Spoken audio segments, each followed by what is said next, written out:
All right. So I'm going to get this video going back up again. I've got to head back outside. It appears that while I was outside repairing the generator just a few minutes ago, there was a very loud explosion on Highway 22. And I know that everybody around me is now without power. So I'm going to go and investigate. So I'm going to go ahead and get this video back up and going. I believe we were about an hour and 22 minutes into it. And you guys can tell me if this was the spot or not, or you can just watch this part again. So I apologize for that. Yeah, my generator went down. It was really weird too, because I filled it up with fuel about an hour ago, and it just the machine just choked up and decided it was going out. So I'm going back out to finish checking on that to make sure. But like I said, as I was outside, there was a very, very loud explosion. And I know that there is no power on Highway 22 here right now. So I'm going to go and investigate and find out if I can find out what the explosion was from, and go from there. Okay. So let me go ahead and get this video back up and running. I will have my phone with me, so if this goes down again, somebody shoot me a text, and I will go from there. So I'm probably going to miss the spot where this was at the time. You may have to watch a couple of minutes that you've already seen. So, all right, here we go. Photographic negatives, cassette tapes, and names and address books. Also observed was what appeared to be a soundproof room. Neither of the Aquinos were charged with any crimes, nor have been to this day, a fact that Aquino points to as proof of his innocence. In January 1988, Aquino filed suit against the army to have it cleared from his record that he had been investigated as a suspected pedophile. According to court records, he also had the gall to charge Captain Adams Thompson, who was the father of a victim, with conduct unbecoming of an officer because the captain reported the allegations of child abuse to the San Francisco police. In denying Aquino's motion, the court concluded there was probable cause to title Aquino with offenses of indecent acts with a child, sodomy, conspiracy, kidnapping, and false swearing, despite the fact that the San Francisco Police Department closed investigation and filed no charges against the plaintiff or anyone else. Aquino and some of his defenders have consistently claimed that no one was ever prosecuted in the case due to a lack of evidence. This is cited as proof that the entire affair was no more than a witch hunt. In May 1989, Aquino was again questioned in connection with child abuse investigations. This time, at least 5 children in 3 different cities were making the accusations. The children had seen Aquino in the newspaper and television coverage of the Presidio case and immediately recognized him as one of their abusers. 3 of the children lived in California, where Police Chief Fred Keplinger was overseeing the investigation of the allegations. The Mercury News quoted the chief as saying that children are believable. I have no. Okay, I'm just pausing this for a second because Dave just tried to pop in.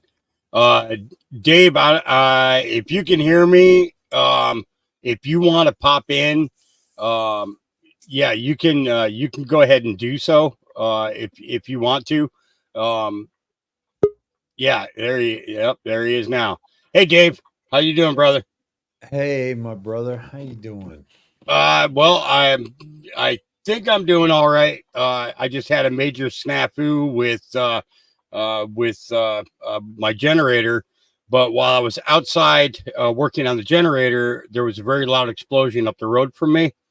And so I figured I'm going to crank this video back on because there's like I'd say about 40 minutes left of it. And go and investigate because I know that there is no power all the way around me now. So, yeah. Okay. Oh yeah, the highway is pitch black and it's never pitch black. They got the highway lights and everything else. They're all gone. And it was Alrighty that then. was that was loud too. It's I kind of want to say that it was a transformer that blew from the sound of it, but I just want to make sure that there wasn't an accident or something and somebody hit a pole and the transformer went from that. So I'm gonna run out to check on that. So if you want, I will go ahead and hold off on playing the rest of this, and you can go ahead and talk to everybody for a few minutes while I go out and check on this problem. Okay. Well, Sound like a plan? listen, just maybe you can maybe you can tell us if it's the beginning of 10 days of darkness or not. Oh, I'm not going to have darkness, my friend. I got gas for the generator today, so There you go. Okay. All right. You'll be the only one that's got electricity. Yeah, it just means I have to stretch the gas out. So during the daytime, I won't be podcasting as much, but nighttime I'll definitely have light. But let me run out and check on this because why don't you could you add a different banner and I guess I could take care of this. Okay. Yeah, and I'll be back as quickly as I can. All right, buddy. All right. Thanks. Be safe. Be safe. What's up, peeps? Happy New Year. And I am there was no notice of this. So if you wouldn't mind sharing this out and letting some snedheads know and some seeds know, and because I think I'm looking forward to having a little conversation with you. And the more the merrier. And yeah, if you would just reach out, and then yeah, I don't know. What do I need to do? Put this on my Twitter, probably. I could put that out there to the peeps. If you could, you guys know I can't get on Facebook. So if you wouldn't mind dropping this link on Facebook, um,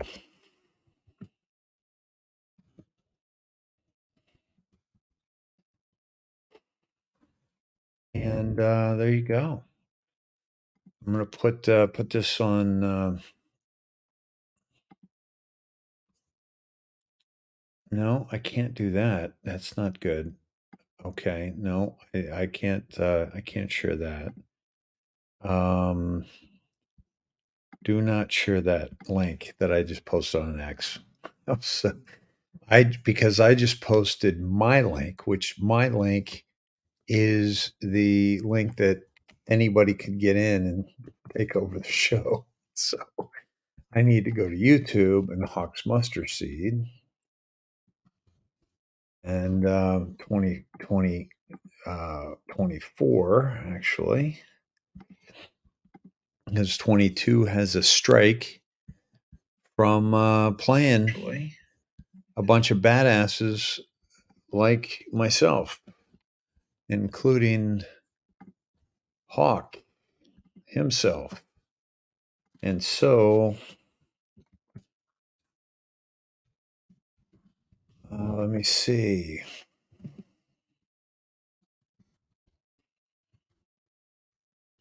So, if you just do a copy and paste of what I have on Twitter and put it into Facebook, that would be badass. And on Truth and any other platform, tell them the head sned is on Hawks Mustard Seed 24. And let me see.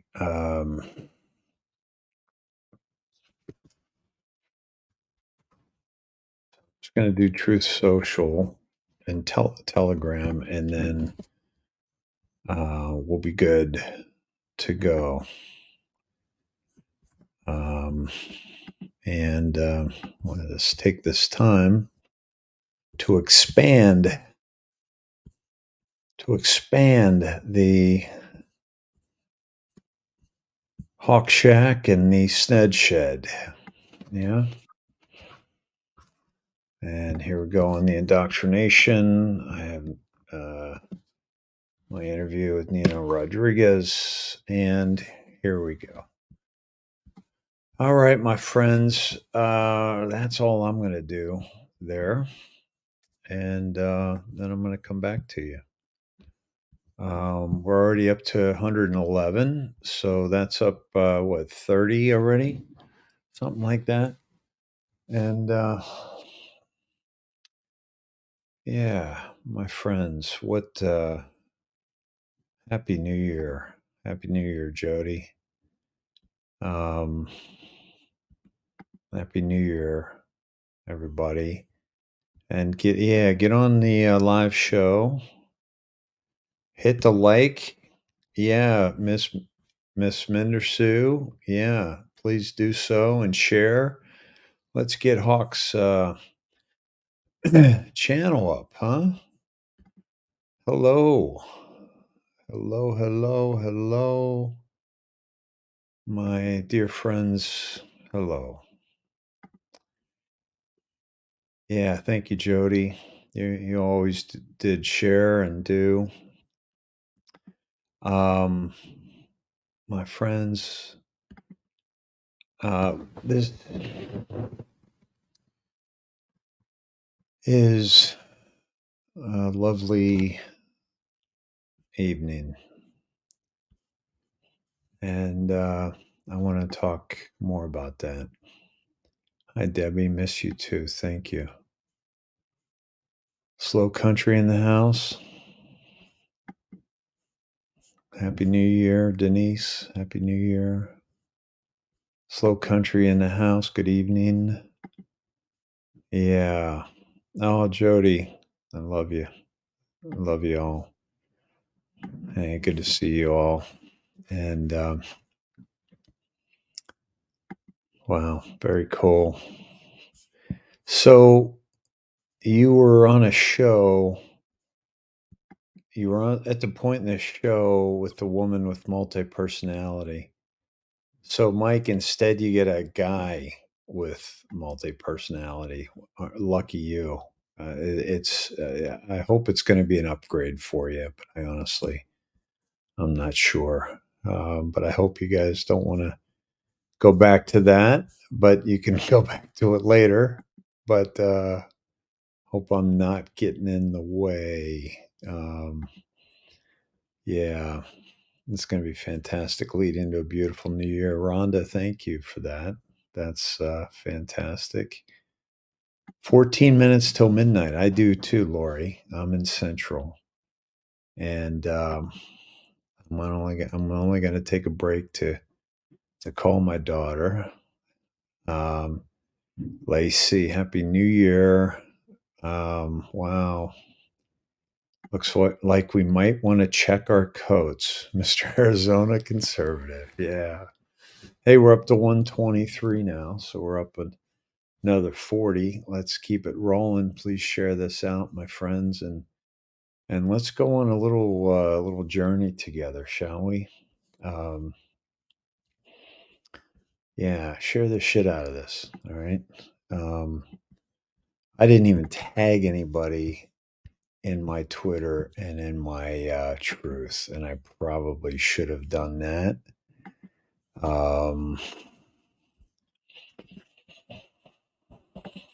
Let's see.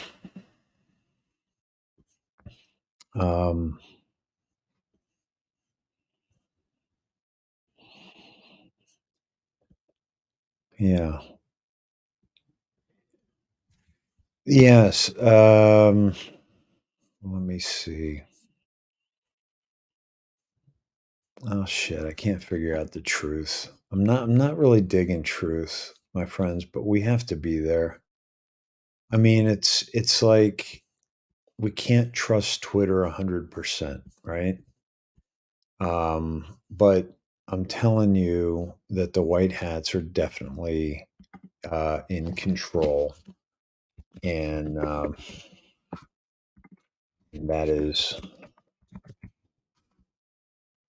that's pretty fantastic. And I wouldn't say that if I didn't feel it, and that's what you know about me. And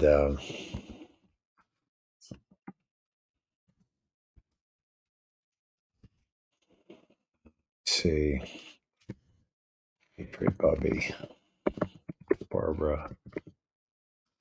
Okay, all right. So I'm kind of sharing this out with some tags. That's the key, is the tags, my friends. So there's some folks that could be down with this. When Benjamin, he's been dropping just fucking gold lately. And Nino, see what Nino's up to. And at VK, by the way, guys, Vincent Kennedy, I think it was the day after or 2 days after the, when he shifted, November 22nd. Remember when he left and supposedly is in another host? And this is for the Twitterverse, my friends, that know about what's going down with with Vincent Kennedy and Hawk. Weren't you the one that told me that he used to be in the chat in the old shows? Yes. Yep. Yeah. Vincent Kennedy used to sit in your chat. Absolutely. And you've communicated with him, and we've communicated. And you know, on his last day, I guess I forgot that, but on his last day that he was, you know, Vincent Kennedy, right before he left his host, I guess is what he kept saying, is that I said, we've never interacted directly, but I so appreciate your work, and I've shared your tweets multiple times with my audience with our show, The Indoctrination. And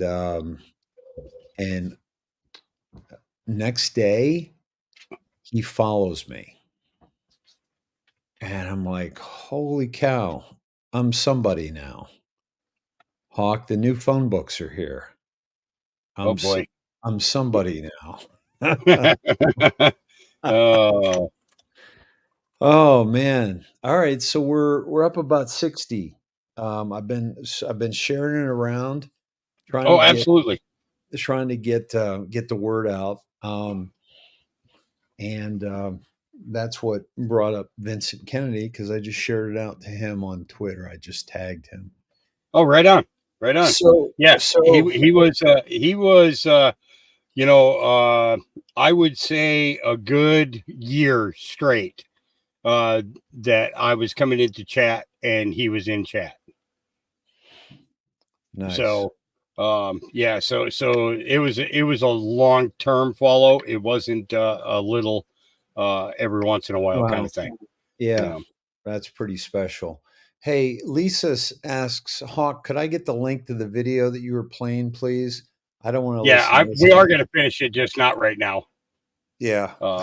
We are going to finish it. She's like, I don't want to listen to this asshole. I want to watch that video you had us all sucked into. Oh, So, it was put out by Mr. Truth Bomb. Dropped the latest in the series of satanic ritual abuse and the satanic panic. So it was just getting deep. You know, and sorry to interrupt the satanic party, but the that is so important, and I'm so glad you're sharing that. And Jody says, Dave, I don't recall anything you've shared being false or misleading in any way, so a huge thank you. Well, thank you, Jody. That I tell you, in this game, um, I take that as a great compliment, and because it's you know, it's so hard to not get caught up in it all, and there's a lot of fear. There's a lot of insecurity because we're facing a world that we've never faced before. We're facing a world that we've never seen before. And so there's a lot of people that are scared. And the most frustrating part for me is to see so many people taking advantage of that fear. And we see that, and not only taking advantage of that fear, but profiting off that fear. And I don't begrudge another man his meal, uh, but there are some times when that meal is being paid for with the exploitation of fear. And so to hear you say this means a great deal, because I think we've lost our way. And just like we've accepted fluoride in our water, the CIA in our news and entertainment, the devil permeating every industry, especially the movie and the music industry. The border, the abortion, the fentanyl, the addiction, the invasion, the instability of this earth, of this realm, the currency, the inflation, the poverty, these things that permeate our thoughts in our world are very, very, very serious things. Elections, leaders, fake leaders, actors, central casting, clocks, maps, codes, comms, speeches, videos, texts, laws, executive orders, our heads, the heads of the awakened, are flooded with information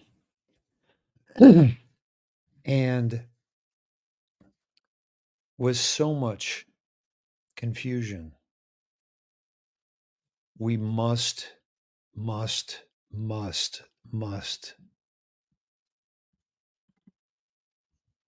be careful with our minds. And we have to stop handing over our minds to those who have not yet earned our trust, and certainly haven't earned our trust from their past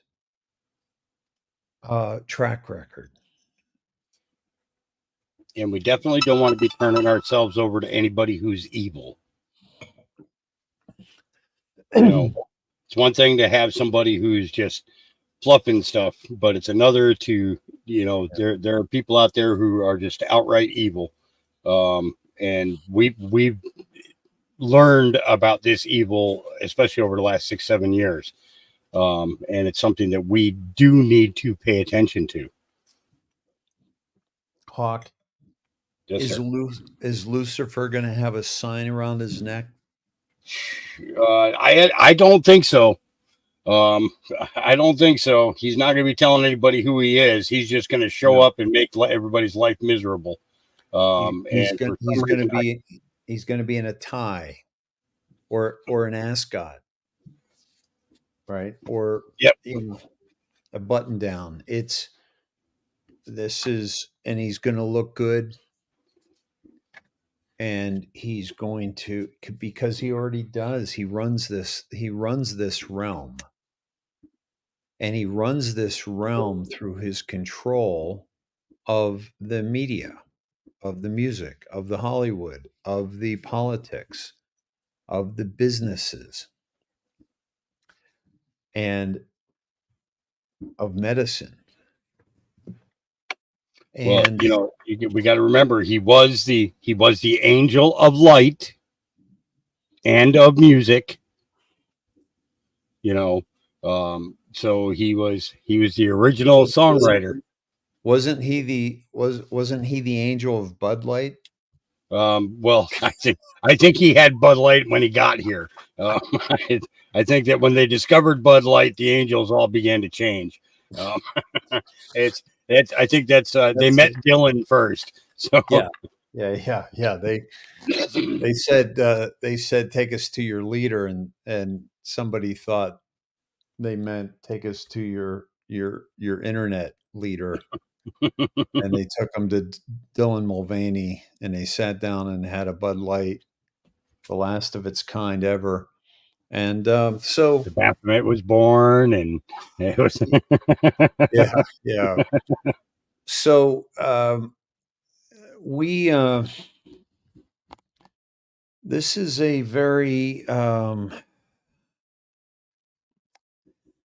trying time in human history, and we really need to hold, people say, we need to hold these truthers or these broadcasters or podcasters um, to a higher level, and they would be accurate. But what I also need to say is that we need to hold ourselves to a higher standard, because I read something from David Icke this morning on his Twitter account, and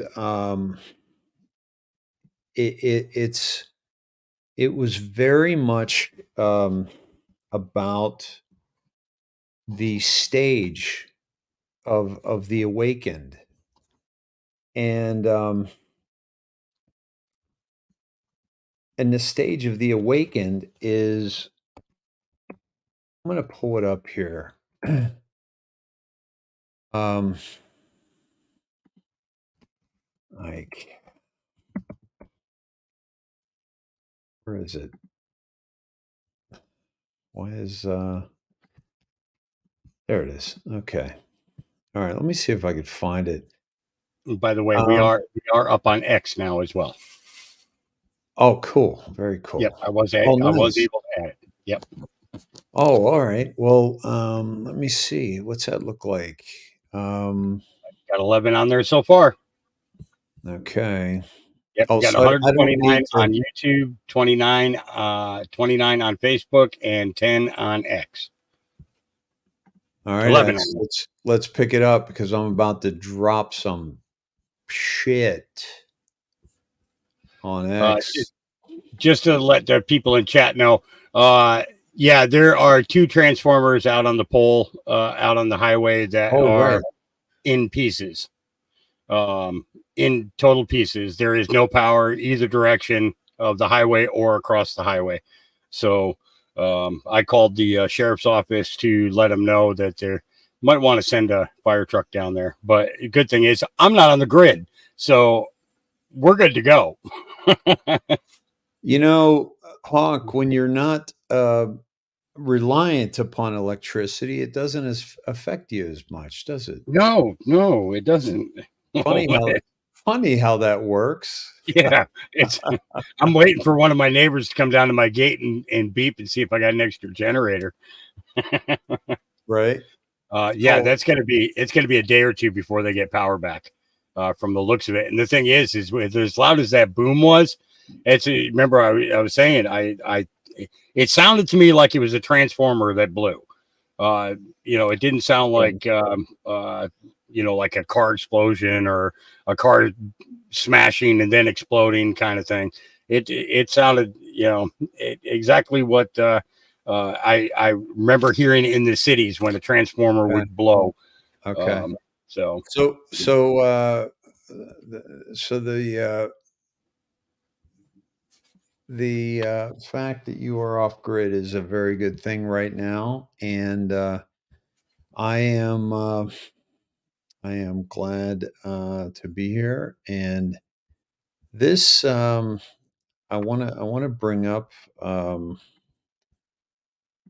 the David Icke post, and but I'm having a difficult. Oh, there you are. Okay, I was just having a difficult time finding my way back to you. And it was in the You know who same. this Jackie Flannery is? Jackie Flannery. I don't know. Don't put me on the spot. I'm sure. Is she Snedhead? OG? What's am I? Because people come at I'm me not with sure, all but I'm these. trying to figure out how All to the, be backstage.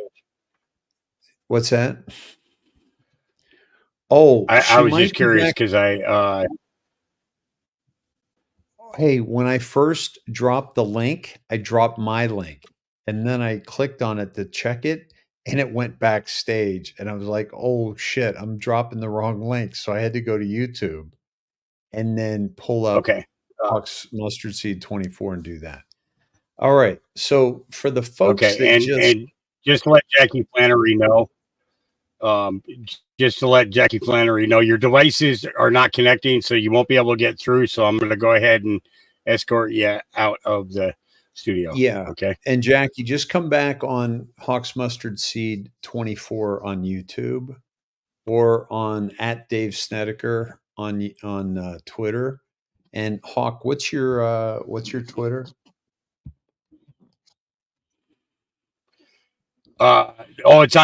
It's on your Twitter. It's on your X. Okay. All right. Yep. So at Dave Snedeker on X and also on Telegram, the Indoctrination, and we're on Hawk Marsden on Facebook, right? Is that right? Yeah, Hawk, correct. Hawk J. Marsden. Yes. Hawk J Marsden. All right. So Yep. David Hawk J. Eichberg. Marsden on. Yep. So for those who have just arrived, please do yourselves a favor and go back about um, I don't know, 10 minutes or whenever you can see Hawk put me up there. Because there was some good stuff packed in there, and especially when Hawk came back. And so please back that up and check that out. What I'm doing right now, because what we're talking about is we are in a bit of a war here, an information war. But you know, in an information war, people don't die. So we're in a real war, and we have to understand that we're in a very unique time in human history, and it's very, very important that we pay attention to what the hell we're thinking, doing, and saying. So I was reminded of David Icke's post this morning. I believe he's going to be taking some time off. So I want to stress that because I want to stress the importance of the words I'm about to say as I read to you his tweet. And for those of you that don't know who David Icke is, David Icke is one of the godfathers of the truth movement. Okay. And he was one of the early people going back to the 80s and 90s with some of the things that he's been talking about, trying to wake up humanity. And we got a bunch of fucking, dicks that are new to the awakening that are pissed because it's taken so fucking long.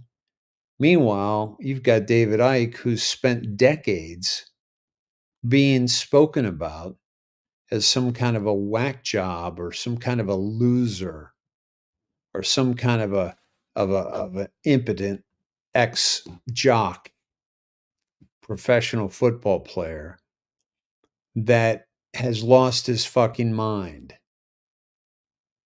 So meanwhile, try living your life like that. And that's what it's been like for David Icke. Ha ha. I am getting so much abuse for saying the alternative arena is being hijacked, which is what I expected because people would rather that this was not true. I'm going to share a bit of commentary in here. So, but he's spot on. Okay? He's spot on.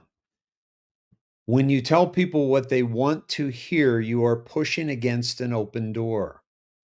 When it's not what they want to hear, you get the shit that I have been getting since 1990. You are later acknowledged, excuse me, for a short time to have been right. But then when you push on to the next level, it all starts again. I am used to it. The question that drives me is not what do I have to do to make people like me, but rather is what I am saying correct. That is all that matters to me, not how people choose to react. Over and over, I have faced abuse over what I have said about a tiny cabal running the world, early 1990s. The non-human aspect to this, 1996 onwards, that we live in a simulation created by the non-human force, 2003 onwards, that COVID was a no virus hoax, spring 2020, on and on it goes. Now, I say that what is happening with the mainstream alternative media is a scam and very dangerous, ongoing, and it all starts again. What is staggering to me is that 10 minutes of research into Elon Musk will tell you to be very wary of anything he says and does. Folks, what have I been telling you about Elon Musk? What have I been telling you? This is not a man that we should trust, but I have said that without question that the white hats are in control of Twitter. I proved that to you when I showed you one of Donald Trump's tweets that had changed. And I don't think anybody ever caught that. And I showed it to you. When you click on it, it changes when it gets bigger. And the only way that that could be changed is if they had the code. Only if you had the Twitter code. Now, I'm not saying this to tell you, that I've known about this a very long time or to pat myself on the back. I'm saying this because it's important that we understand that the white hats were in control before Musk took over Twitter. There was another proof that they were in control of Twitter when a photo on a tweet from Melania from 2013 changed from one animal to another animal. You can't do that. You can't go back on an old tweet and change it, edit it. You can delete it. You can't change it. So, what is I proved to you, and Melania's tweet proved to us all that the white hats were in control of Twitter. We were given that communication. Musk was brought in just like Trump was brought in. There's a bigger picture to this whole thing. And it still may have a few casualties left in it. This is what I believe because the things that I've said up until now are not speculation. They are fact. You cannot make those changes to those tweets without having the ability to encode and write the base code of the technology to suit you. And there's no reason why the black hats would do it, or the cabal, or at Jack. There's no reason to. And by the way, how did Q know about Twitter so far in advance? How did Q know that Twitter was going to kick Trump off? Hey, Sean Hickey's in the house. What's up, brother? Elaine Steiger. Oh my goodness, Karen Reese. Oh my gosh, guys, this is it's great to see you all. Sorry for the burst of excitement there. So we know that. So people have said, well, no, Musk is just, he's doing his thing. He's always a free speech absolutionist, and this and that. And I'm like, folks, we have to understand something. Q, and also I've gone to Musk and his symbology. He's already told us he's tied in with those people. You know that, right? Like, you don't take those pictures. You don't wear those clothes. You don't do those things that he has done. You don't. I'm telling you, Hawk. I watched this cartoon. I'm at I'm in a house that has Netflix. Oh boy. And I turn on this Netflix show. Okay. Well, first of all, let me tell you two stories. All right. Please make sure I come back to this Elon. this Yep. matter. Okay, on Elon. Okay, yep. Yeah. So the other night, my daughter and a friend turn on Nancy Drew, and I'm watching her at my ex's place, and they watch Nancy Drew, and I think, oh, great, wholesome. But it's the modern Nancy Drew on. It's not Netflix. It was on Amazon, I think. Okay. Maybe Hulu. You guys tell me. The new Nancy Drew series. So it starts out, she's on the side of the bed getting dressed frantically. There's a man on the other side of the bed getting dressed, and it's obvious they just had sex. So I'm thinking, oh, great. This new Nancy Drew, first scene is her promiscuity. And I'm not saying that's not real or that's not, but it's not Nancy Drew. Nancy Drew was so caught up in doing what was right, so caught up in solving mysteries, so caught up in her curiosity and her relationship with her father, that she couldn't be bothered with boys. This is Nancy Drew. If you want to make a story about a promiscuous detective, female detective, well, then go right the fuck ahead. But don't ruin, what was it, Nancy Keene? No, Barbara Keene. Don't ruin her creation of this beautiful young lady who has a passion for solving mysteries, solving crimes, and helping people. And she's got a good heart. So that's not it. The man on the side of the bed that she just had sex with, which was a young man, like almost like a boy, was black. She goes to work. She's late for work. She's a waitress. And her friend George yells at her for being late because she's had to cover for her. and George is Asian. And so I was just like, oh my God.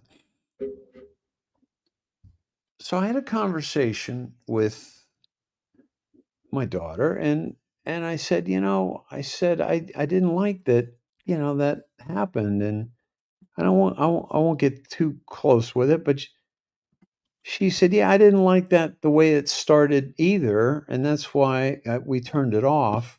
But then she was watching it later. She said it actually gets pretty good. And I said, well, I need to tell you why I got a problem with it. I said, first of all, they made her promiscuous. She said, yeah, I didn't like that either. And I said, and second of all, and this is going to sound odd, but she was sleeping with a black man, Dad. And I'm like, honey, I know. Just hear me out. I said, you know me. I'm friends with a lot of black men, black women. I grew up with them playing basketball. We were on the same team. They were my best friends. Some of them ended up with, white girlfriends and even got married and had beautiful families. I said, I've dated black women. So I don't have a problem with that, right? She's like, yeah. So what are you saying then? And I said, well, let me continue. And I said, and then George was Asian. Dad, George was Asian, honey. I remember George, I remember Nancy very differently. The creator of these characters didn't create what modern day woke directors, producers, and networks are creating. I said that George was this kind of odd, kind of quirky, kind of funny, Midwestern American girl. I said, that's George to me. And so somebody's got to make it different, to fit in now. And I said, and by the way, I know we didn't finish watching it, but who's the gay character? And she said, how did you know there's a gay character? I'm like, I know, because it's all programming. She said she's lesbian. And I said, exactly. One of the main characters, right? Right. And I said, I just want you to understand that I don't have a problem with these things until they're being shoved down my throat. Until I'm having them literally shoved down my throat. I said it's not a proper representation of the art of the original writer, of the original creator of these characters. And it's also not representative of every day. You don't have to have a black friend, an Asian friend, a gay friend. You can just have a bunch of guy friends or a bunch of girl friends. They can be the same race. They can be the same color or ethnicity. They can be the same religion. We don't have to have diversity. We don't have to have diversity shoved down our throats. Diversity, equity, inclusion needs to die, but we are being forced upon this. And so that conversation, we wrap that up. But my conversation with you all continues. Is that we're losing people by forcing it. I am a proponent for anybody to be whatever, they want to do as an adult with another adult. It's not my fucking business, and it's not your fucking business. What somebody else does with their dick, their vagina, or their asshole, or their mouth, it's not our fucking business. And if that's you believe a certain way about that, God bless you as well. And but if you have a belief about something, it doesn't matter what the belief is, should not be forced upon you.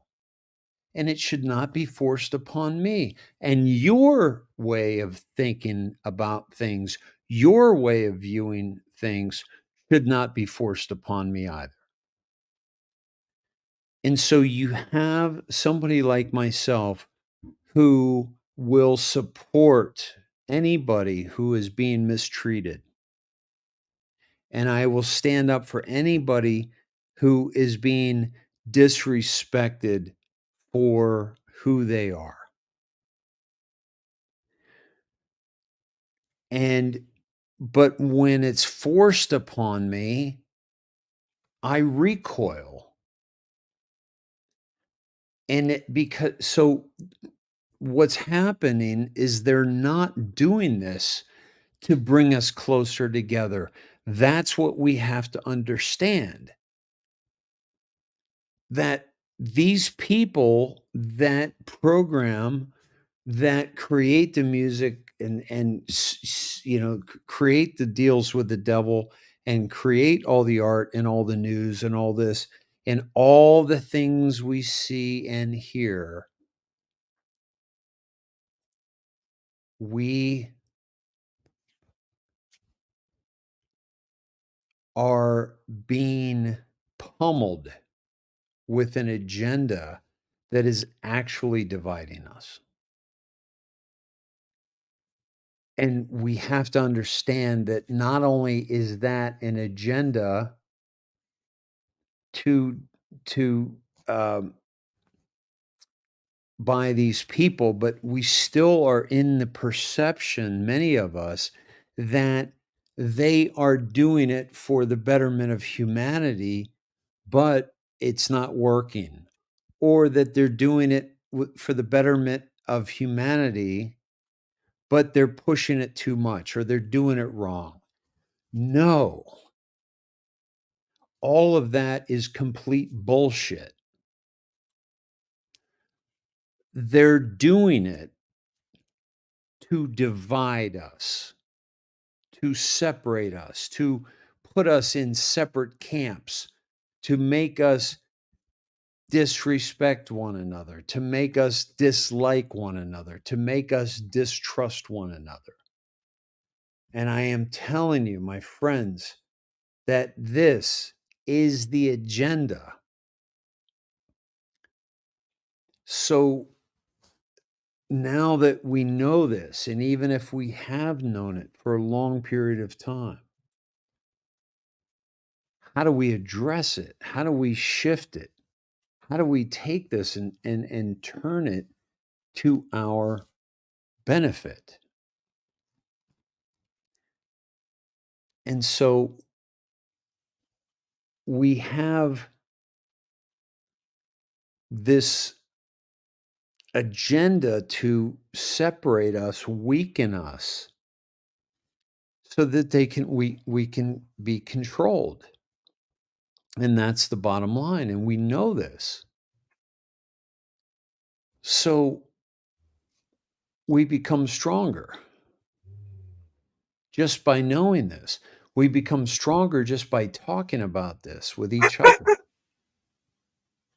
And we make sure that not only are we talking about it, but we're taking action as well. So, with that in mind, look what's happening around us. Look what's happening to our world and to our fellow man and woman, and how their mechanisms have successfully done their job to weaken us, to kill us. And we're coming out of very, very difficult times. when it comes to the health of humanity, with people dying alone through COVID or dying from the jab. I've said this from day one. Far more people are going to die from the jab than COVID. And that was before it came out. And now we're hearing that more and more people are going to die because the mRNA sometimes takes 3 to 5 years. And yet we want to tell people, hey, this is what you can do. You can do a micronized zeolite. You can do quercetin. You can do a fenbendazole. You can, there's some other protocols. McCullough's talking about a protocol. And we don't know if they're going to work. But we can't talk protocols to somebody that still doesn't think they made a horrible decision by getting the vaccine.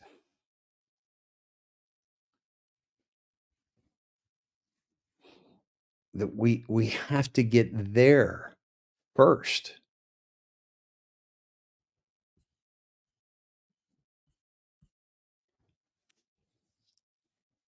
We've got to get there first. So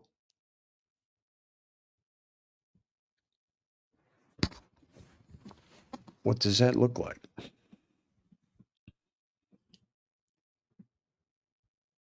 What does that look like? And it looks like what's happening now, what we've all experienced, and what's probably going to be happening in the near future. And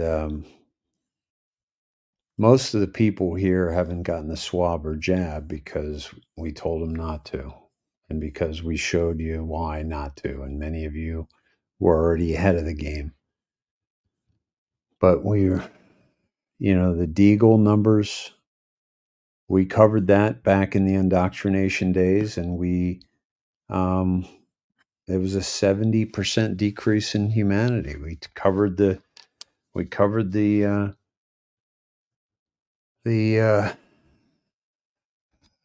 Georgia Guidestones and how they want to get the population down to 500 million people. We covered the Bill and Melinda Gates Foundation for the depopulation, population control, family planning, Planned Parenthood. It's all doublespeak for killing babies and limiting the reproduction and limiting the population. This has been an agenda since the beginning of time to keep population under control. And that's what they've done. But we have many of us warriors who have not done it. But guess what? Sometimes we kiss somebody, even a daughter who's had it, or a niece, or we're in their close proximity, and we may get the spike protein from them. And, I'm single now. I can't date.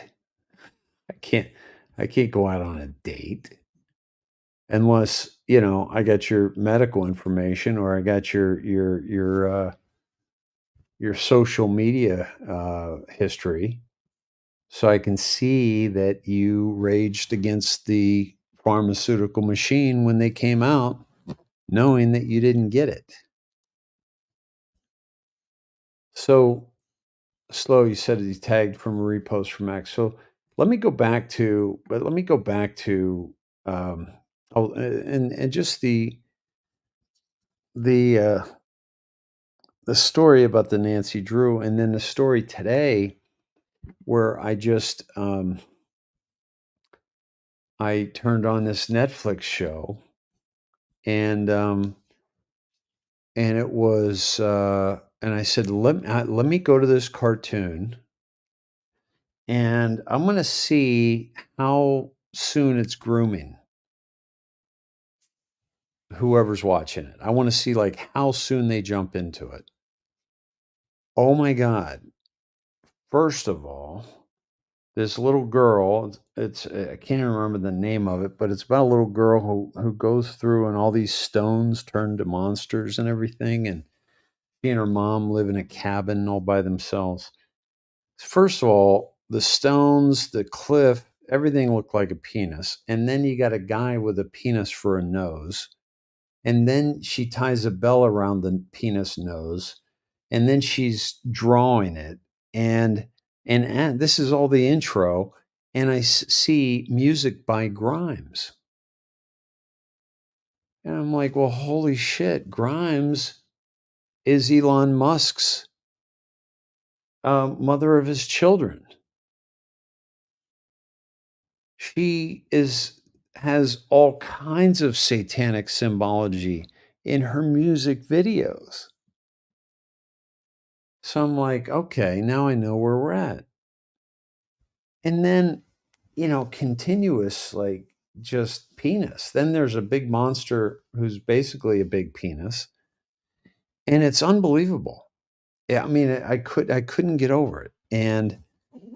And just that kind of programming, and that's why it's so important for us to understand that this is programming to get us in a weakened state of mind. um I'm going to go to the screen here. Let me go there. Let me see. um and this is the David Icke post on X. Over and over. So he basically was getting his butt kicked by people talking about all this stuff way before it was cool. Now, I say what is happening with the mainstream alternative media is a scam and very dangerous ongoing, and it all starts again. What is staggering to me is that 10 minutes of research into Elon Musk will tell you to be very wary of anything he says and does. I'm sorry, I read this already. Then I got into, his history. The simple question is not asked of why the deep state that controlled Twitter, lock, stock, and barrel, and dictated what could be seen would suddenly sell it to free speech absolutist if that is what he really was. So he has a little different take on this. The need for a savior to worship is encoded in the very DNA of vast numbers of people, even many of those that think they are awake. This is why I've told you they had to do it through Musk, because he was the darling of the left. To see those I've respected for what they have done over so many years licking the backside of this man like awestruck psychopaths is utterly sickening to me, and I will be proved right eventually about all this too, because the game is so obvious. And I agree. In the meantime, Q abuse. 'Twas always so, and I'm okay with that. The pursuit of the truth is all that matters to me, and I'll take any level of shit to do that. I am, however, going to give my direct posting on Twitter X a rest for a bit. There are other things to do that are far more important to understand what is really going on, and it's not what seems to be going on. Hold on, I want to do this.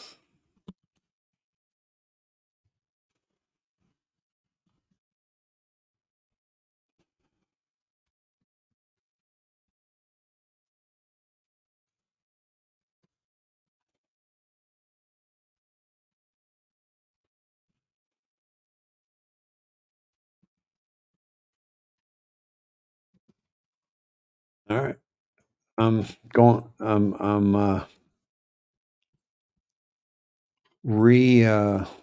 reposting that. So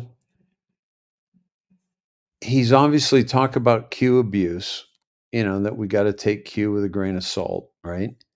Not a grain of salt, but just that people are like, sometimes going overboard. But I tell you, what Dan posted today, with the man wearing the 36.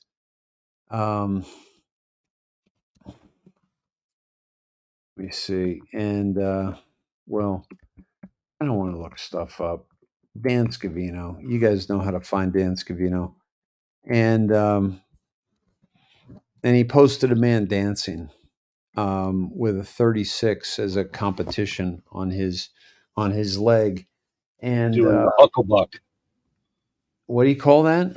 It's the hucklebuck. Yeah, if you want to pull it up, go ahead. I'll get that. I'll get that pulled up. I mean, I won't be able to play with the music because we'll get hit for the music. But yeah, that's the hucklebuck dance is what that is. And my parents used to do that dance. You know, Wow. they were that old. Wow. So I learned how to dance like that when I was like a little kid. Wow. Okay, every That's time we got awesome. together, every time the That's family pretty gets cool. together and we have music, yeah, I always have to do it with my sister. It's That's she's cool. annoying. So the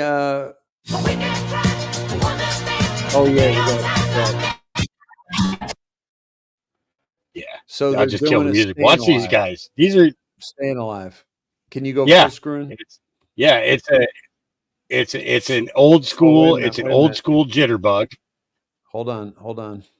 There, I did the wrong thing. There we go. We got it's an old school. It's an old school jitterbug called the hucklebuck. Ba-da-da, da-da-da, da-da-da, Watch them. da-da-da. They're good. Watch them. He's good. Hip her down. But all by the neck. Holy cow, man. Yeah. Holy cow. And so he's got 36 on his leg. That's the number of this, these dancers in this competition. And it came out that that Epstein's flight log that Clinton is Doe 36. So he is the unnamed 36, but it is actually Bill Clinton. Now we already knew he was on those flight logs. All right, so we already knew this, and we already knew that he was, POS, and so this is nothing new. But what it is it's now it's come to the mainstream, and I will tell you, my friends, that I have been barking up the, stay away from the. Let's please stay away from the Clintons at all costs bandwagon. I've been leading that fight for a very, very long time, since when they were running for the president, before he was even accused by Jennifer Flowers, and they went on 60 Minutes, which made him be, both of them admirable to many of the people in the United States to vote for them, because they saw a couple going through a marital spat and through infidelity, and they saw a man standing by her man, and people liked that, and they were very well spoken, and Bill was a charming son of a bitch, and people bought into him and voted for them. But I was trying to make people aware that there was a body count then. There was a body count then that was coming out of Arkansas. There were 3 boys that were murdered on the tracks of a train that goes right by Mena, Arkansas. There were people that gone missing. There were, I mean, it's crazy. It's Bill Clinton has a son with a black hooker. His name is Danny Williams. Hawk, can you pull up a picture of those two? Can you find that, please? Of which now? Danny Williams and Bill Clinton. Danny Williams, Bill Clinton. And maybe might. Here it is. All right. I've got it. Yep, there's was Bill Clinton's love child found dead. No, that's not it. It's this. Right It's there. this guy. You see these two? That's the same picture I just pulled up. Okay. All right. That's Danny Williams. He is the son of Bill Clinton. Look at the teeth. Look at the nose. Look at the eyes. Okay. Look, I mean, the hairline. Okay. The chin. Okay. This is the son of Bill Clinton. And this was known back then when he was running for president. And he is still not owned up to the fact that this is his son. And all this son wants to do is have a relationship with his father. He wants him to acknowledge him. And Hillary hasn't allowed that to happen because that would mean the mother is a black hooker. And that ain't racist? Yeah, especially with her relationship with David Duke, that wouldn't go over well at all. Yeah, and then there's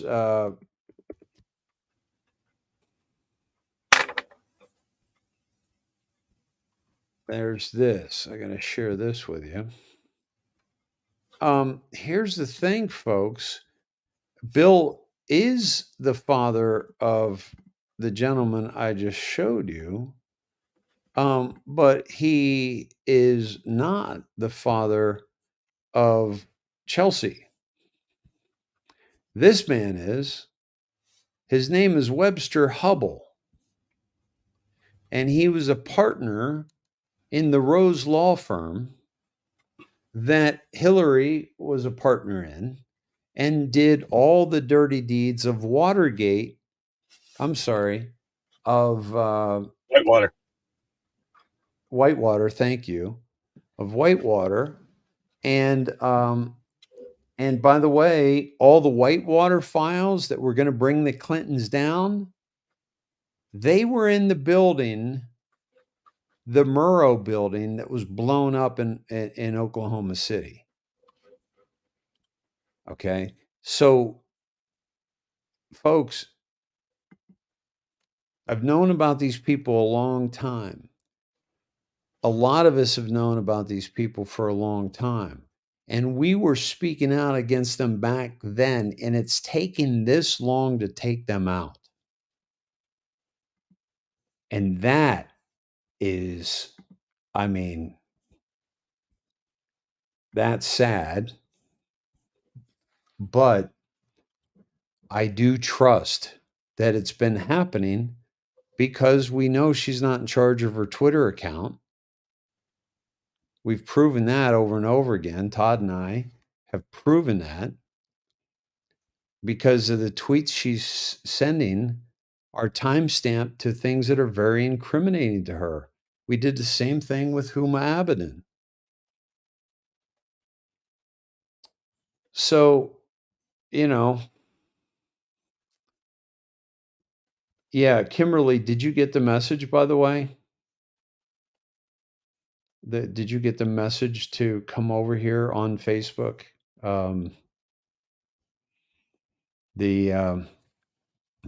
Because I don't know if that was genuine. So no, you didn't. Okay. So Kim, are you aware that Kimberly, are you aware that I got kicked off of Facebook and I can't go anywhere near Facebook? Are you aware of that? And have you looked for me elsewhere? Okay. This is Facebook is not the not the place where we should be right now. Facebook we are supporting everything that is censorship. You're supporting a platform that is literally doing child pornography. We got to get off these platforms, people. Thank you, Kimberly. Please spread the word. We've got to get off these platforms. Michael, I found you on Truth Again. It's been a long time, Dave. Isn't Facebook a fake and gay dating site? Yeah, exactly. New people tuning in. Yeah, I mean, it's also yeah, a lot of people that are finding me for the first time as well, which is nice. And but I want to get the OGs back. But it is important to stay on the battlefield in a sense for the information for the people that are asleep. But it really is, we are supporting the devil there. All your comments on YouTube are deleted. I'm sorry to hear that. I can't believe you just now get kicked off Facebook, Dave. I got kicked off 2 years ago. Just remember, Instagram has CP also. Don't use it. Lori, I've been kicked off. I was kicked off years ago too. It wasn't just recently. It's been a long time, and I've gotten kicked off 3 different channels and 8 different channels for our team. So at any rate, my friends, thank you, Cheryl. Good to see you. Yeah, I'm still in Texas. So, Ike is basically trying to warn us that the alternative media has been corrupted as well. And we're seeing that. And it's so important that we see that and we understand that the issue isn't who do we trust. The issue is why are we giving our minds over to other human beings? Okay. That's the question we need to ask. We don't need to point the finger at these truthers that have been lying to us with, saying that for some reason the Q operation couldn't exist without letting them know what was going to be happening. Okay. So that's the initial problem. That's the initial problem because what's happening in that particular scenario is our ego. We're looking to satisfy our ego of having to know ahead of time or having to know before our neighbor knows or wanting to know because we want to stay safe. But of course, so we're going to hear what we want to hear. And so we tune into all those people that say they have intel or say they have an exclusive or, say they have an inside source. Okay. They got you again.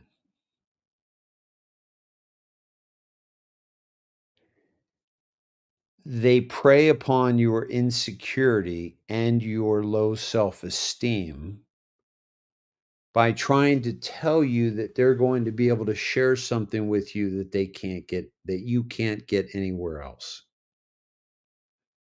That is the trappings of our ego, my friends, and that is how the mainstream media brainwashed humanity for the greater part of a century.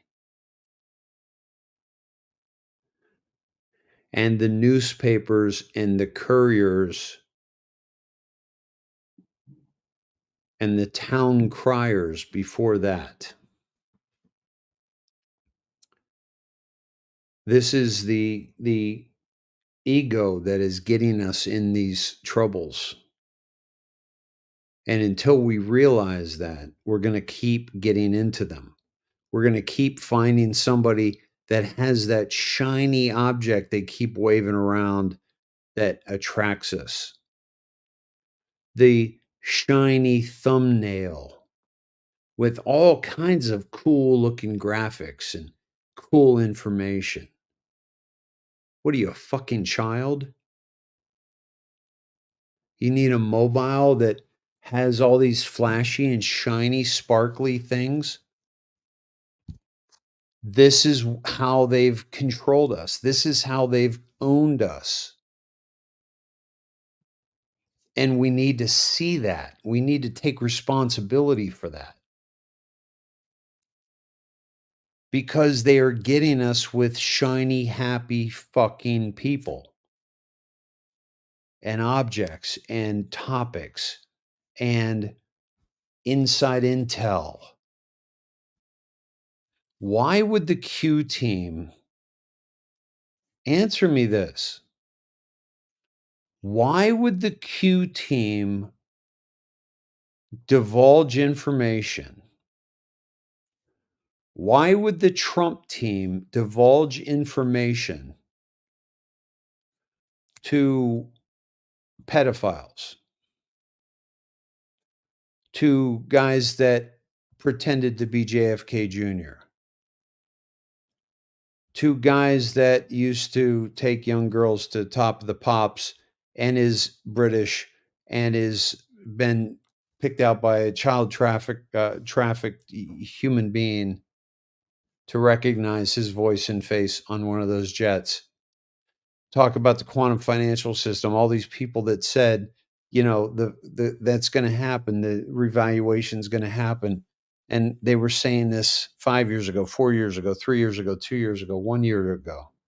And that one particular individual was saying how Trump picked him to be the guy in charge of the financing here in America. We got to make sure we include that, because that was the biggest one. You. That told me he was 100% full of crap. The quantum financial system. Yep. Yeah. So, but here's what's happening, Hawk. These people are being found out. You know me, I've been talking about them, but I won't give them much time of day, but I've been calling them out for years. But I don't keep going back there. I don't make a habit of it. Why? Because if people are dumb enough to fall for these motherfuckers, and when I say dumb enough, I'm talking about me too, because I was dumb enough to fall for the mainstream jack-offs. I was sucked in by 60 Minutes and the late night talk shows and the comedians that I thought were so edgy. I was deeply indoctrinated. So when I say dumb enough or whatever, I'm including myself in that. But what we're talking about right now is what David Icke was talking about, and that was the alternative. The alternative. Rob Cunningham in the house. Happy New Year, my friend. Hey, Rob, do me a favor. Share this out, would you? On you want to bring him up, Dave? I did that as well. You want to bring him up, Dave? Hey, Rob, if you want to come up, yeah, reach out to Hawk. I'm gonna drop the link for him right now. Cool. And so this is just for him. It's just for him. Oh, you're dropping it in the Yep, it's in the chat for him. I see. Oh, he's on X. Oh, okay. All right, hang on, Rob. I will send it to you on X. So we are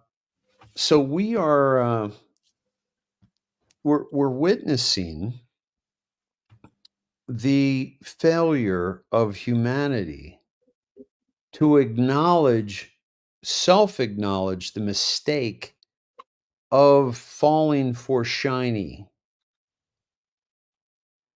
And so thus the alternative media that knows that are using all the marketing tactics to suck you into their lair. And that's where the problem is that we keep falling into the hands of another because we're handing over our brain to another. It's too important to do that. It's too important. Oh, you don't have the time. I get that. But look at all the criteria that I lay out and let that be your guide.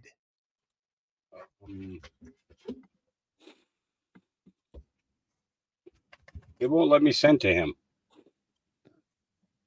I don't think he's following me on X. Is I think what the problem is. Rob, if you come over to the YouTube chat, I will drop the link again for you to be able to come up.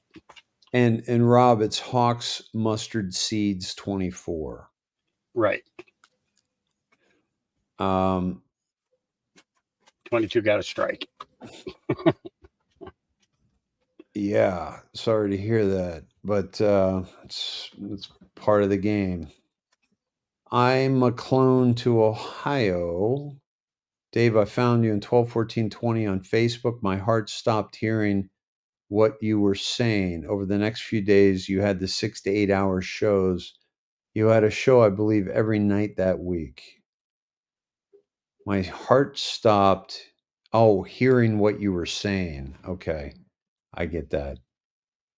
Yeah, it was a lot of stuff. So truthers are throwing other truthers under the bus. I'm particular to who I listen to, very few. Yeah, Jody, you see it happening. I mean, it's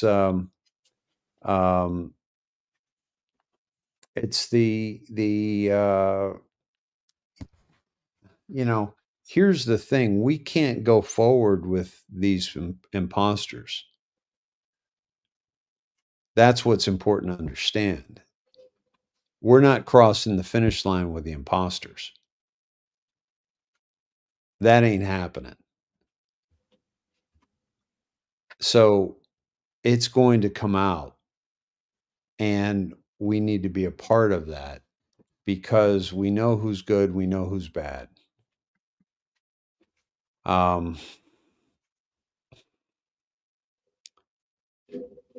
So this is Many Late Nights with Dave.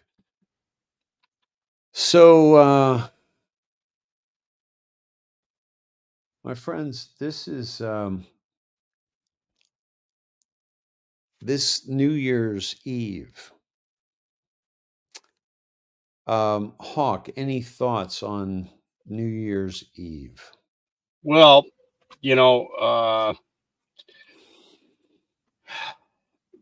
see, I have a really tough time with this holiday because I've been kind of falling into the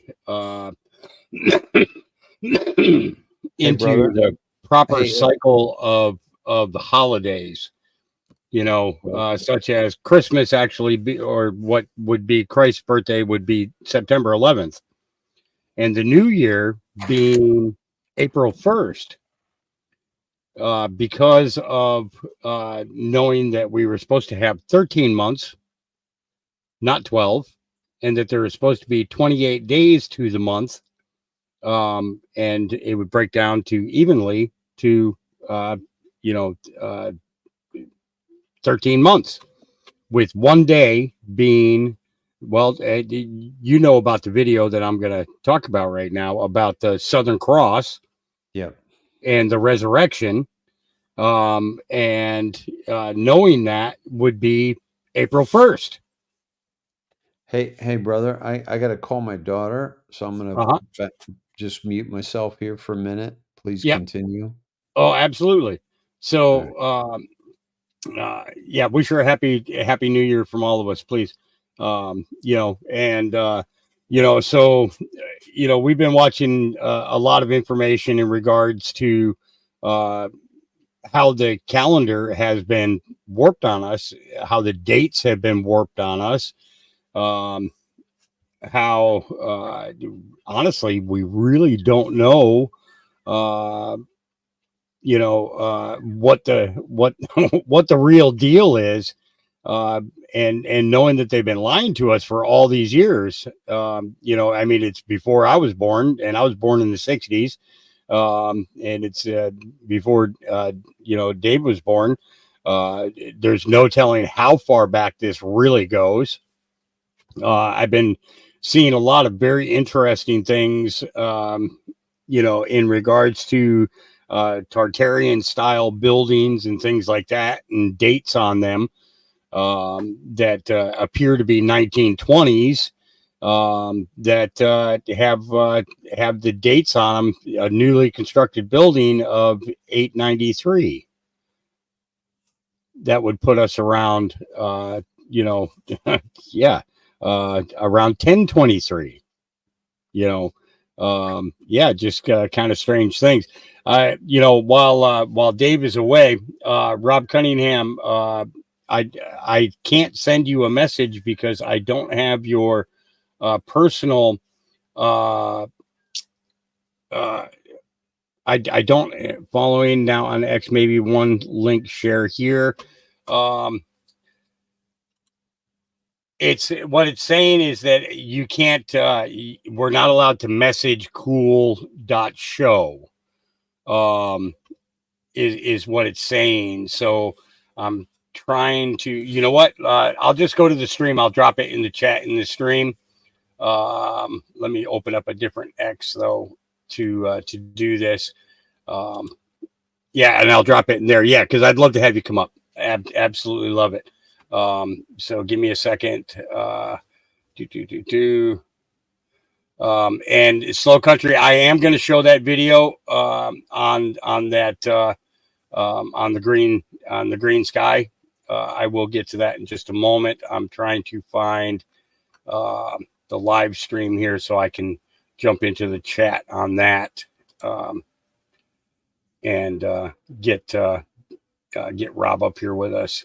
Was he talking about that we had done that green sky dive? Yep. Odd Nine? Yep. Oh no, this is he sent us a video to watch. Okay, I just posted that. If you look at the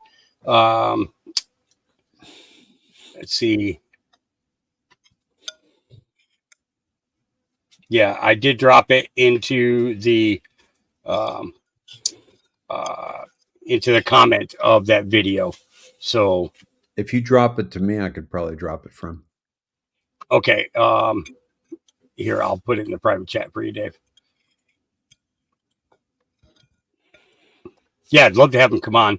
And while we're so the video is this here, Dave. You might find this interesting. It's his comment. Slow Country's comment was, Dave Snedeker, weren't we told about the sky being green a couple of weeks ago from Q Official? And this is the video from 12/31. This is going on tonight. Street. What the is that, dude? What? That's it. Okay. Big explosion. Explosion. Where is this? Holy guys. I won't know until I pull the video down. The green beam. Holy shit.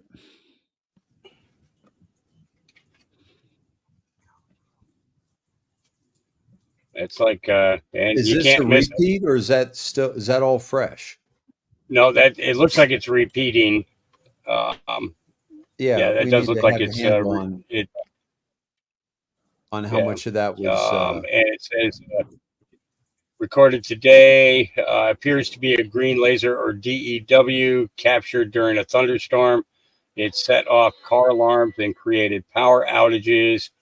The sound it makes sounds just like all the videos that came out around Lahaina Maui fires. But it does not give a location. All right. So can you copy and paste that that link for Rob again to me in the private It, chat? Don't do the same one because that didn't work. okay, hang on. Oh, wait a minute. I think I can do it. Here, let me do Yeah. it. Let me Yep. just You do just it. click. Yeah. Yep. You just click Okay. down there where it says invite. All right. Try that one, Rob. Yeah, that should do it. He should be able to come in from that. So, hey, Hawk, so how much of that was live? Like, how many times did that green lightning come down? It looked like it was maybe 15 seconds Of at it the max. continuous. Yep. Yep. Okay. Holy Here shit. is Okay, so that was Q Research .net password / okay. Now I'm sorry. I'm sorry. here's another Q one from a official. news. Here's one from a news. Big Island News. A Subaru telescope late last month. The scientists there originally thought they were from a NASA satellite making a 3D map of the Earth. But then their NASA colleagues told them the lights match the pattern of a Chinese satellite that does the same thing. The lasers are measuring. A Chinese satellite. Yeah, that's what he said. That's And, what it appeared to them. That's and kind of where was strange. that? Where was that over? Green That lights was over the flashing Big above Island Mauna Kea in are Hawaii. likely from a Chinese satellite. Okay. And here's Rob. Hey, Rob. Welcome. Hey, good. Happy New Year, gentlemen. Happy New Year to you too as well. Hey, thank you so much for inviting me up. Sorry for those technical difficulties. No, I should have figured that out a while ago, but I had a little interruption. But yeah, how's your night going? Man, it's been beautiful. Been blessed. We had about 10 high schoolers over here, and Mama and I chaperoned. They all left about 12:30, and Nice. so I am. We're already kicking off the new year in such a grand fashion. It's blowing my mind, fellas.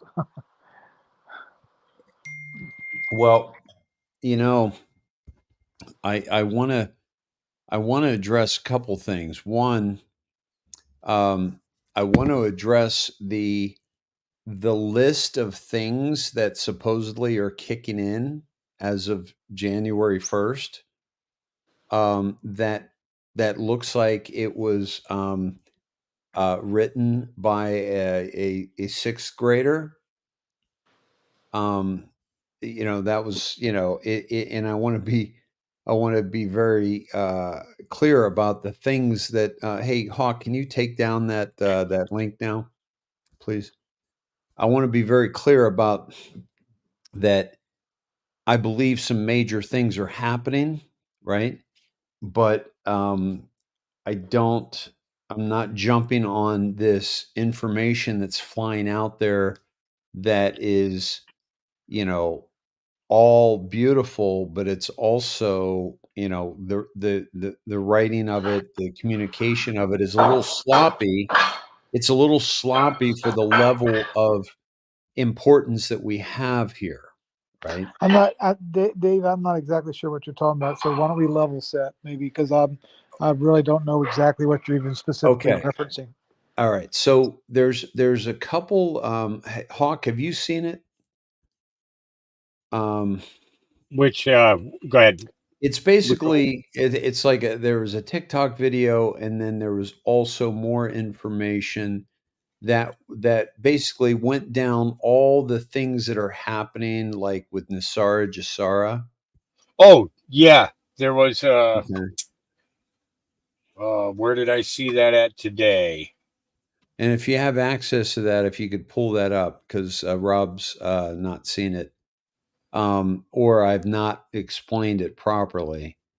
But basically, it's all a lot of the stuff that we've seen before, Rob, about, all debt is absolved between nations and things like that. And I think some of that is happening, and I want to hear your take on it. But I also know that we've been hearing this for so long and we want to hear it so badly that we have to be careful that we don't fall into the trap of, misinformation once again, because our hopes have been dashed many times. So I guess it would just be until Hawk comes on.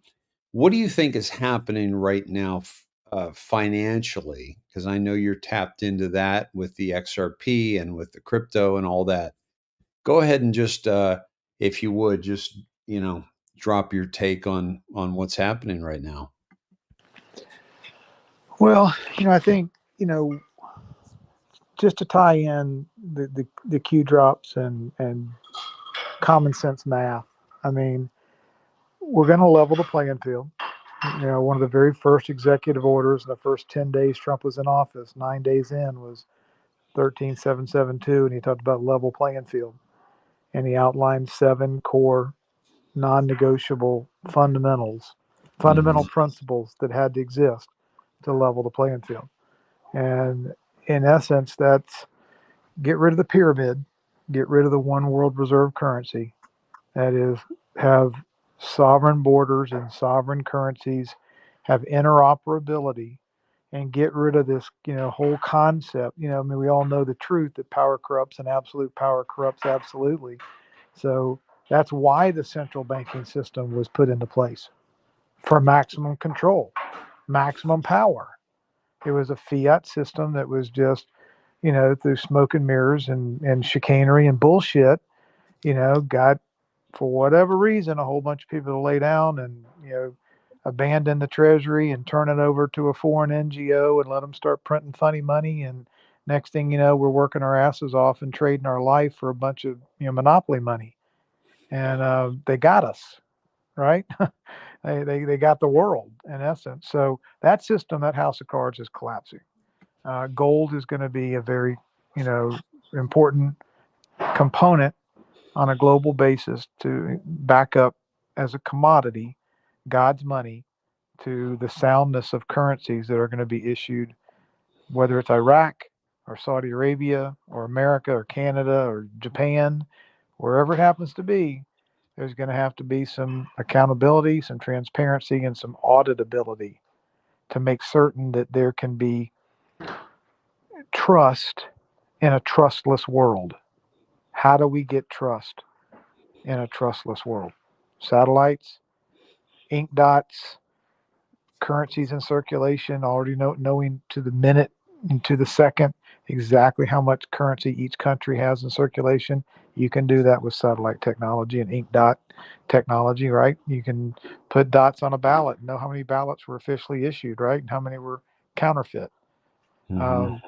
So if you know what every single nation has in inventory because of an ISO 20022 standard, and you know how much circulation of, and again, we're talking 97% of circulation the world over is digital, about 3% is physical. So we don't have to track that much physical tens and 20s and ones and 50s and hundreds, because most of the currency, even today, in the hackneyed internet, insecure, bank server system, that whole 8-track tape system of today is 97% digits on a screen. So now we're going to go to a internet of value that's much more built on quantum if I could just technology. if I could just add to that, Rob, based on our conversation the other night, you were saying that now you mentioned how much of it was digital. And I just wanted to add to this before you go into the next stage of this, because I think it's going to add weight to it, is that this was created digitally too. Literally, they're typing numbers into a computer. And yet they're charging us interest on typing those numbers into the computer. there's actually no money created through the Treasury, through the mint at that level. It's all digital, and so much of this is digital. It's created out of thin air. Yes, yeah, right. It's vaporware. It's created out of thin air. You go in and you put a signature on a piece of paper. They create $500,000 out of thin air for a mortgage, and then you start paying 8% on $500,000 that was created out of thin air. Wow. That's it. That's it. And then what collateralizes that $500,000? The property itself, your wages and income, your wife's wages and income, then the taxes that you pay on top of that. Yep. So, and then as they inflate and inflate and inflate the currency supply, because this system only works on debt. So there's a constant drip, drip, drip, ever increasing supply of debt. That's why the deficit goes to $34 trillion with zero intentions to ever pay it off. The whole system operates with the escalator only going in one direction. That's up. The system dies if the escalator stops or goes down. Their system cannot function in a deflationary environment or when new debt is not being introduced into the system. It can only operate with more debt and inflation. If you have no new debt and deflation, the system explodes like a Roman candle. Their whole system is built on the facade of being able to endlessly print new debt and put that debt on the backs of the human tax slaves. So, look, the funny thing is, look at what they've been doing with Ukraine. They hit a button, boom, money goes to Ukraine. If they can just hit a button and send money to Ukraine, why are we paying income taxes? Yeah. Well, it's been the argument for a long time, hasn't it? There's no if you can just print money, why are we paying taxes? And it's because, oh, it looks like we lost Rob. Rob, you just dropped out. I don't know what happened. It's yeah, it's Yeah, just give him a second. That link will still work for him. So maybe we ought to get a toilet flush sound effect in there. Hawk. when somebody disappears. Yeah. That's funny, but it's not funny. But it's funny. There he goes. He's back. All right. So don't know what happened. Sorry about that, guys. That's all right. It's I told Hawk we need a toilet flush sound effect so when people drop off. Hey, I just text Nino and Happy New Year, motherfucker. You up? And he was asleep but woke up to fireworks. But we might do he's asked me if I want to do a daytime show tomorrow. And I told him we're on and I sent him the link. So, but he's probably will not, just because it might be tough. But at any rate, so Rob, you were basically we have the only reason for income tax is for our slavery. Control us, right? Because by the use of this paper currency garners our consent to apply to all the IRS statutes, all the codes, all the taxes, all the regulations, all the stuff in the matrix. And the funny thing is, it's issued by a non-governmental organization headquartered in the city of London. And they're the ones sending the tax. They're sending the regulations. They're buying the politicians. They're creating the IRS regulations. And then their collection agency in Puerto Rico sends us a bill from the IRS. And as citizens, we're supposed to send the collection agency, that's the NGO in the city of London, a check to Puerto Rico so the Queen can take her 20% off the top, because that's the agreement they've gotten since 1871 or 1913.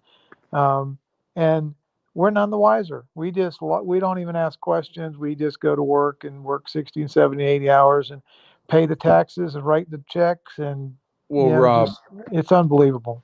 listen, I got to call you out on this. It is the queen. Come on, man. You know, a little 20%. That's, come on. She's earned it, hasn't she? Well, she Huh? did. And she did until she croaked, right? Yeah. Now the king, right? The king is earning it. Yeah. I mean, where's 22 nations are a part of the Commonwealth that report up to the City of London.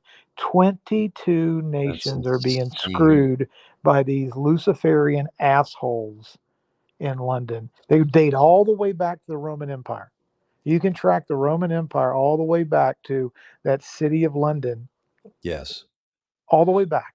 When the Roman Empire fell, they built the Roman Catholic Church and the Roman banking system. And here we are today. And it is exciting to see the sheer number of people that can now have this conversation, because for many of us, we've been trying to have this conversation for a very long time. And but it was blocked by the credibility of the mainstream media. I mean, The it's virus, like, the virus media. I mean, look, yeah, don't you love the fact that Trump came out blazing? His first messaging as it was down the escalator was fake news, and the yeah, media is the virus. I mean, he immediately started with, "You guys need to know this," because he knew what he was going to get. He knew they were going to hit him with every kind of artillery they had, and he came down the escalator, you know, punching them in the nose as his first act of business. Fake news. and the control of this is it's so subtle. Like, for example, I was just thinking about, imagine like Hawk and I are you know the newscasters, right? And in but picture Hawk with like really shapely legs, right? And we cut to Rob. We're going to cut to Rob. He's out in the field, and he's the expert on this. Rob, tell us about da da da da da. And you finish, and I'm like, hey, thanks, Rob. And you're like, hey, yeah, Dave, back to you and Hawk. And it's like these guys are jerking each other off, propping each other up, edifying each other. Where the news has been edified, the Dan Rathers and the Walter Cronkites, and they've been lifted up, and they've been put in these really nice suits and these really nice sets, and we were totally being brainwashed every step of the way. The NPR, the whole thing. And we are still overcoming that, because the people that are not yet awake are only not yet awake because of their trust and because of their experience with mainstream media. Yeah, And and Dave, it's almost in some respects it's a double-edged sword. When I go down the street or talk to people in my community and the light's not on, they haven't connected the dots yet, and they're almost flabbergasted at the concept of what we're trying to say to them, and the concepts are so foreign and vague to them. On one side, it's like, well, thank God they're not part of the cabal. They can't believe it.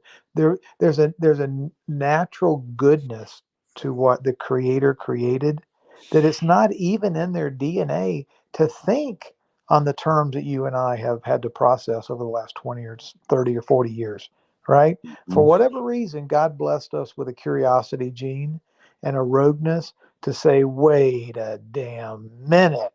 And we just started, rebel without a cause, rebel with, I mean, we just had to know. We had this insatiable desire to seek wisdom and seek truth.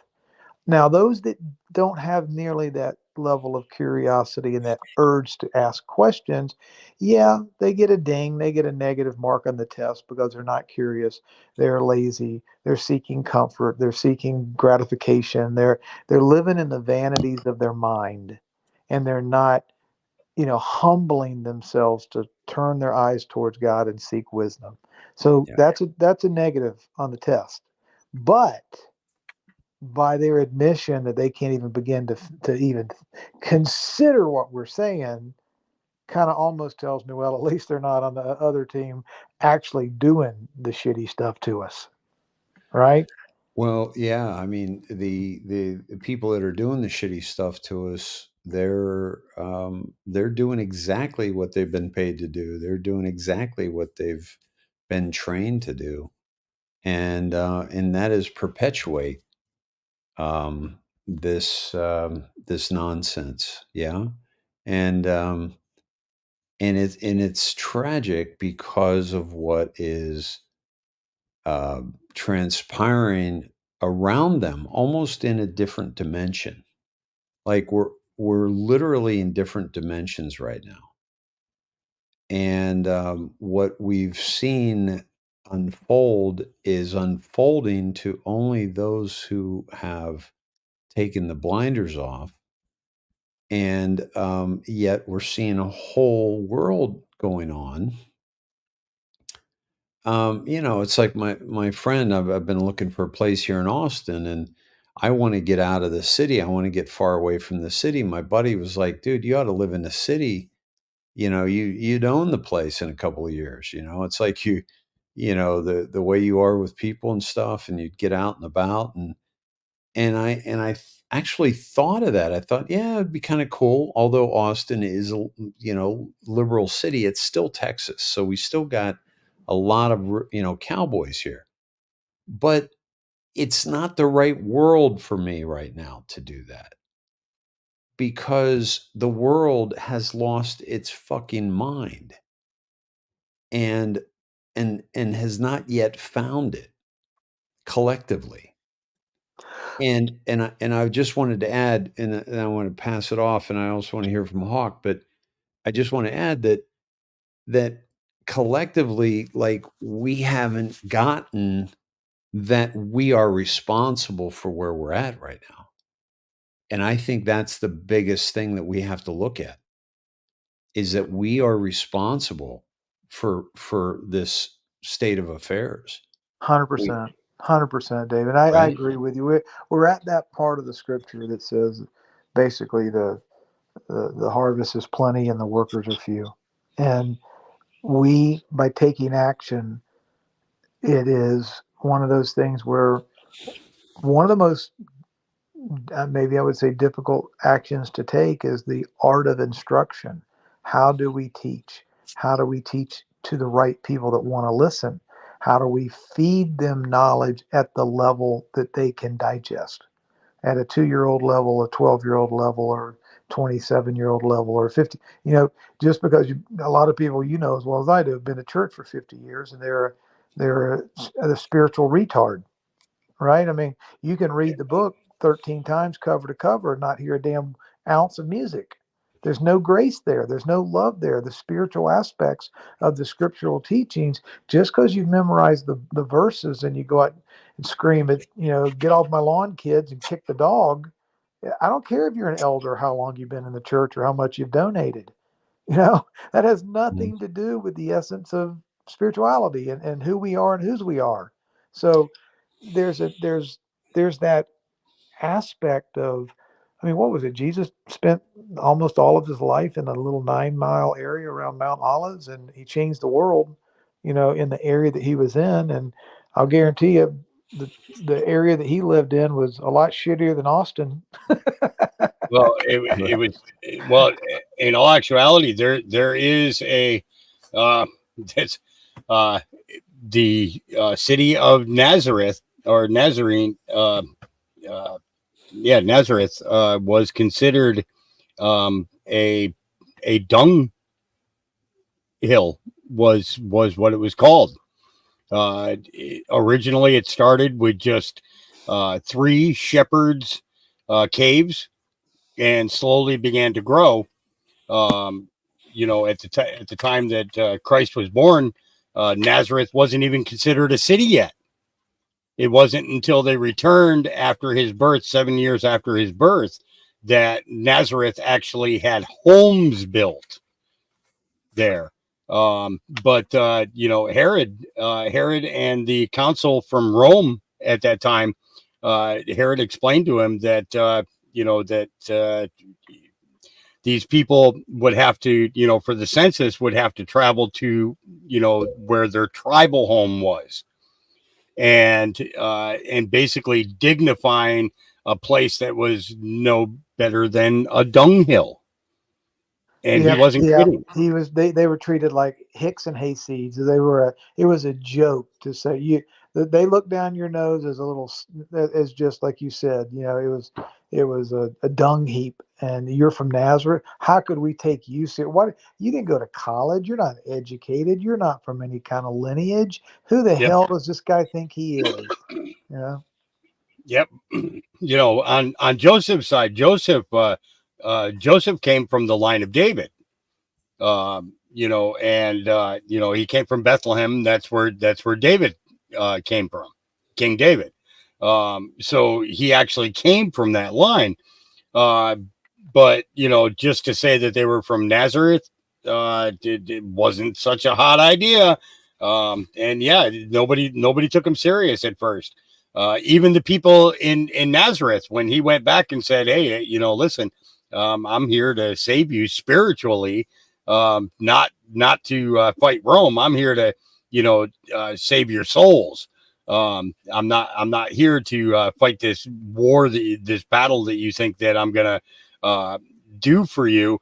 And I'm not a general of some army. You know, I'm here to save your soul." And people in Nazareth were pissed off. They weren't happy about it at all. You know, and they were really mad because they had sick people in town, and he wasn't going around healing them, but he was healing people in Samaria. He was healing people in Syria. He was healing people in Jerusalem. Why wasn't he healing people in Nazareth?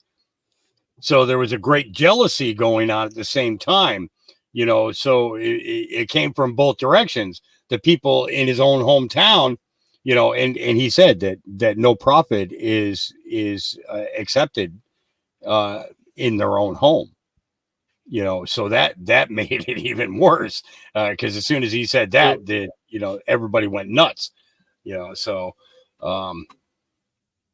so fast forwarding to now, we find ourselves in a very interesting situation in human history. I think that we have, you know, Hawk, when you're playing your guitar or you're playing the piano, and Rob, don't you know a musical instrument too? Oh, brother, I do not. I fancy Okay. I fancy myself a drummer when I'm driving down the highway in my truck, but my kids probably wouldn't agree with me, you know. There you go. you're like, please stop it, you're off beat. Yeah. So basically, you know, it's like you're going up the scale, and you know, bing, ding, ding, ding, and you know that it's going to stop, and you have to come back down because you only got, you know, 6 strings, right? So you know it's got to come back down, and you also know that it's reaching a enough pitch that any higher pitch is not going to be heard by the human ear, you know, to a certain level. And so we know it's coming back down.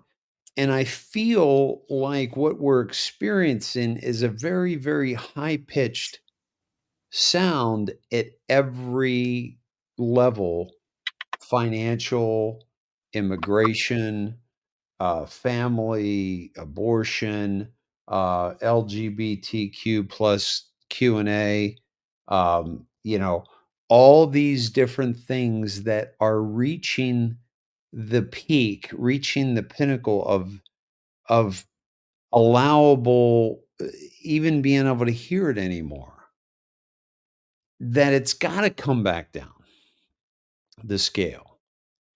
And I feel that that's where we're at across the board right now. And so that it's becoming more and more clear that that's what this was all about. Q said it had to be this way.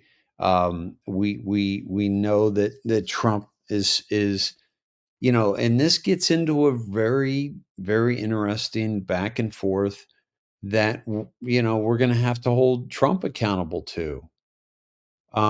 It's like, tell us more about the vaccine. Tell us why you were saying it was safe, years later when you're out of office, supposedly. Why are you still saying that it's a good thing when it's been the major culling of the population that we've seen since Mao Zedong? This is a major, major fuck up. This is a major thing that we've allowed into our society. The mRNA, the DNA changing technology, the spike protein that is killing people, is causing turbo cancers, is causing myocarditis. I've lost 2 people in my family. I know other people that have lost people in their family. This is a growing problem that many of us saw very early on. Did it have to be this way? And if so, you got some fucking splaining to do. Well, Dave, let me put some context on this, and I'm not arguing one way or the other. What I'm trying to do, and what I've tried to understand, is if there's a positive Q movement, if there's a recruited commander in chief, if we've got quantum computing that is beyond anything we've ever imagined in our life, with satellite technology and trillions of calculations per second and infinite algorithm, whatever.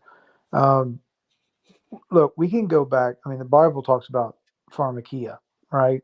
We can go back to Joseph Mengele and the stupid pharmaceutical trials that these sick bastards did, in Germany and the Holocaust. We can talk about Operation Paperclip and bringing these people over, and how the entire pharmaceutical industry, from the time they neutered naturopathic medicine, Rockefeller in the early 1900s, put on the white lab coats, funded all the damn universities, and booted out the naturopathic, homeopathic people, and put in the chemical salesmen.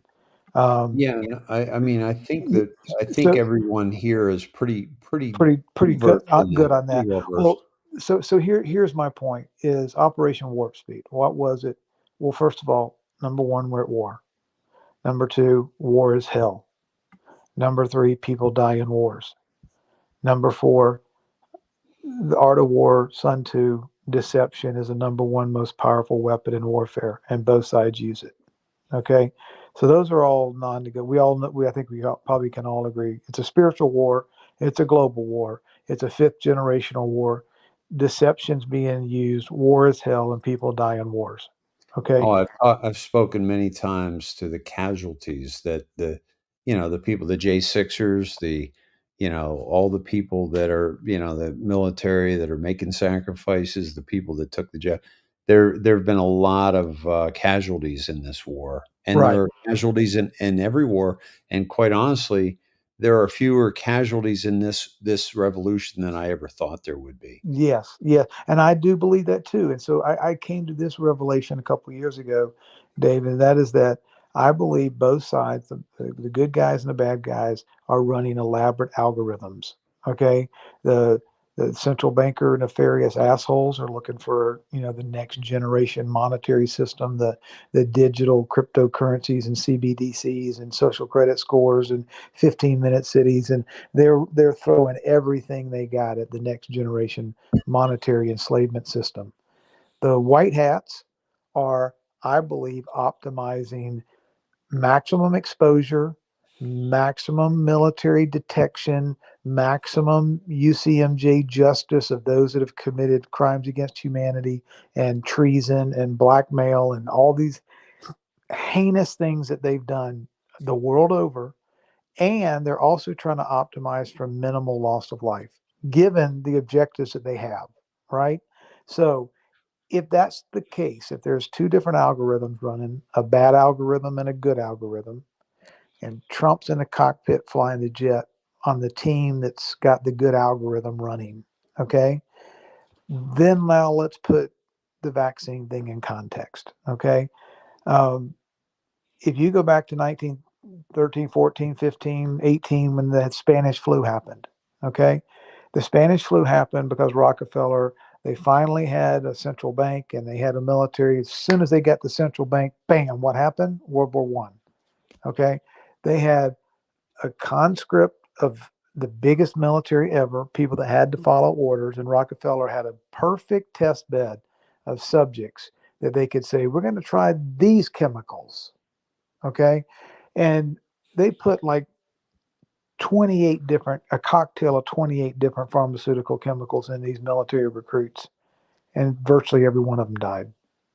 Every one of them. The world over, they were trying this vaccine experiment. The only nation that would not go along with them, that would not follow the protocol, if you will, and go through the experiment and buy into the bullshit, was Spain. Spain told Rockefeller and the whole medical establishment to go screw themselves.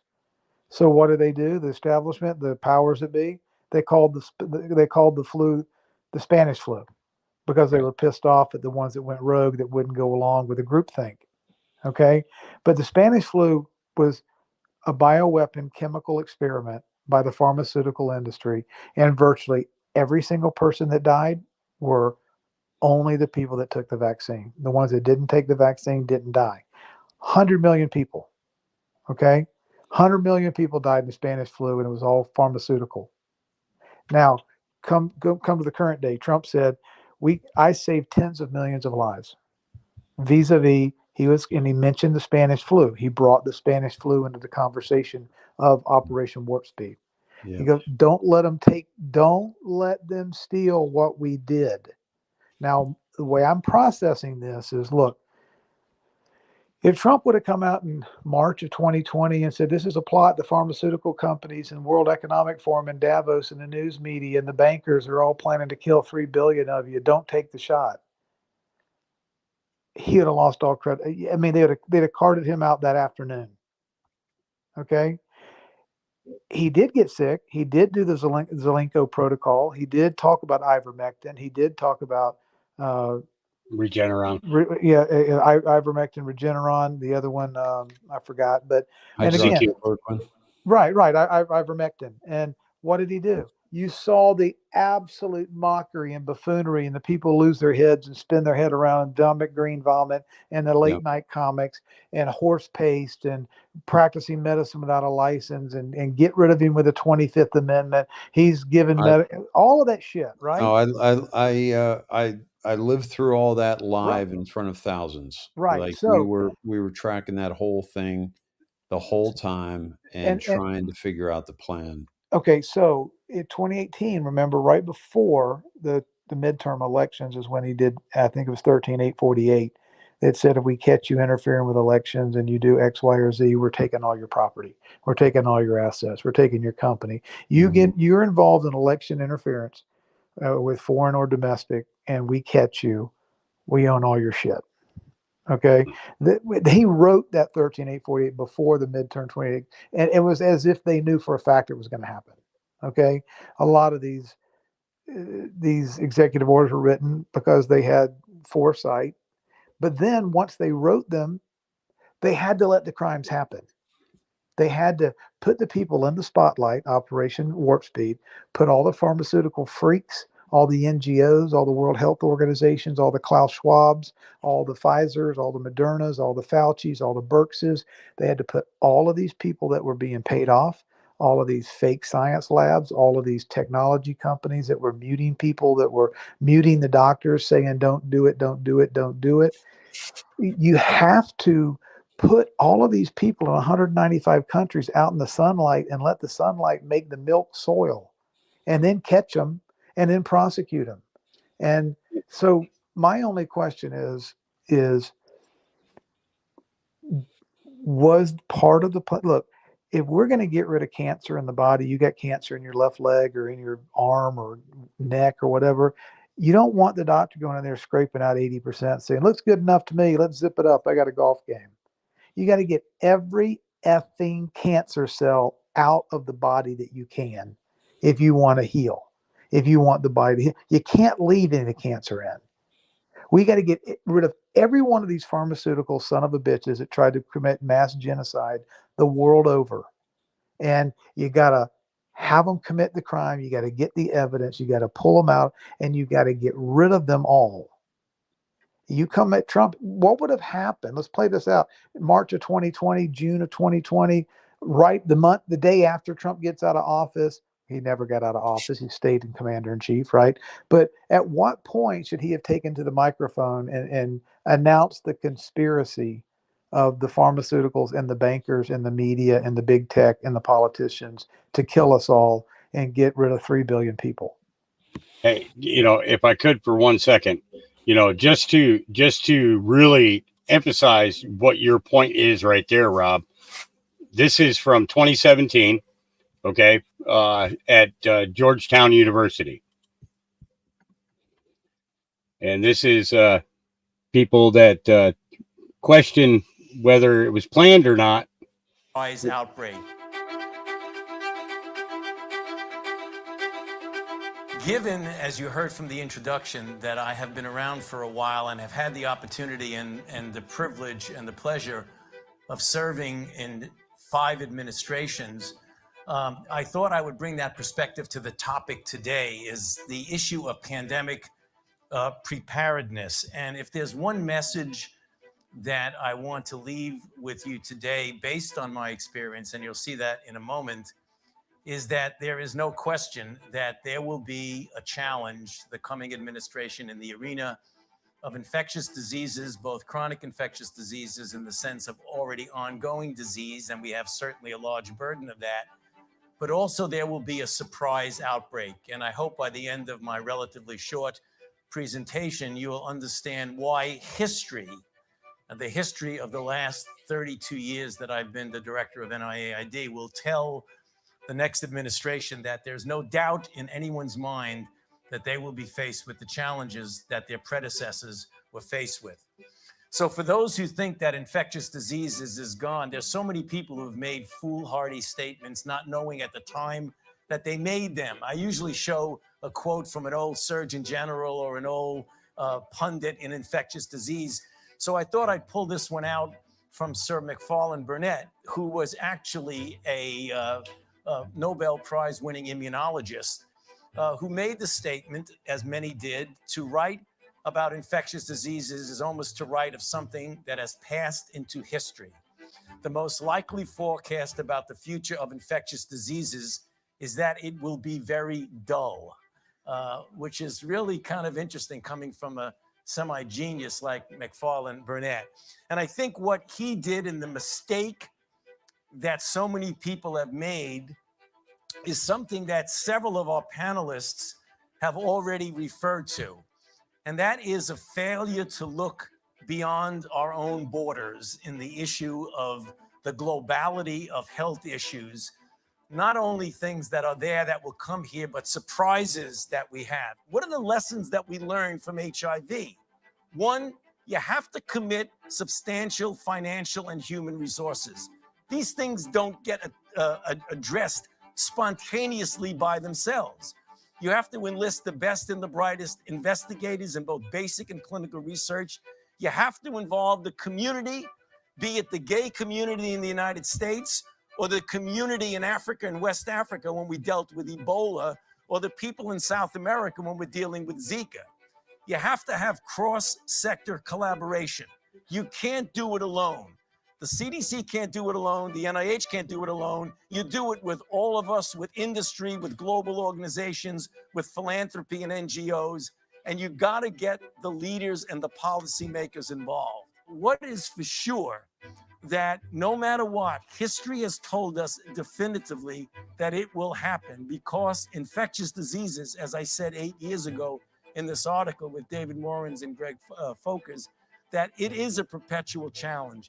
It is not going to go away. So the thing we're extraordinarily confident about is that we are going to see this in the next few years. Thank you. I mean, this guy went in front of all these people and basically There will told be a them surprise. that he's been in charge of all the diseases since the 1980s. Well, diseases and viruses are not natural occurrences. They are created by man. You know, and you were talking about the 1917 Spanish flu. Okay. You know, the funny thing was that part of their regiment in the vaxes back then was the exact same mustard gas that they were getting ready to use on the troops overseas. The same mustard gas that they've been using to treat cancer patients since the late 1940s and still used today.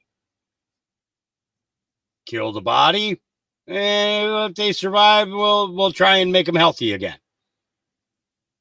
Now, it could just be me. I could be totally off about this, but you know, where Donald Trump is concerned, you know, he was one guy leading an administration that was 100% against him. It seemed that everybody except for Dan Scavino was 100% against him. No matter what he was doing, was he had 98% of his cabinet were 100% against what he was trying to implement, what he was trying to do. And you really can't get far that way. You know, it's like one step forward, two steps back. You know, nobody gets too far like that. And I mean, for a guy who was held back, he did an awful lot of things. I mean, when you go to magapill.com and it shows you all the things that he implemented and put into place, it shows a whole big map. So I love this perspective that, you know, Rob brought in, that you brought in. And I just wanted to say that I wasn't bringing that up as if I haven't already thought about this or talked about this at length, or, you know, weighed these different decisions. But it's really valuable that you guys brought those in so that the listeners can really kind of see the perspective here. For me, these questions still need to be answered. Like, we need to see the figures on how many people were actually going to die if they didn't sterilize a third of the population. You know, because see, we're just seeing, I believe, in terms of the deaths from the jabs, we're just seeing the tip of the iceberg here.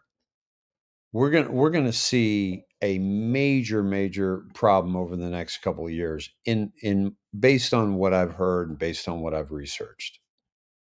And so what's important, I think, for us to just know, and also to be able to communicate to those who are kind of challenged with this question as well, is yes, there's going to be casualties in every war.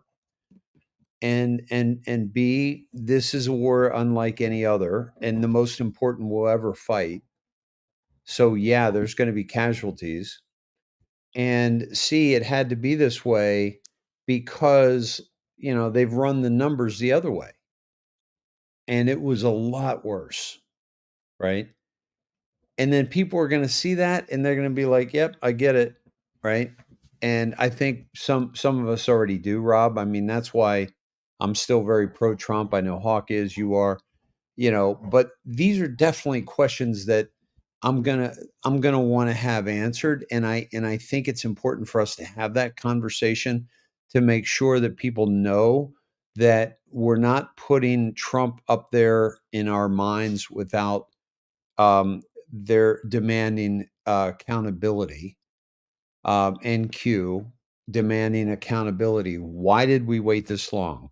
Did we really need to wait this long? And they're going to be able to just show us. But I think we need to be to ask these questions.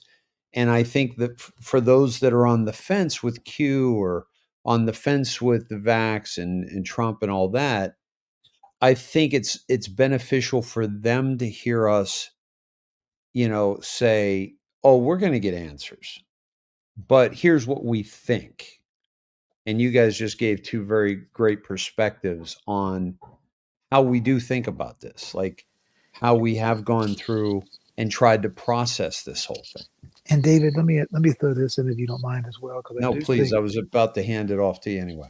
Well, I do think that we need to put into consideration. Yes, first of all, 100% agree with you. There has to be a complete accounting and a complete debrief and an actual factual point by point breakdown of who, what, when, where, how, and why about this vaccine and what happened. And I think it will come, but I think it will come in due time. There's so many damn rabbit holes I could go down on this, but one of the ones I want to go down is, remember, the distribution of the vaccines and the supply channels really pumped up after Trump left, right? I mean, the military was part of the distribution system, the supply chain, getting all of these chemicals out to all the regional hospitals and getting them, distributed to all the different counties so that everybody could give them, right? Well, here's what we don't know. During that entire distribution, that supply chain, from manufacturing to warehouse to airplane to truck to however they got to the end result before they got put into people's arms, how many were placebos and how many were the real mRNA? I mean, we've had a lot of very reputable, unbelievable doctors and researchers talk about there were specific batches with unbelievable lethality, and there were others where there was hardly a blip on the radar screen. So the question is, how many people, or was there in that chain of custody, in that supply channel, was there any positive trickeration or negative trickeration? Did anything get substituted? Did the things that get put into the labels, all the labels were blank. There was nothing on the ingredients, right? You'd open up the little internal sheet and there was nothing on it. How many of those in the supply chain got interrupted by the good guys and how many didn't? How many people really got an mRNA shot? And how many people were just lucky that, although they were stupid and they rolled in there and they were compliant and they rolled their arms up, they didn't get something that was going to alter their DNA? I don't know the answers to that question. I'm just positing it out there. If Trump was in fact the commander in chief the entire time, and he still is, and he had any sway over the military distribution of these biochemicals, did any of them get swapped out? I don't know the answer. I'm hoping it's a positive answer. We tracked that, Rob. I don't know if you were dialed in to me at the time, but we tracked the first military vaccine, and I forget what fort it was at, but it was sketch. It was like, wait a minute, something's not right here. Like they were throwing us comms, and we talked about, watch the water, and is the water saline, and we watched an interview with Christopher Miller, and he was, and they focused on the water on the table between the two, Christopher Miller and the person interviewing him. I can't remember who it was. And we went down this path, and it was like there was lemon there too for the water, and that took us to hydroxychloroquine and watch the water. And so we did a bunch of just investigative kind of fun dives along that path. And I do believe that there were different, and we know this to be true, that there are different batches, but I also believe that that there were different batches that Trump released, and then there were different batches that they released. And that when Trump is talking about, yeah, the vaccine's safe, he's talking about the one that he did. So I've heard that, and I've gone down that path as well. But I think what we're going to see is just a massive amount of not just deaths, but sterilization for the next generation, which saddens me greatly because I know many young girls and young boys that have gotten this jab. We don't, and we know that it's causing problems, and we know that it has, the whole agenda is, it's causing the miscarriages, and the whole agenda is population control anyway. So wouldn't we be surprised if it wasn't sterilizing people, right? So these are questions that are going to come up much more fervently as we lose more and more and more and more. And then ideally they come out with whatever the real version of the medical technology is, whether it be bringing back Royal Rife technology that cured cancer, or what's that? We lost Rob again. Oh, and or is it a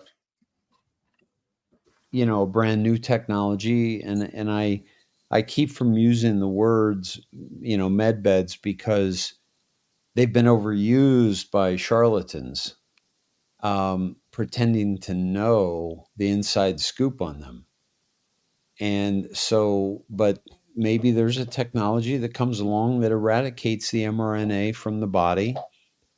And I know there's some protocols going, but I don't think the numbers are where we need them to be really for society to continue on unabashed as it has been by all these people.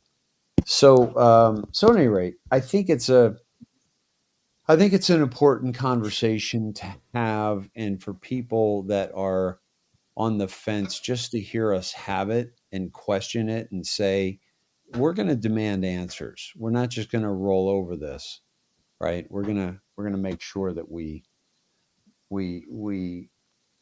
get our questions answered, if you will. So guys, we all know that there's more people that are awake than ever have been in human history.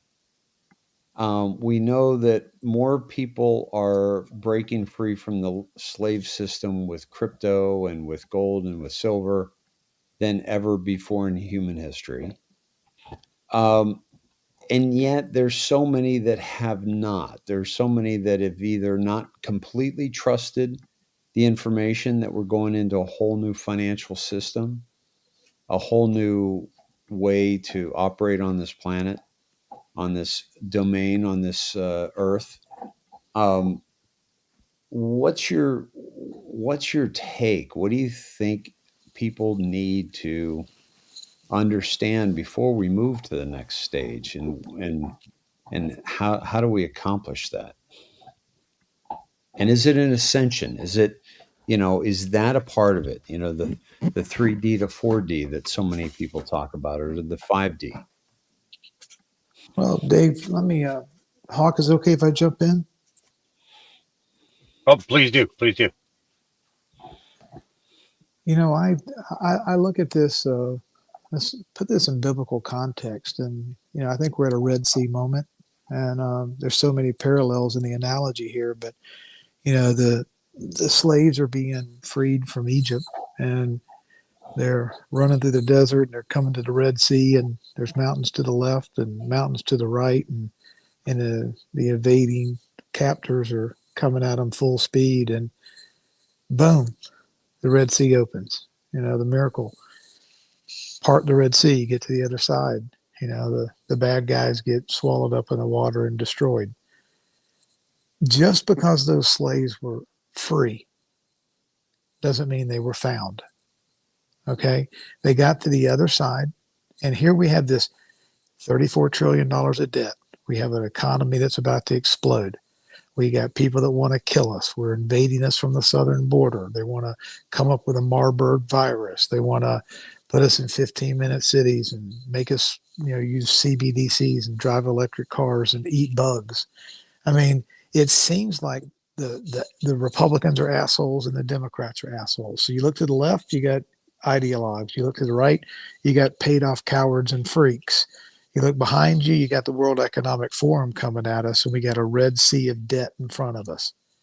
Boom, that red ink is gonna part somehow or another through transformation of the monetary system. And so many people aren't going to see it, but we're going to get on the other side of the red ink.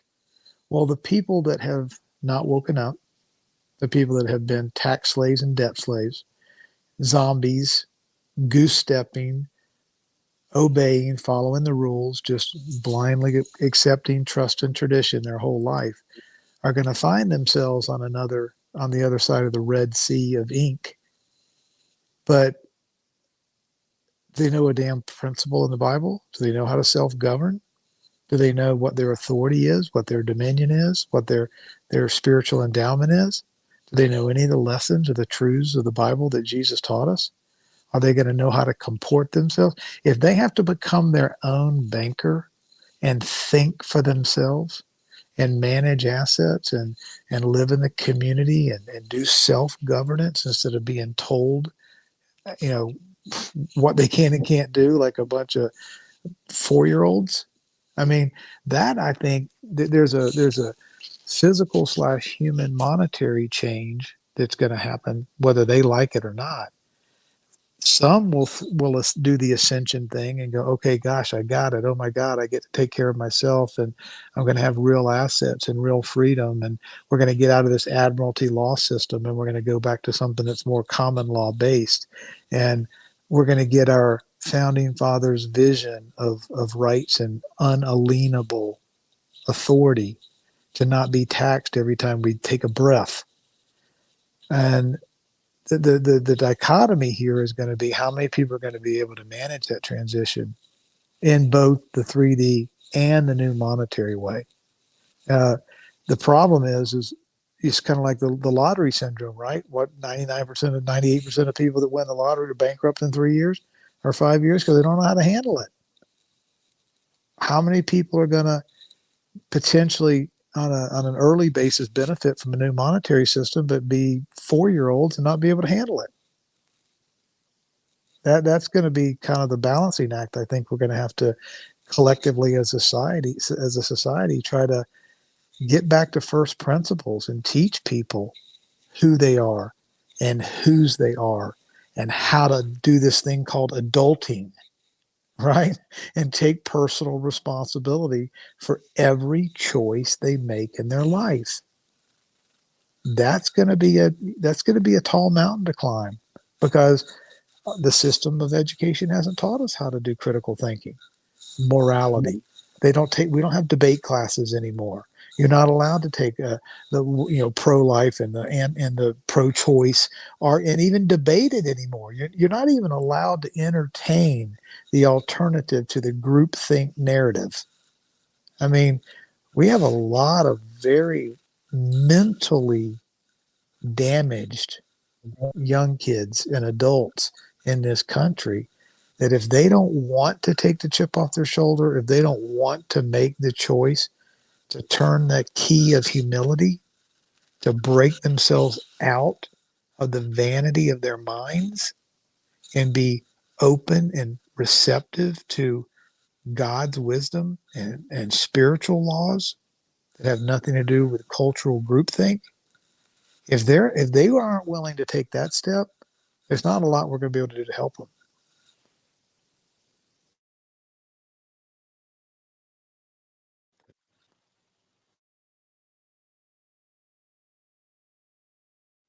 I have to agree with you. I think that, there has been so much time spent with letting the government adult for us, that there is going to be a very difficult transition for a lot of people.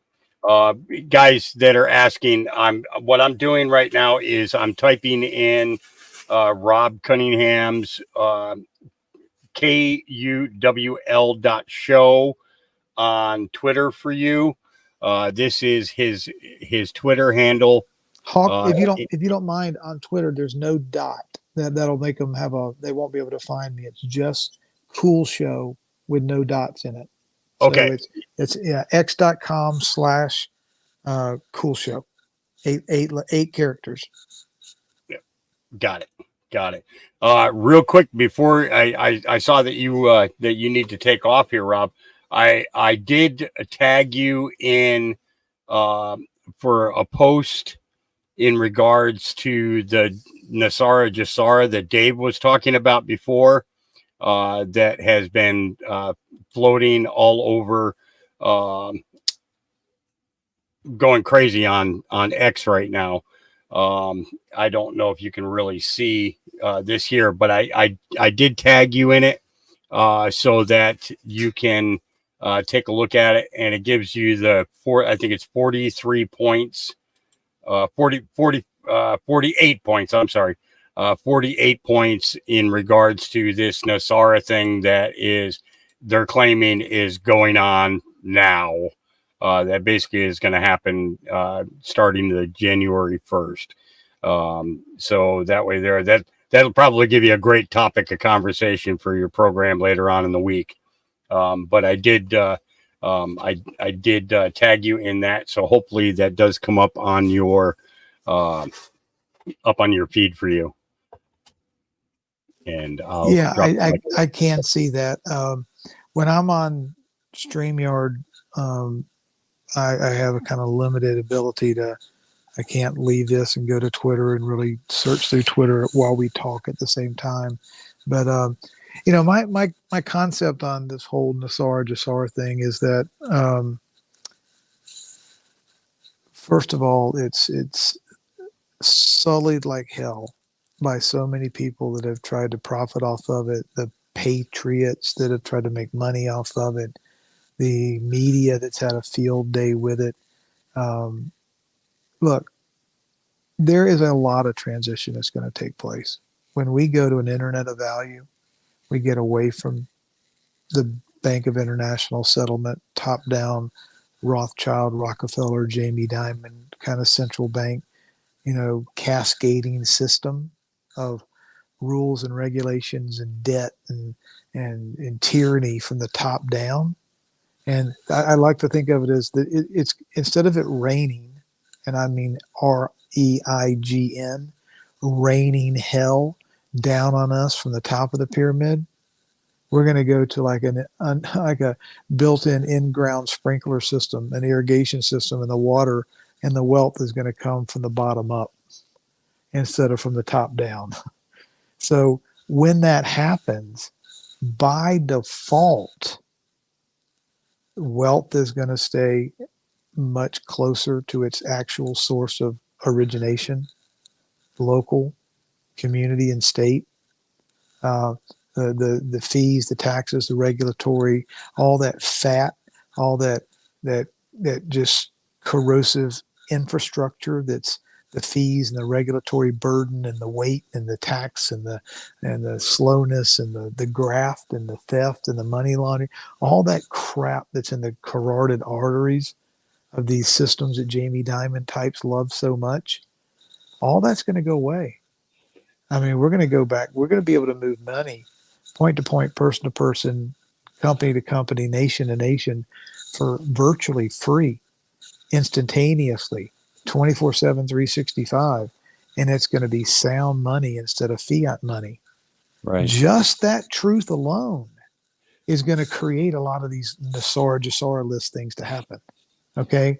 Whether it's intentional or by default or just by the fact that, look, if we're going to drain the global swamp, You have to drain the global swamp's fuel system.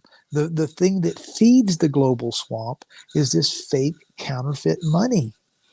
When that system gets cut off and you go to a different food source, a different supply chain, that they look, ISO 20022 standards, if it does nothing else besides regulate the highest level of standards for digital assets, it's an anti-money. I mean, it's an anti-money laundering, anti-human trafficking regulatory coup, because it requires every single penny, wherever it is created, if it's moved, if it's spent, if it's gifted, if it's taxed, if it's stolen, if it's transferred, whatever happens in a system of absolute mandated transparency and accountability and traceability and trackability. And it's so important for your audience to understand this, Hawk. Transparency does not mean Chinese credit score surveillance system.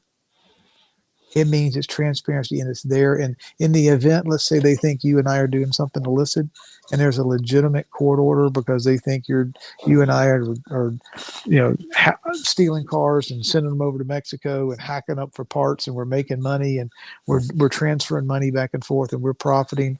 And a judge goes, let's investigate that crime. And there's a specific court order to look at the records and the transactions between me and you, between date A and date B. That's fine. They can do that today. That's no different in 4 years from now if they do that in an Internet of Air. The good news is when you have absolute ironclad 150 ledgers that validated every transaction. You can't have a Hillary Clinton set of books and a Federal Reserve set of books and the public set of books and Bank of America set of books and the BIA. No. There's a ledger. There is a immutable ledger that cannot be refuted. And it's a single source of truth, validated 150 times over, instantaneously with consensus and registered on a blockchain. And if I sent you, Dave or Hawk, a Bitcoin today, in 1,000 years from now, they'll know on January the 1st, 2024, Rob sent Dave and Hawk a Bitcoin each. And at this date and this time, they knew that you were you and I was me. Boom, boom. What time did it send? What time did it receive? What wallet did it go in? And in 1,000 years from now, that record's going to be there. Indisputable. Right now, we don't have anything like that. We have darkness. We have chaos. We have embezzlement. We have money laundering. We have 17 different LLCs at the White House for the Biden clan.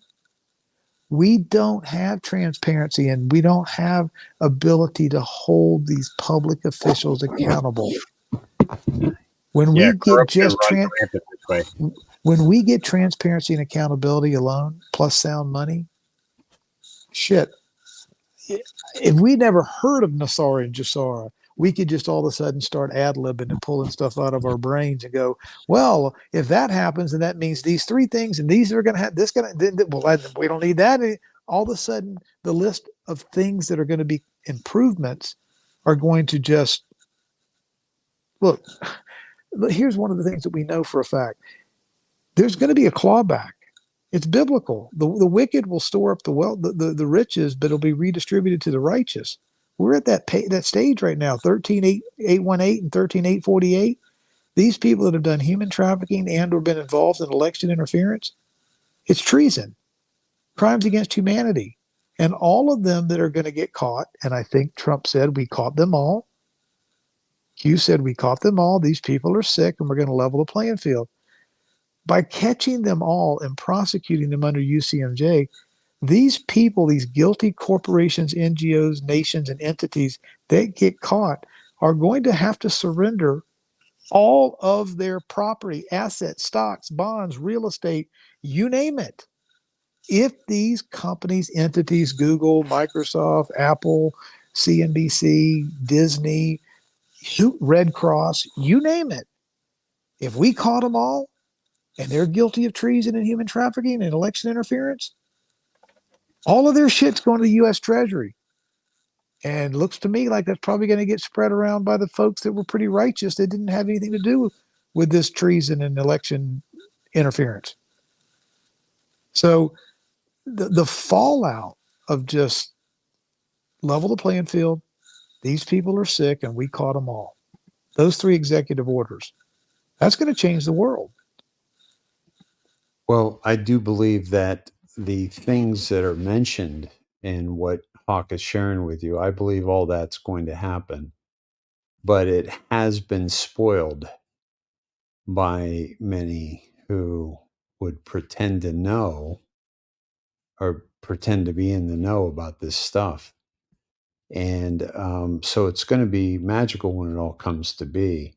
But one of the things I wanted to mention is that Hawaii has had 3 major earthquakes. I'm sorry, Japan has had 3 major earthquakes, and they're expecting, this is the first major tsunami warning since March 11th, many years ago, when the nuclear power plant spent fuel rods were released into the Pacific.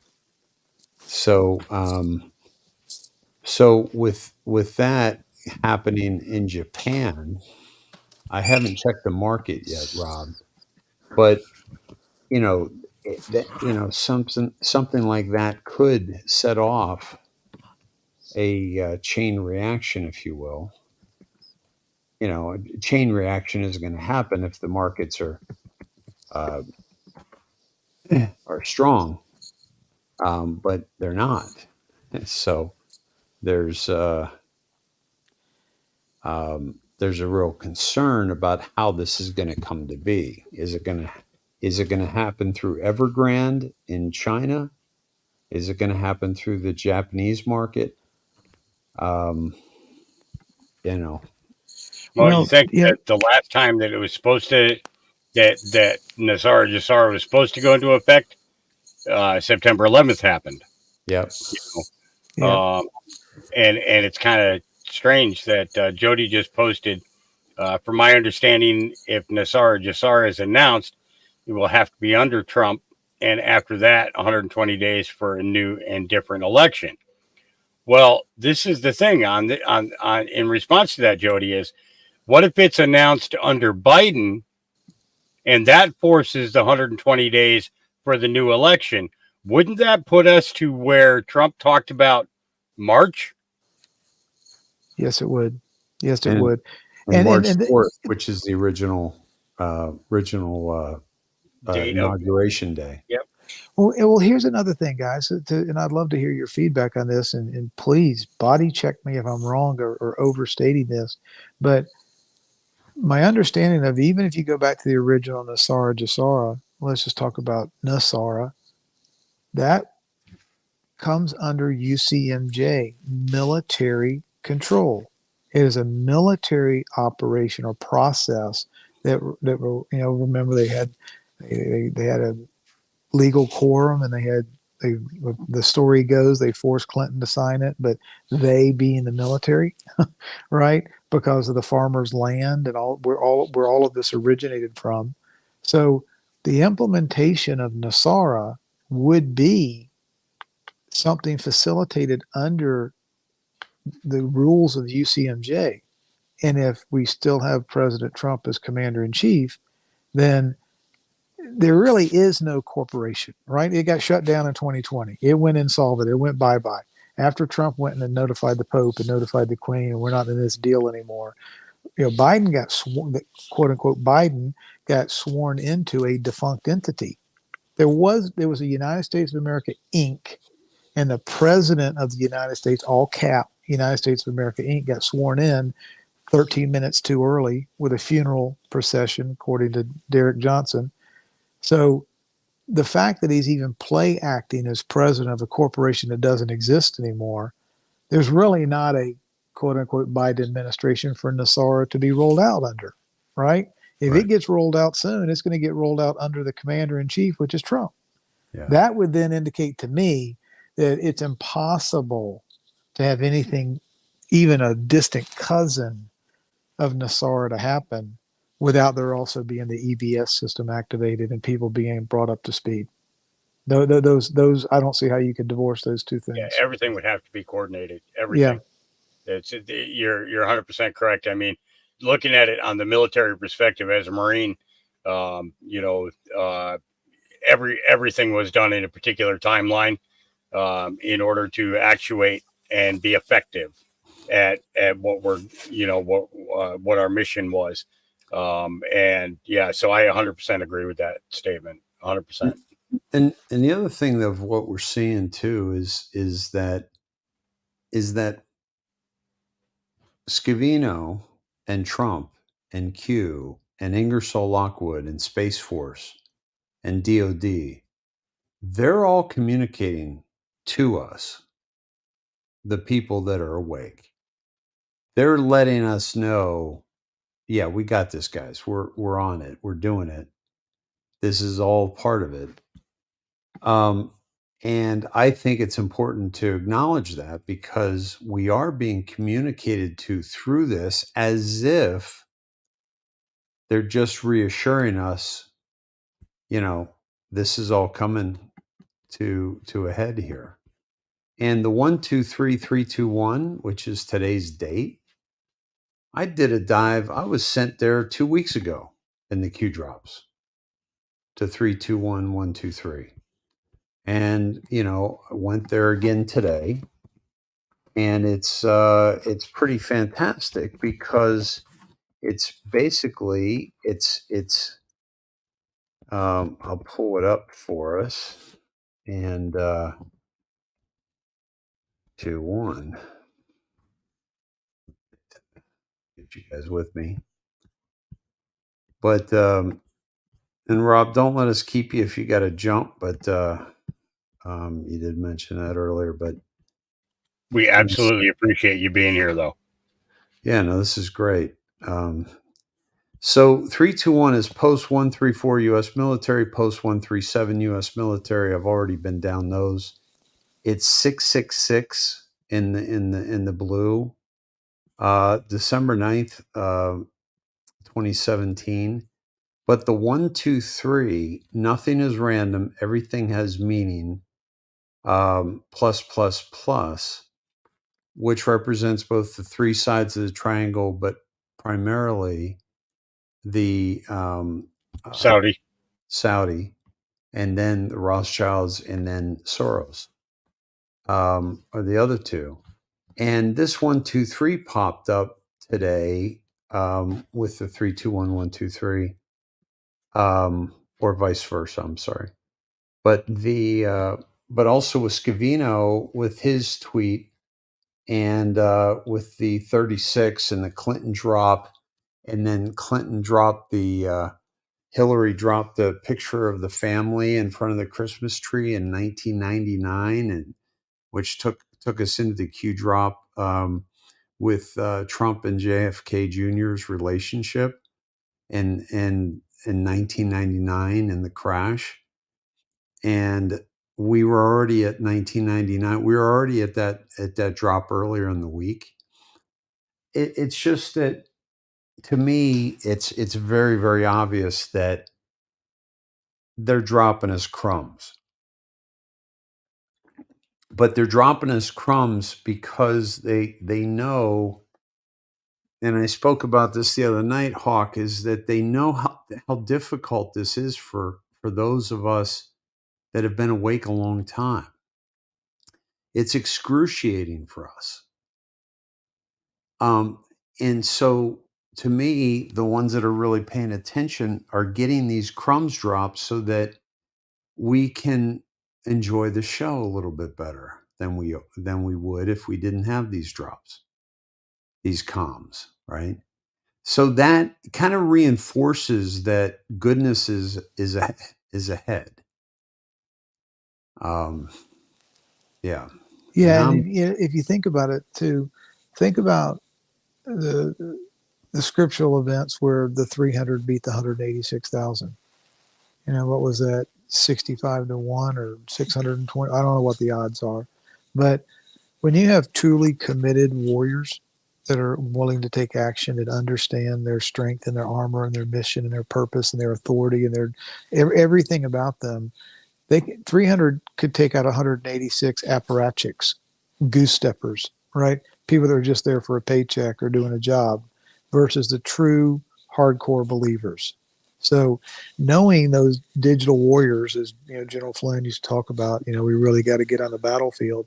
We got to find our voice. We have to know what our put on our spiritual armor and get out there and be those leaders. Scavino and Trump and the powers that be that are running the show, we are the storm.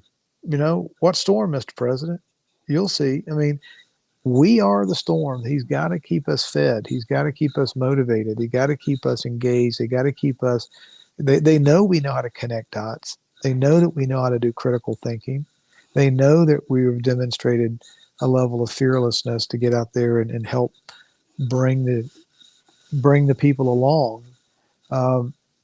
We're their starting lineup. We're their starting team, and they can't do this without us. I mean, this is Trump could die tomorrow. This movement's not going to stop, right? We've got to. He's not going to be with us for 10, 15, 20 more years. Who knows how long he's going to be with us? But this has got to. We have to have 500-year and 1,000-year lenses on this. We got to be thinking multi-generational, and he's got to bring us along. I mean, it would be stupid to not bring us along. It would be irresponsible to not bring us along. And that means feed us, encourage us, point us in the right direction, and keep us engaged and keep us, confident that, this is such an unbelievable historical time. We all, I know we go through these things once a week. We got to check ourselves. Have I lost my mind, or am I really doing this right? I mean, this is uncharted territory for all of us, but it's our faith in God, and it's our faith in principles, and it's our oath to God to try to get this right, so that we can battle for on earth as it is in heaven. We need justice. We need a level playing field. We need grace and power and love, and we need to be able to create. And we need to be able to do that in a fair, loving, honorable, respectful manner, not as debt slaves on an animal farm. And that's what we're doing. We're going from the animal farm back to the way it was supposed to be set up. And there's a lot of people that just don't have the eyes to see. They don't have the heart to know. They don't want to put the work in. They're too lazy. They're too scared. They're whatever the reason. We're the ones, and they got to keep us. They got to keep us fulfilled, and going forward.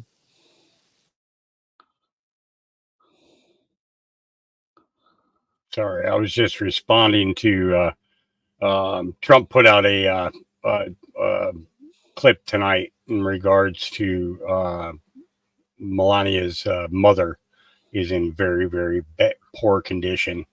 And he was asking for prayers for both Melania and her mom.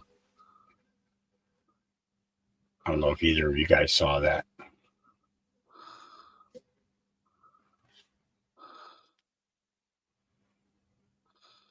I did not see that, but thank you for bringing that to our attention, brother.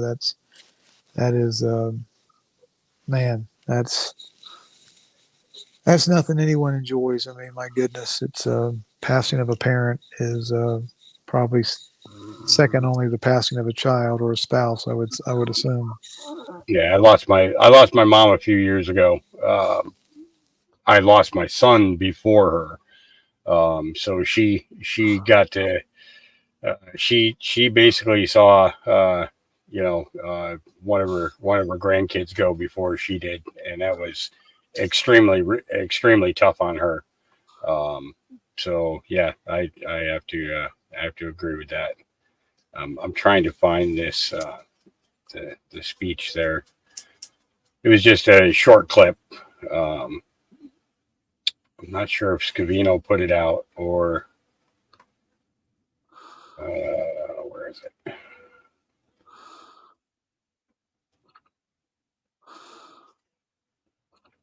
Dave, are you with us? No, nope, you lost me, brother. Sorry. Did you fall asleep? I did, man. I am. I've been up since 6 this morning, and I just dozed off, man. Yeah, You fellas. just lost me because I was dialed into Rob through his towards the end, I think there. I tend Well, I tend to put Rob people to just- sleep sometimes. I'm sorry about that. Oh, I Rob, did too. Rob answered the question of what's the secret to everything, Dave, and you missed it. It's yeah, I have how many people I've put to sleep with my voice, Rob. Your melodious tones. That's what it is, Yes, brother. it's too numerous. It's too numerous. So I still got a few punch tickets that I could do if I could fall asleep a few more times, Hawk, and I'd still wouldn't touch most of the sned heads have dropped off to my voice 6 and 8 hour shows. Well, Hawk and David, I want to thank you both for inviting me up, and I have definitely I've been up like you since about 6 this morning, and Dave, I got to call it a night, but love to do this again with you guys in the future. Yeah, well, I think thanks for coming, man, and for Hawk for hosting, and we're I just think, we definitely have some good things coming. But we still got some lessons to learn. And that's a good thing, right? I mean, that which hurts Yeah. instructs. We here's the thing about the quantum, the era that we're going into. I mean, I did a little post today that 2024, if you add them all up, is 2 + 2 + 4, it's 8. 8 is really the sign for infinity, right? And infinity is the sign for God, and God is love, and omnipotent, omniscient, omnipresent. If you want to get gematria and just say this is the year of 8, that's there's a lot of infinity connotations that relate to the year 2024. We know that a lot of change is coming our way. It's an election year. It's a revelation year. We're going to learn a lot. A lot of people are going to wake up. Some people are going to be able to handle it. Some people aren't going to be able to handle it. But in the quantum, it seems like every single day we go, every hour we move forward, every day we move forward. The old adage, the more we know we don't know. And it doesn't matter who we are. It doesn't matter how long we've been red pilled. Every single day, the next day, you get one more piece of information and it connects about 843 different dots. And you start going, oh my God, I got 2 years worth of materials, brand new material now. I just learned this and this, and it applies to 800 different areas. Oh my God. And that's kind of the quantum awesomeness of God, isn't it? I mean, it is just Nikola Tesla didn't discover anything. He had what, 6,000 patents hidden, but it was because they were revealed to him. He didn't create math. He didn't create free energy. He didn't create wireless technology. He discovered them through an open mind, through an ability to comprehend, and through a seeking of God's law. God created math. God created gravity. God created fire. God created lift and thrust and weight and drag, and that's what makes airplanes fly. We don't create anything. We discover it. Okay? And in the quantum, every time we discover something new or a new revelation has been put before us, because we have the eyes to see and we're curious and we're seeking and we're knocking on doors, and God's showing things to us, and it's bringing us, oh my gosh, look at this revelation. That is, I'm just looking forward to 2024, because I know, look, we're all going to look back in 6 months from now or a year from now. We're going to say we thought we were all that in a bag of chips and we had this wired, and we're going to be as humble as we have ever been in our life, because we're going to see things go to 9,000 miles higher than they are right now. I know that's going to happen. Yeah, totally. Here's that clip from with Donald Trump. Well, let's let Rob drop off here. Thank you, And- guys. I'll talk to Yeah. you soon. Thanks, Rob. Happy New Year, everyone. Happy New Year. Happy New Year to you too. Thanks. Hey, Independent, good to see you. All right, so this is a post that was put out just a short time ago. Melania, great first lady, so popular, the people love her. She's right now in a hospital with her mother. Her mother, Melania, is very ill, but hopefully she'll be recovering. But she's been very ill, so I just want to say hello to the first lady we just spoke. And, down in Miami, and a great hospital, and hopefully that'll be okay. But it's a tough one. It's a very tough one. So she sends her love to everybody, and she knows probably about 95% of the people in the world. And we just want to wish Amaya that she gets better as quickly as possible. Also, just we look at Mar-a-Lago. Most of you are members. A couple of you snuck out. They're scalping tickets out. So do you believe it? They're getting $10,000 a ticket. If my members, I know my members are rich, but they're cheap as hell, you know. If they knew they got 10,000, they'd be out of here in 2 seconds, right? They're scalping tickets. I see people, I've never seen these people before, I tell you what. But I do, I know most of the people in this room, and you're fantastic people, and we are, again, we're gonna have a fantastic year, we're gonna have a great year. Our country has gone to hell, and we're gonna turn it around, we're gonna turn it around pretty quickly. We go to Iowa, we have the caucus, the great Iowa caucus. We kept that first in the nation. It's been there for a long time. The Democrats are going to move it back in the pack. And I think they remember that in Iowa. But the caucus starts in 2 weeks, just about 2 weeks from now. And here we go. Here we go. We have to win it a third time. We're winning.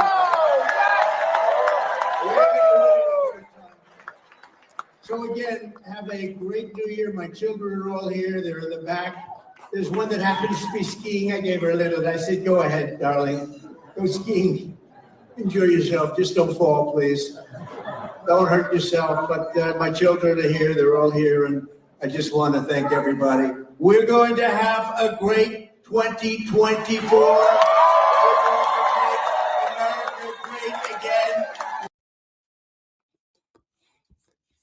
Yeah. That's, So that was, yeah. It's a good message, you know. Even though he started off, talking about Melania and her mom. He went into, just reminding everybody that, hey, things are going to get better, and we have to, we have to keep a positive attitude towards that. But at the same time, we also have to remember that things are going to get worse before they get better, because the evil is not going to just roll over and let us, and placate to us. That's not going to happen. They're going to fight back. And, so we have to be prepared for that. What's your take on that, Dave? Well, I think that, what I was talking about the loss that I've experienced and so many are experiencing with people that have, whether it be COVID or the jab or the lockdown or suicide, it's touching everybody. And what we're hearing is that the First Lady's mother is having a difficult time right now. And that means Melania is having a difficult time. That means Trump's having a difficult time, because these are loved ones. And it just kind of brings it home. And then so for him to start with that, not that he started, because we caught it, we don't know how far into the speech, but right, to go from that to the positive also kind of puts himself in our shoes a little bit. Like, there's one thing that money can't solve, and that is health. And he could have all the money in the world, but his wife might lose her mother, and you can't do anything with money when it comes to that. And so, and that's what we're all feeling. And I think that's what we're all experiencing. And I think,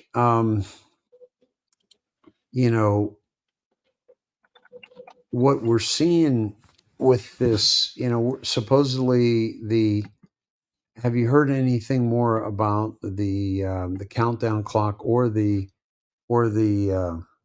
list, the Epstein list? Okay, so there were a couple of posts in regards to the Epstein list today. But I believe the list is somebody was claiming that they had they have a copy of Ghislaine Maxwell's trial. They got a FOIA request and they got the entire trial thing there. So they have a list, but it looks very much like the one that's kind of been floating around for the last few years. I think that the list that's going to come out, this is the thing, are they actually going to give us the heavy hitters in this list, or are they going to give us just a couple of them and then everybody else is going to be like servants and cleaners and things like that? Does that make any sense? Yeah, we all want to know, is this going to be the real deal or not? Because we so far we've been spoon fed a bunch of bullshit. Yeah. So people are like, yeah, no, it's not going to change. And so what I think is going to happen is I think we are going to get some substance. And I'm going to share something with you as well. And that is my post that I've been putting together. And I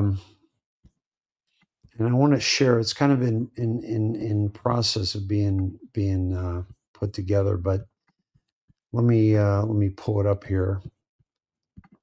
And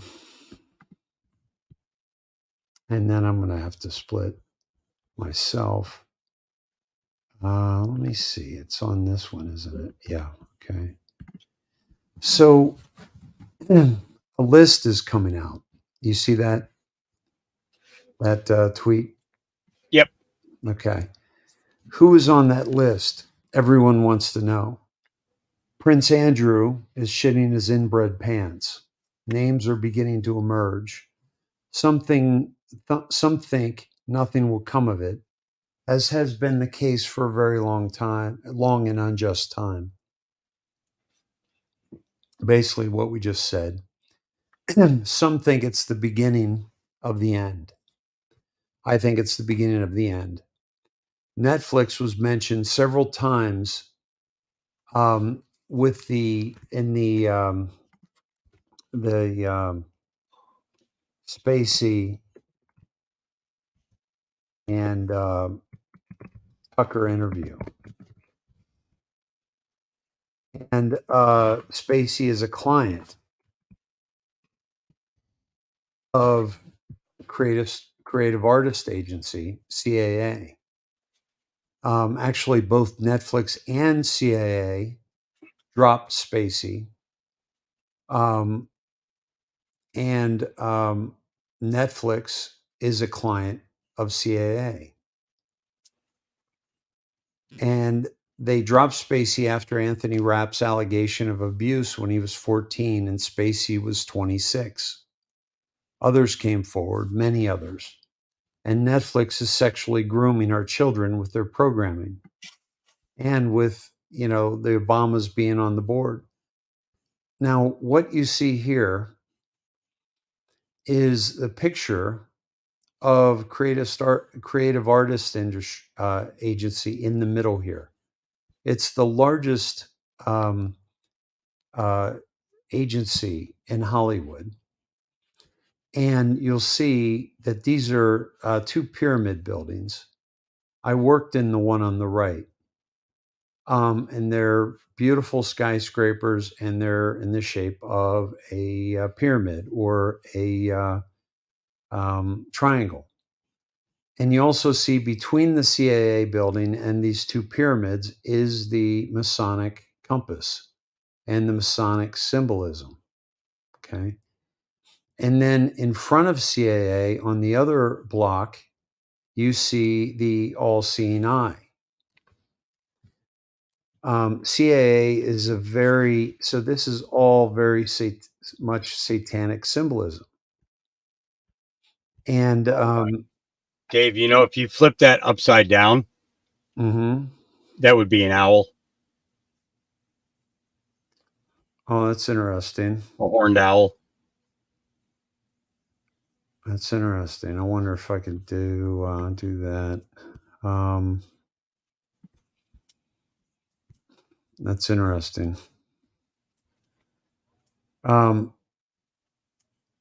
So but we see the symbolism, and Q said symbolism will be their downfall.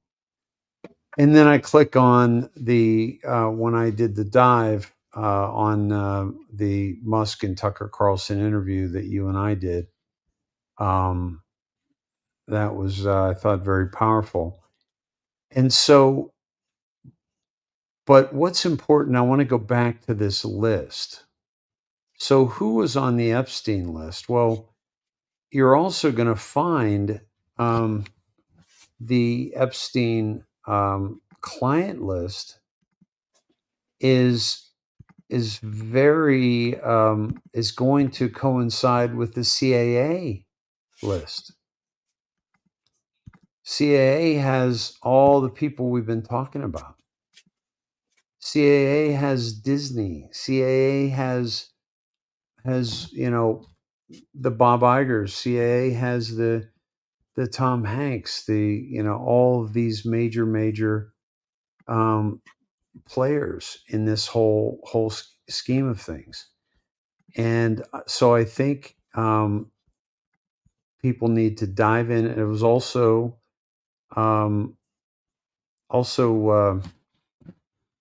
CAA was run. Michael Ovitz went to Disney for a bit from CAA to run Disney.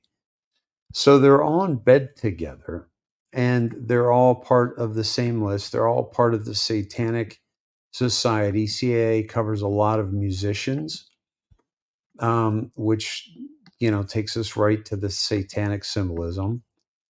And it's going to be like, what we haven't seen yet is a major disruption of Hollywood like we've never seen before.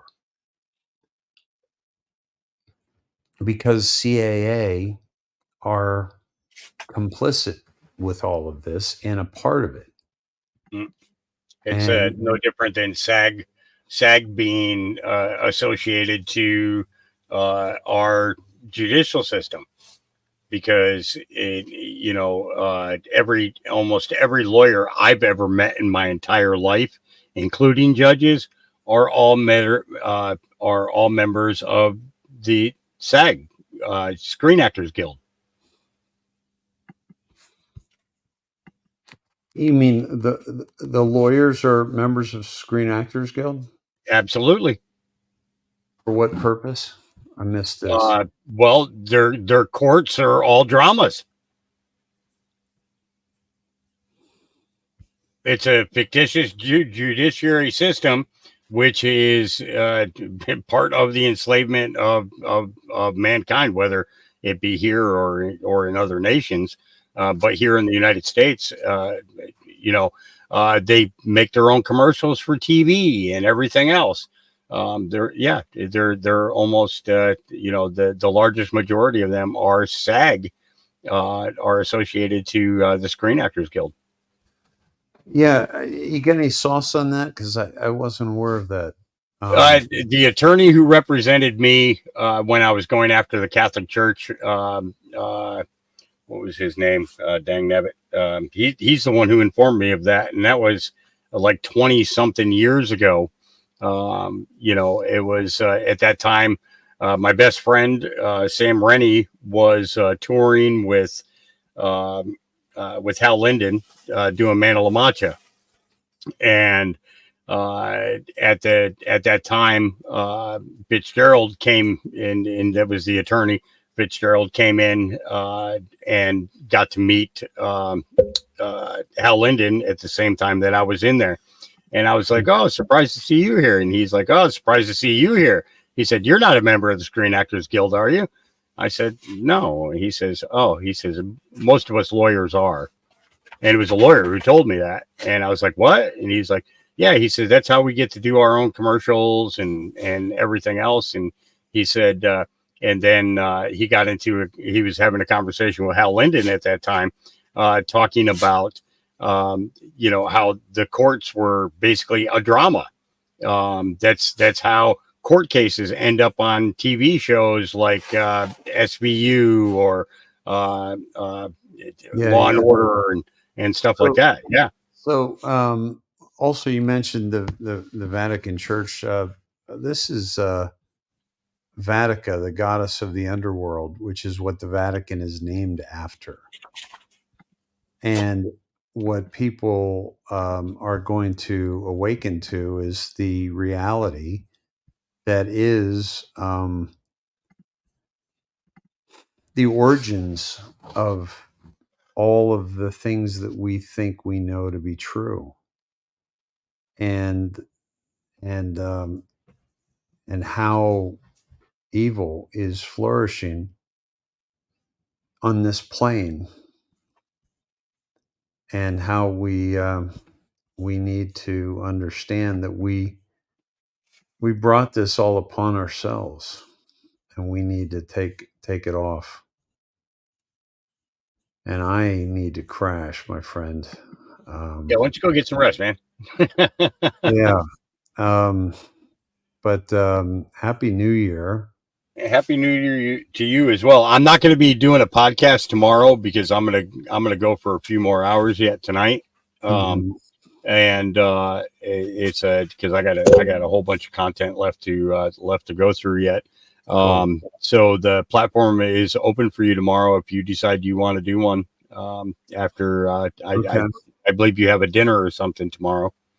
Yeah, in the afternoon I'm going to be tied up, but in the morning I'm going to do a show with David Rodriguez, and I'm going to copy it myself so I can put it up right away. So I'm going to be able to get that up on Rumble and maybe put it up through the other channels as well. All right, my friend. Well, enjoy the rest of your evening, and thanks for a wonderful night. Thanks for keeping things rolling, my friend. Absolutely, brother. Absolutely. All the God best. bless you.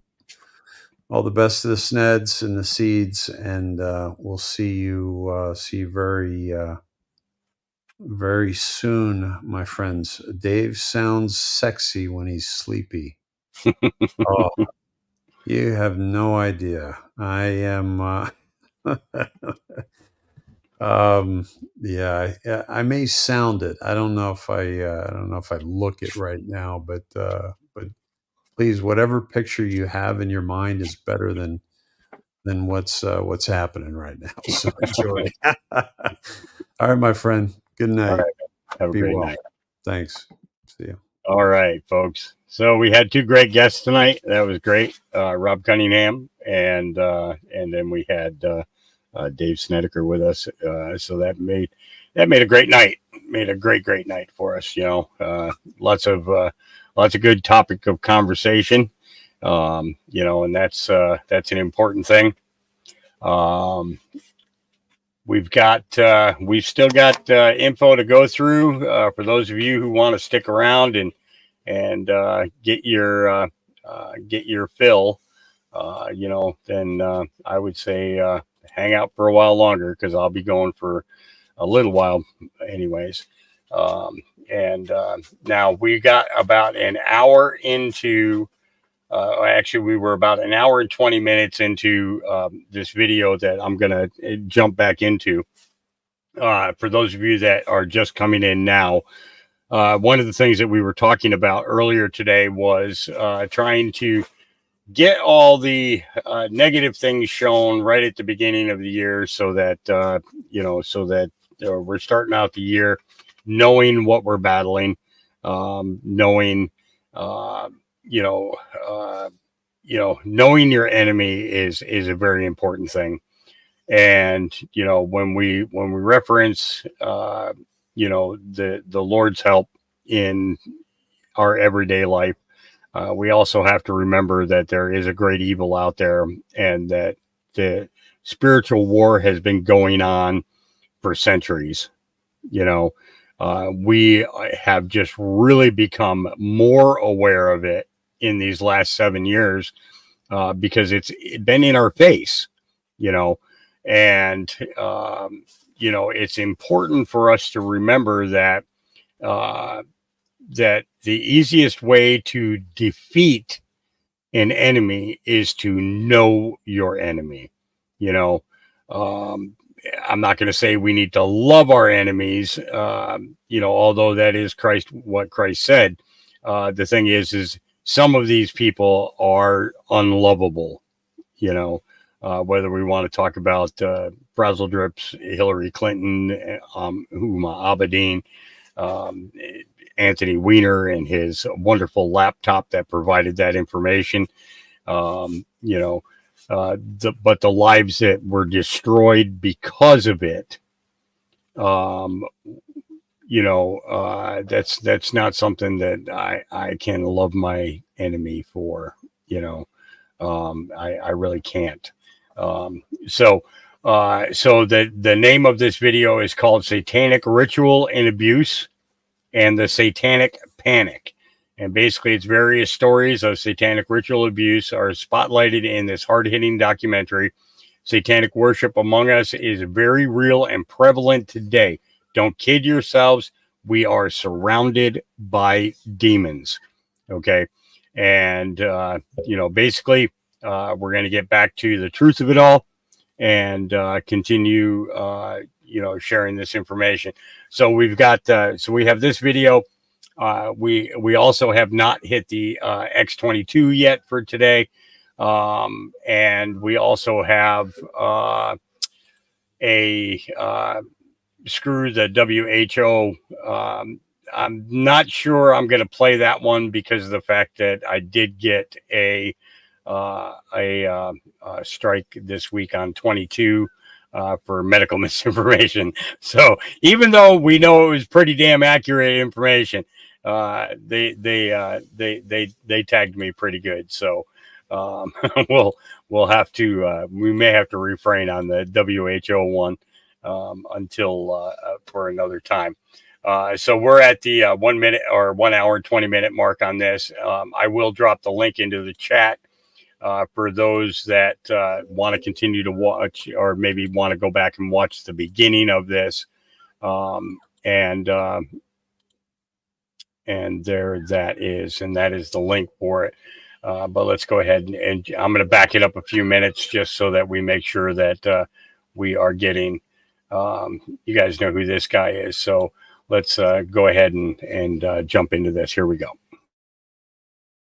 Army base, for example. Lieutenant Colonel Michael Aquino led a double life as a satanic high priest. The colonel's cult is listed in the San Francisco telephone book, and his phone answering machine boasts of his affiliation. This is the Temple of Set. The temple is the only international satanic religious institution fully recognized by the United States government. Indeed, the Army does officially recognize Satanism as a legitimate religion and supplies chaplains with this guide for ministering to the satanic soldier. Yet unofficially, some charge that Army bases have become sanctuaries for devil worshippers. Just last month, under a full moon, I took a midnight tour of the Presidio grounds with police investigator Ed Abanovsky. Are you saying that there was a satanic cult active right here on the Army base? Yes, we believe so. There's evidence to substantiate that. They had satanic rituals going on. There's an altar in there, and all of the graffiti on the wall would indicate that. Let's see if I can see it. How'd you find this place? This is a fortification during World War II. During World War II, where they had gun batteries. I can see a pentagram painted on the wall. I can see the words Prince of Darkness.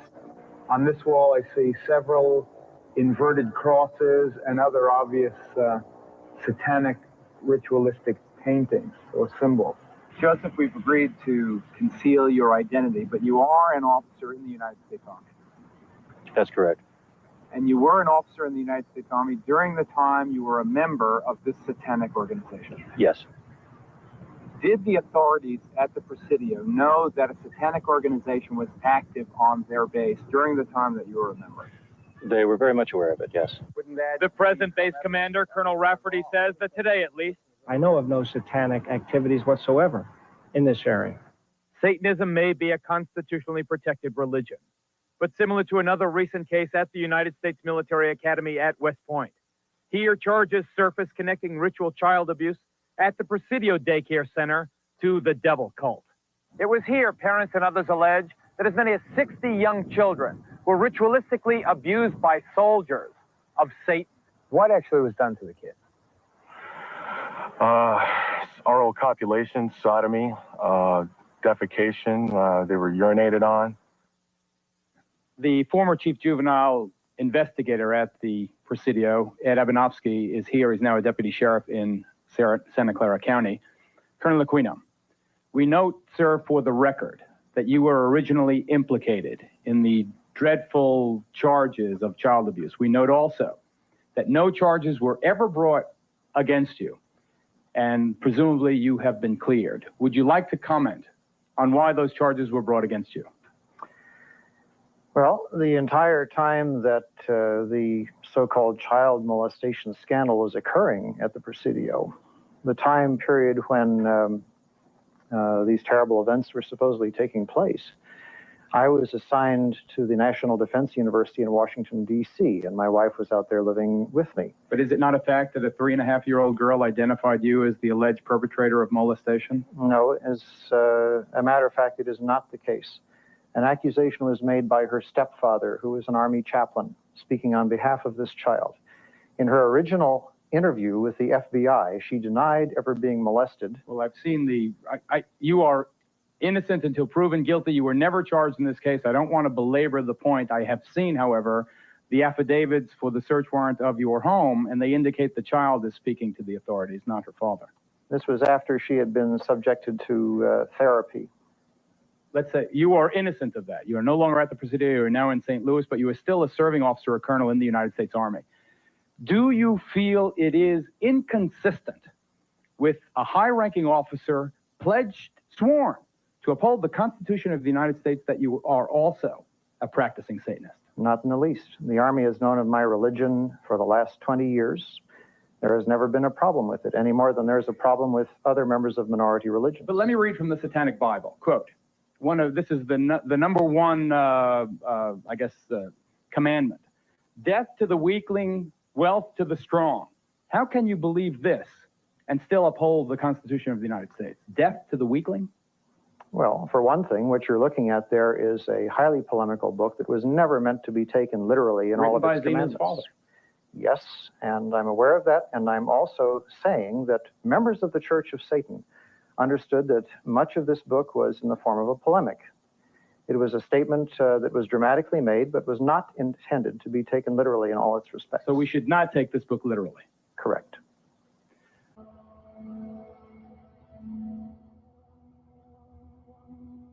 Allegations of abuse being perpetrated at Presidio Child Development Center run by the U.S. Army in San Francisco first emerged in November 1986.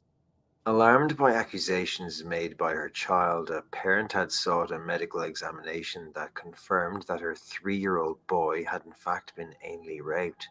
The boy identified his rapist as Mr. Gary, a teacher at the center. Within a year, at least 60 additional victims had been identified, all between the ages of 3 and 7. The children told stories that implicated many other perpetrators in addition to Haimbright.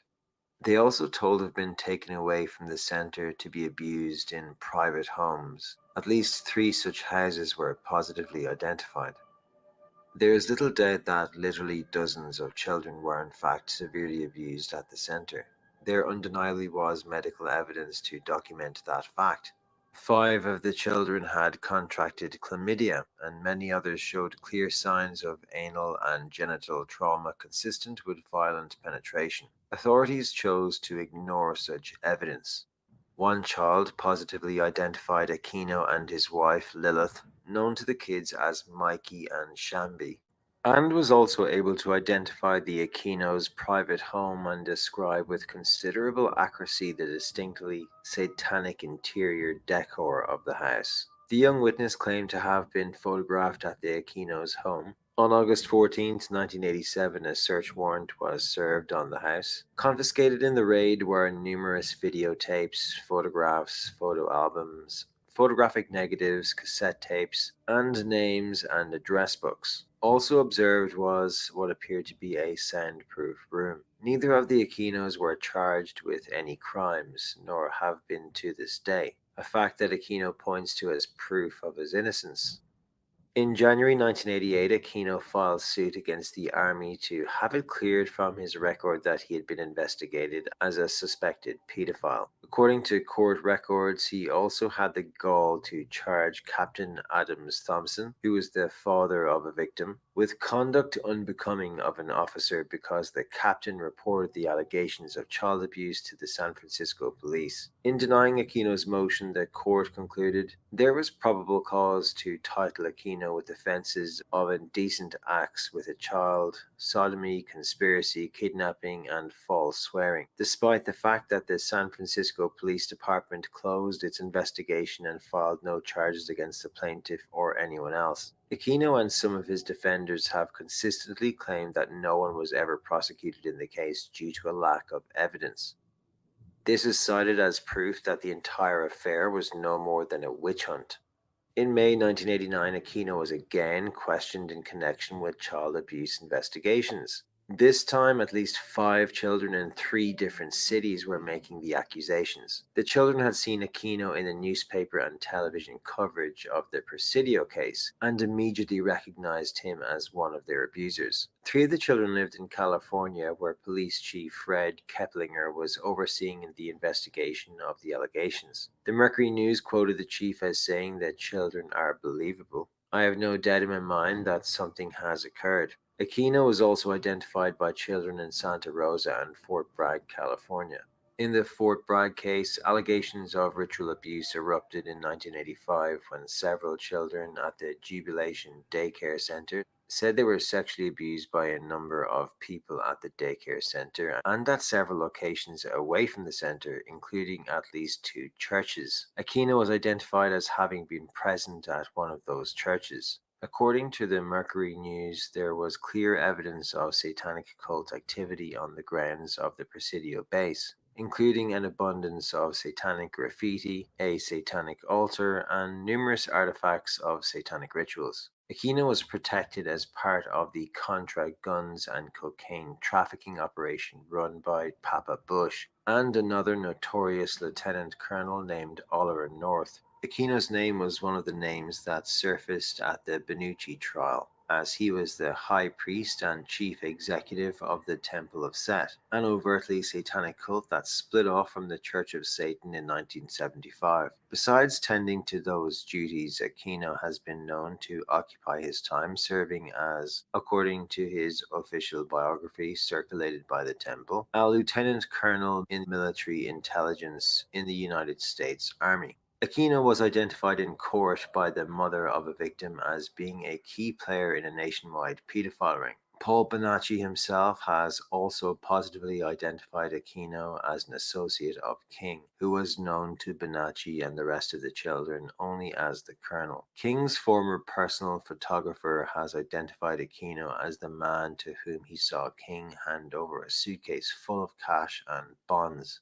The photographer Rusty Nelson also said that Aquino had been linked to Outfit Air Force Base, a strategic Air Force command post near Omaha. That was also implicated in the investigation by the Franklin Committee. And that was also, strangely enough, where George W. Bush opted to hide out the afternoon of September the 11th, 2001. Aquino was also claimed to have ordered the abduction of a Des Moines, Iowa paperboy. The Presidio scandal just wouldn't go away, though. One mother complained to the San Francisco Chronicle that the FBI never interviewed her son, even after doctors had confirmed the boy's abuse. In addition to the medical symptoms, there were psychological symptoms for the children as well. As the American Journal of Orthopsychiatry noted in April 1992, The severity of the trauma for the children at the Presidio was immediately manifest in their clear-cut symptoms.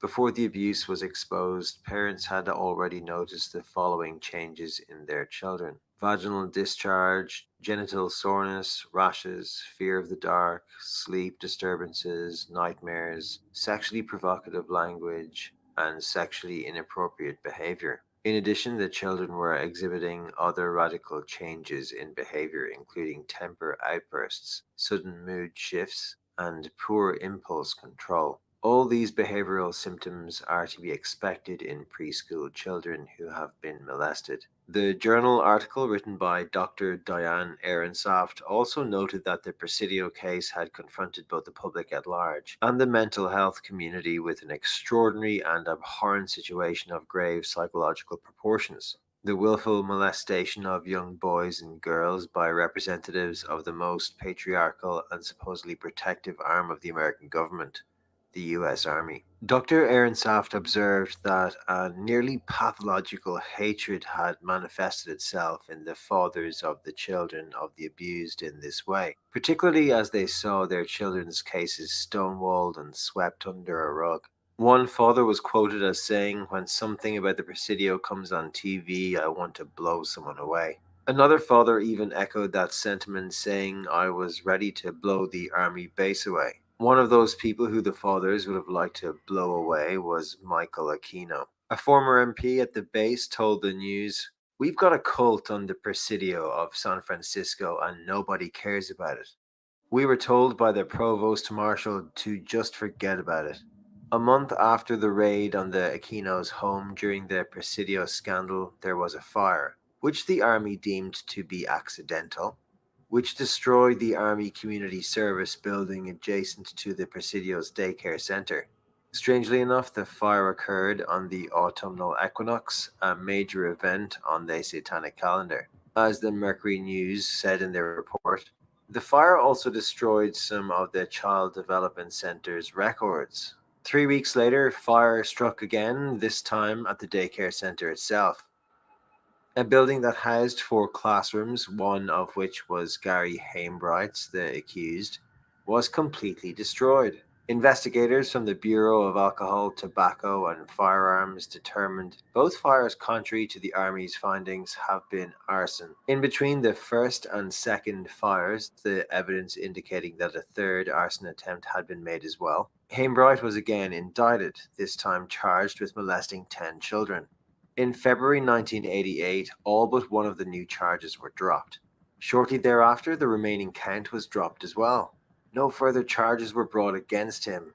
Of course, the failure to prosecute the federal charges could have been due to the fact that at the time the U.S. attorney in San Francisco handling the case was Joseph Rusoniello. Rusoniello would later be identified by reporter Gary Webb of the San Jose Mercury News as a player in the Contra cocaine smuggling operation led by Lieutenant Colonel Oliver North and company, just as witnesses would later identify Lieutenant Colonel Michael Aquino as an operative in the very same sordid affair. On April 19, 1988, the eve of Adolf Hitler's birthday, an open house was held on the grounds of the Presidio, built to replace the fire-damaged child daycare center. Meanwhile, a report in the Marin Independent Journal revealed that Aquino owned a building in Marin County, inherited from his mother, Betty Ford Aquino, that was jointly leased to the Marin County Child Abuse Council and the Project Care for Children. The stated purpose of Project Care was, interestingly enough, to assist parents in locating daycare for their children. My name is Bryce Taylor, and I'm a 48-year-old native Californian. Until 1995, I suffered from a debilitating condition known as multiple personality disorder. In 1985, I embarked on the long and tedious, painful road to recovery. Through years of therapy and deprogramming, I completely reintegrated my multiple personalities back into my uniform core self, and through the grace of God, I am alive today to convey to you my true life experiences. This account of my remembrances will be so shocking and amazing that you may feel that you've entered the twilight zone. Until 1985, really, I thought I was living a perfect life. I thought I had a perfect childhood. I thought I had, perfect parents and family, and that my family that I married was perfect. It couldn't have been farther from the truth. My multiple personality condition resulted from what I had first thought in 1986 was solely sexual and ritual abuse.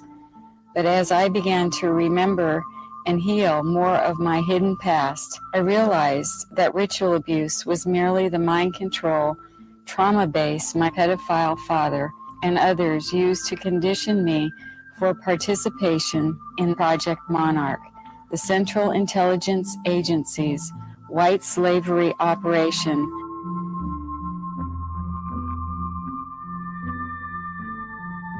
Mind control sex slaves are created by starting with a child from birth and inducing trauma, which for me was done in the form of being sexually abused and then being satanically abused within a church, and then also at home where I was put through a trial of satanic rituals, which means there were blood rituals done where I was forced to witness animals and people being sacrificed.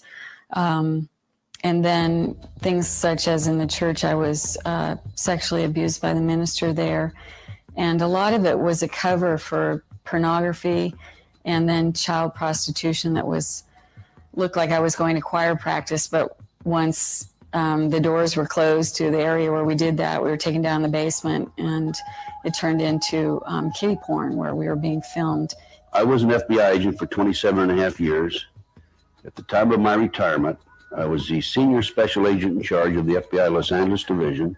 I have been qualified in the courts as an expert on cults and satanic ritual abuse.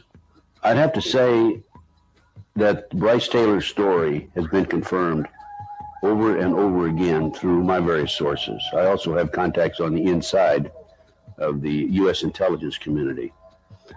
I have information from various sources that judges, law enforcement, prosecutors, attorneys, doctors, and many, many prominent individuals, including actors, actresses, professional football and baseball players, are involved in these type activities. Lyndon Baines Johnson, Nelson Rockefeller, Henry Kissinger, Gerald Ford, Jimmy Carter, Ronald Reagan, George Bush, and top entertainment professionals such as my owner, Bob Hope. The truth is that there are slave auctions that very elite people attend to be able to own and buy the best mind control slaves that money can buy. Frank Sinatra was Bob Hope's friend, and he actually was the person that was in charge of me a lot when I was in Las Vegas on assignment. I would be taken there to be prostituted to Elvis or to some of the other entertainers there during the shows. Dean Martin, Bing Crosby, Sammy Davis Jr., and all types of different situations. So what's happening in America, and based on my research and my interviews with numerous individuals, is that the powers that be, the higher-ups, the people in the Illuminati are using the satanic cults as a means and as a tool to condition individuals and to make them victims of the mind control, MK Ultra mind control program. There's probably close to 4 million practicing Satanists in the United States alone based on my intelligence information. My real name is Susan Ford, and that my Bryce Taylor was a name that I took in an effort, in an attempt to create safety for myself and for my children. And then my third book is Thanks for the Memories. And that book I started years ago, actually, and it is a compilation of all of my memories that I downloaded out of what Henry Kissinger called my mind files. As I would begin remembering, I would have my suicide programs would kick in, and I would call my therapist, both of them, endlessly telling them I had to kill myself. And I wanted to jump out of buildings, hotels, jump out of the windows. I began remembering abuse by my family, by my mother and father, who tortured me and delivered me to military bases and to all sorts of places for my programming. And it wasn't until I had the memories, the most painful memories that I had were some of the last ones I had were of the ways that I also was used to torture and program, deliver my children also to military bases and places where they would also be programmed. So this system needs to be understood, how it happens and why people have been involved and why they might not even know that it has happened to them. And so I also had my grandfather, who was a mayor in Correctionville, Iowa, and was held different political positions over the years. And so through the intergenerational structure, I was actually taken back to Iowa, and I was involved in satanic rituals there at the hands of my father and my grandfather. So I was able then to understand that this was intergenerational. This is how this works. What they did on these military bases was they used drugs, a lot of drugs, and torture of the mind and body. I was subjected to sensory deprivation chambers, light and sound technology where they would flash bright lights in my eyes, like in Conspiracy Theory, where Mel Gibson's, showing the eyes wide open. That's all programming, and that's exactly how it happens. And just the element of surprise, that must count for something. You guys are good. You fellas been watching me for a while, huh? Yeah, I've been told I got eyes in the back of my head, but didn't even see you guys coming, I just... You must be spooks, huh? Spooks? CIA spooks, right? Say something, will you? Please.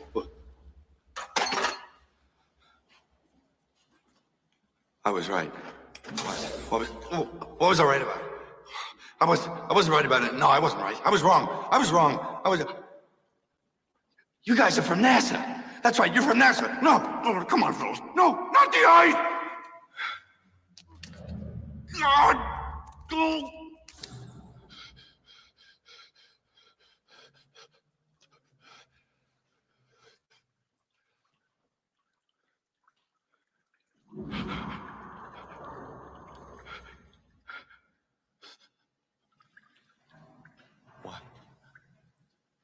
a little aside from this, Walter Bauer, who wrote Operation Mind Control in 1978, exposed all of this. And because of the massive CIA cover-up, although his book was made a bestseller, it was bought up out of all of the bookstores by the CIA, and people weren't educated and informed about this. So it continued to go on. They used hypnotic technique and frequency technology coupled with electroshock. But all this programming was done on myself and others. And personally, for me, it was done so that I could later be used by leaders as a sex slave. They called it being a presidential model. And I was programmed to wear diamonds as a program identifier to people that within the agency or within the government, then they would know who I was and what my programming was and what I was capable of. And I was also programmed to have what Henry Kissinger called mind files, which was a systematic way that he programmed lots of data into my mind that I was programmed to have, first of all, perfect photographic memory. And he would send me into archives in DC and private offices of people he wanted to spy on, and into Pentagon top security areas. And he would tell them with instructions to go in and open certain file drawers and photograph the information in my mind, and then I would report back to Henry, and any information that he would need then would be very accessible to him at a moment's notice. Other slaves have been used as assassins. I was also used as a drug courier, putting together drug runs, and through all of that I realized and was privy to knowing that our government, our United States government, is primarily backed by guns and drugs. And it doesn't make me very proud of our nation at all. So anyway, Henry also programmed me to have a section in my mind files that was a postal system for the elite. And I was sent around to world leaders and to members of the elite families in order that they could be delivered the messages that I had been programmed to deliver, or to retrieve messages or answers to questions about would they cooperate. And then I would deliver the message back that I had gleaned from being flown all over the globe. I would deliver this information back to Henry. And then Henry would report to whoever he was reporting to. And that was the way that they attempted to keep this planet, the New World Order, very organized. I was sent in on to either give them information or ask them questions from the higher ups, the council that actually was head and shoulders over even Henry Kissinger. And so I watched as men in suits and tuxedos would meet at the Rockefeller Mansion. They'd bring me in to have sex with people like Prince Philip or Prince Charles. Or I was used in Las Vegas when I was a teenager with Elvis Presley. And I watched in horror as this man would throw up after he had been programmed. And I watched him cry and ask, "What's wrong with me?" And not be able to have sex because he was so sick from what they were doing to him.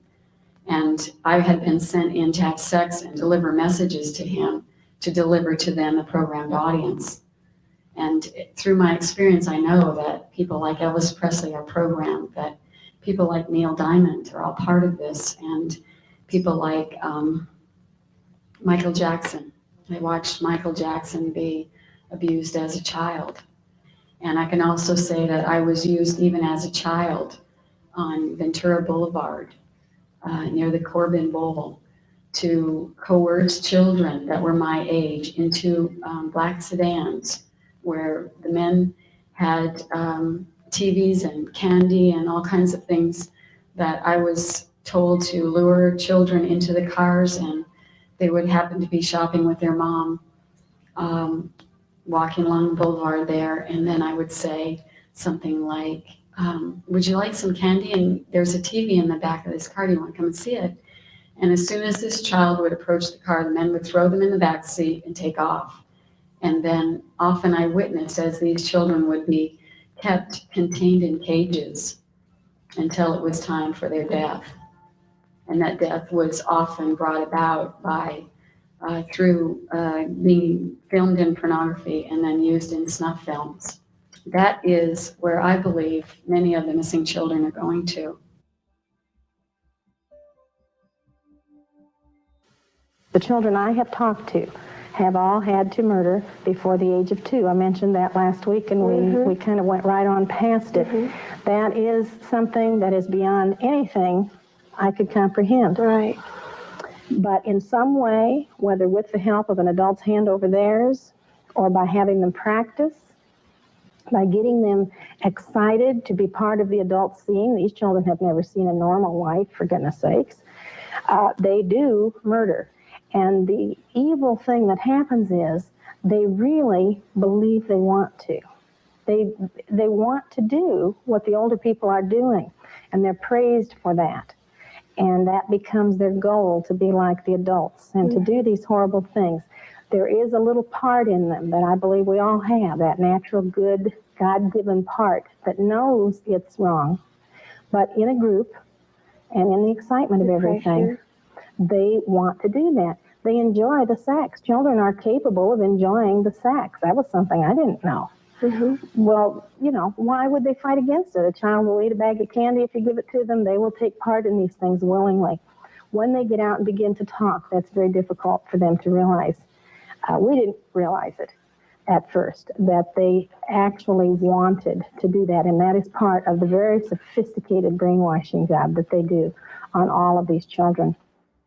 The part that made me to believe this child's story was that when he finally said this baby, he talked about several, but this particular baby had been killed, stabbed again, different way, but stabbed. He curled up in a fetal position. He was 9 years old when he was telling the story. He curled up in a fetal position, and his eyes got real glazed, and he said, they cooked that baby on the grill. Oh my gosh. And I thought, he has really flipped out. I mean, I didn't know. And he said, oh, gross, it smelled like rotten chicken or rotten deer. He then went on and told us how they would cut out the heart, or they would cut off the sex organs. They would save them in the refrigerator, in the freezer. And this is a very typical thing that these kids talk about. They worship the sex organs. I suppose they're so into themselves, and it is life and nature and all of that. I don't, and it's very decadent, deviant. It is nothing a Christian person would care to even hear about. So that is part of the reason I'm sure that they do that. But he witnessed that, and they kept it for another ceremony. They will always use these bodies one way or another. I didn't get any answers from that child about what happened to the bodies. Where did they go? Eventually, the little ones that I was talking about first talked about throwing the babies in the fire. And I asked about that, and you mean they were dead and then they threw them in the fire? And the littlest one said, no, them was alive and them threw them, like this. The most horrible story about fire that I have to tell, and this is extremely, extremely disturbing, was a little girl. She is a teenager, as she was telling me this story. And she was describing the barn where they used to go to have their meetings. And she told how they would gather outside of the barn and do their chanting. And then as they went on into the barn, they would be split into different groups. And she was never with any of her family. They all went to different places. And I asked her where she had to go, and she said, I was always in the burning room. And as she went on and described the burning room, I thought, how she came out of this with any sanity at all, I don't know. She was very small child. They would take young children, and we're probably talking preschoolers. I don't think that they dealt much with the older ones. And they would hang them from a rafter in this barn. And there would be as many as 5 to 10 hung in a row. And they would be fully clothed, which is unusual because frequently they are all naked. The children, like this girl, were all given candles. And you can picture the ceremony as she described it. And the candles were lit one by one. Then the adults would go forward and they would pour from a cup some liquid on each of the children's clothing, which is obviously gasoline or kerosene, because we know that then. And then after whatever it was they had to do, they would give the signal, and these others would have to go forward and set the children on fire. When they were done, they would just cut them down. The first child that this girl had to kill was a little cousin. What does that do to you? What does it do to your insides? But you couldn't object, because the children that objected were killed. Frequently, she said, people would come. They'd come as families, like we would go to some big festive gathering, not knowing that their child would be sacrificed. And she would describe the screams of the parents when they realized that their child had been killed. And she talked about them being cut down and how they would draw a circle around the body. And when she first told me those things, I knew she was telling the truth. It wasn't that, but I didn't understand it. And I still can't tell you every answer, but I know that circles are important. And during these rituals, they will draw the circles, or in some way they will have a circle, because they believe that these demons that come can't break through the circle to harm them. She had also told about how the parents would kneel outside that circle where the child had fallen to pray to the child, is what she said. I've been told by people that know a lot more than I do that the reason for all of this death and murder is because of the belief in the demons and the power that they can get from that. And these people believe that the more innocent the victim, the more horrible the death, the closer you are at the moment of death, the more magic is released and the more spiritual power they get.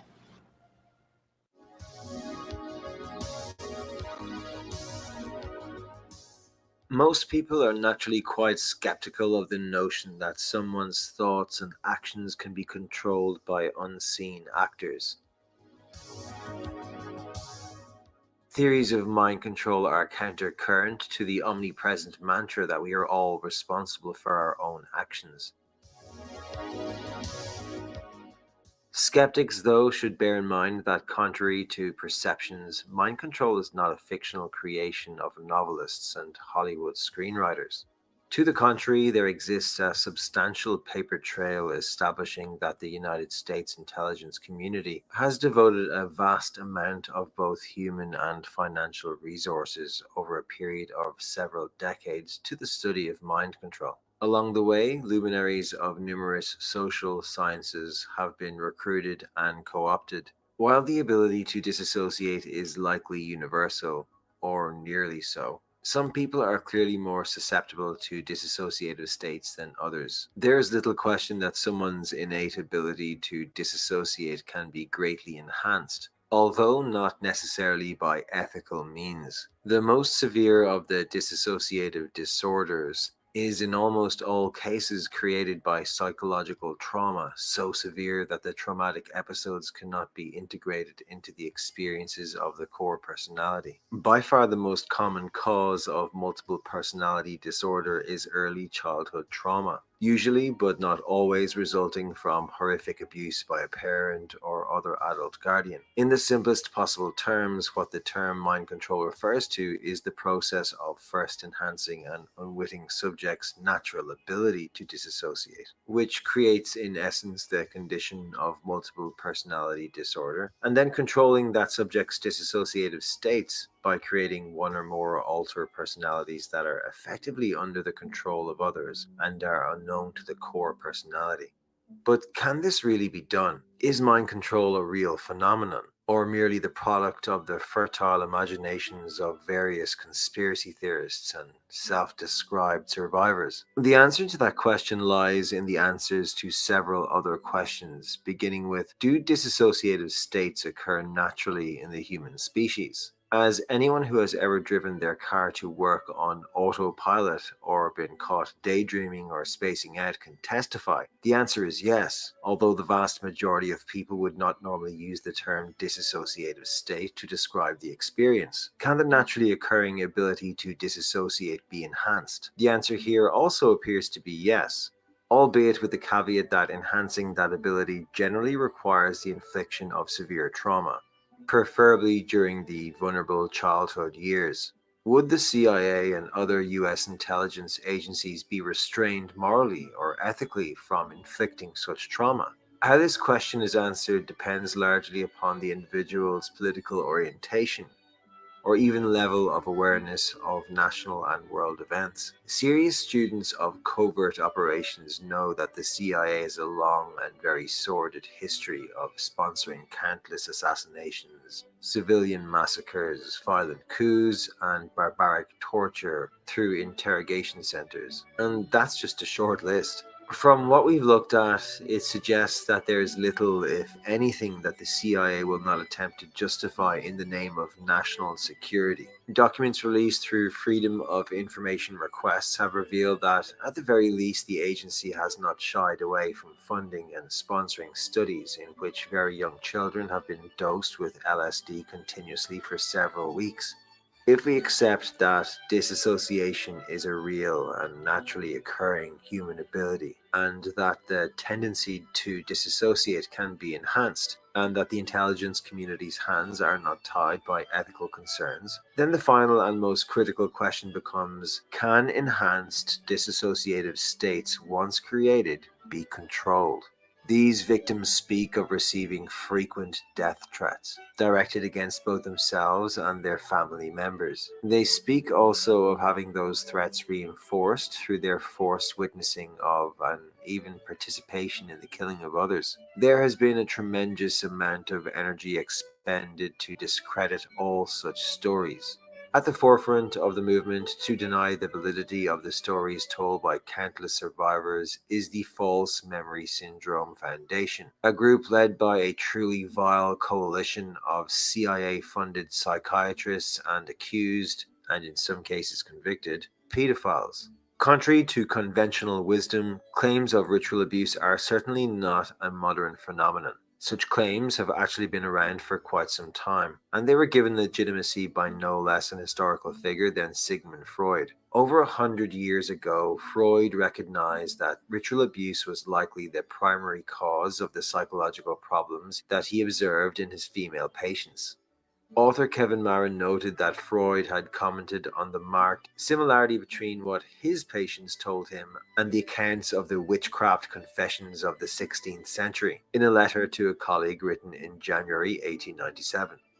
Freud pondered, but why did the devil who took possession of the poor things invariably abuse them sexually and in a loathsome manner? Why are their confessions under torture so like the communications made by my patients in psychological treatment? If Freud were alive today, he might well add, and why are the communications made by my patients a century ago so like the stories told by the therapists today by survivors of satanic ritual abuse? Should this remarkable consistency spanning several centuries be attributed to some kind of reoccurring mass hysteria? Or can it best be explained by the fact that, as historians and the Chicago Tribune have noted, satanic cults have been documented in Europe and America as far back as the 1600s? Has there always been something dark and evil lurking in the shadows, only occasionally raising its head, at which times its existence is denied, its perpetrators cast as victims, and its real victims mocked and ridiculed?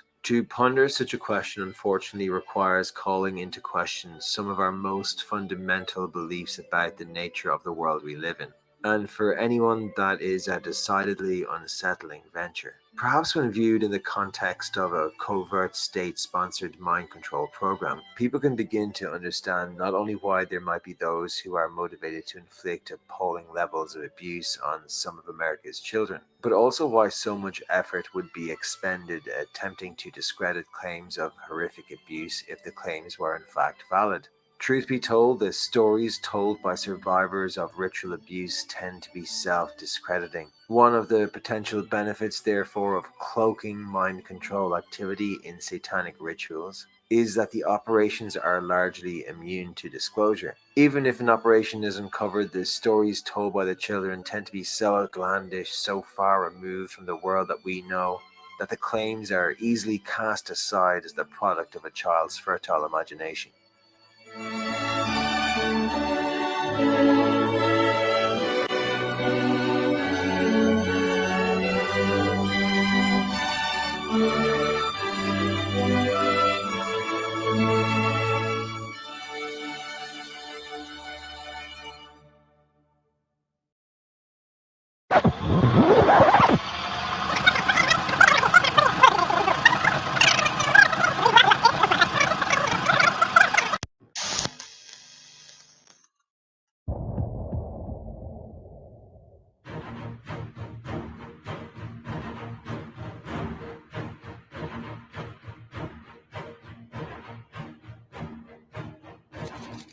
Well, welcome to the 2018 White House Easter egg roll.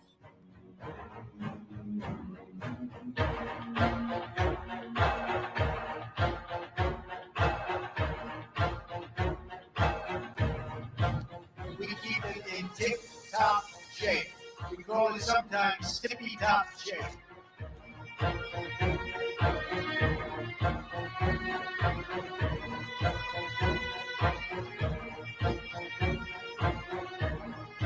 Call signs. Fighter pilot call signs are just nicknames. That's not to be confused with a flying call sign.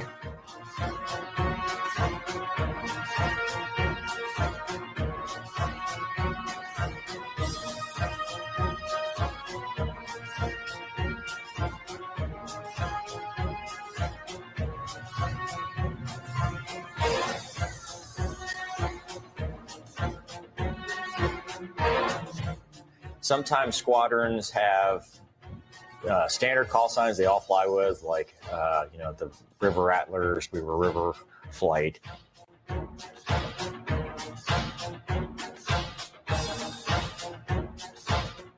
some squadrons actually have a whole list of call signs they can use, and they'll do what's called a call sign auction.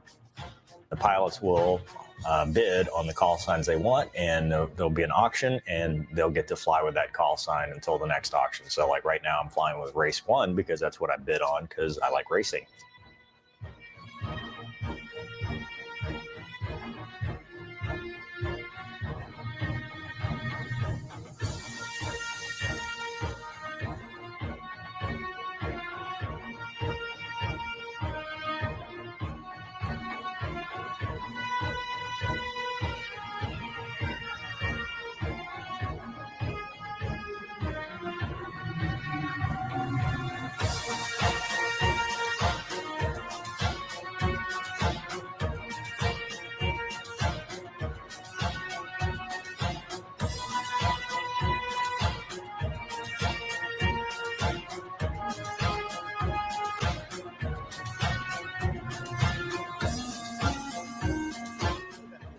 Look at that beauty.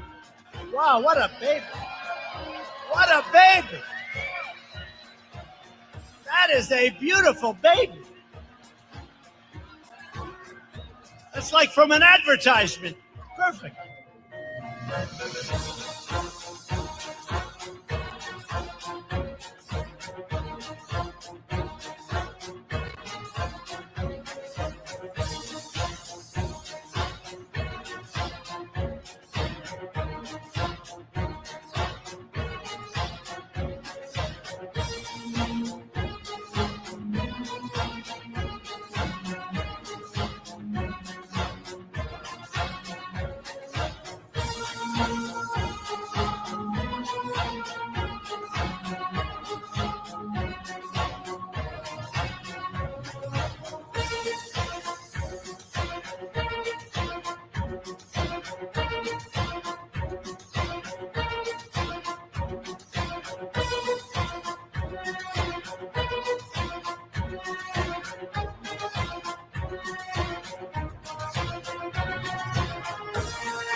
And then I had one where an inmate's wife wrote to the inmate and asked, when should I plant the potatoes?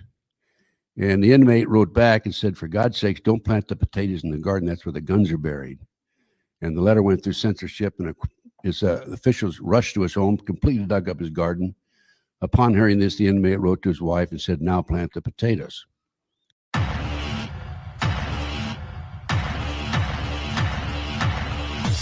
Each of you enters service at a truly exciting time for our country. For we are witnessing the great reawakening.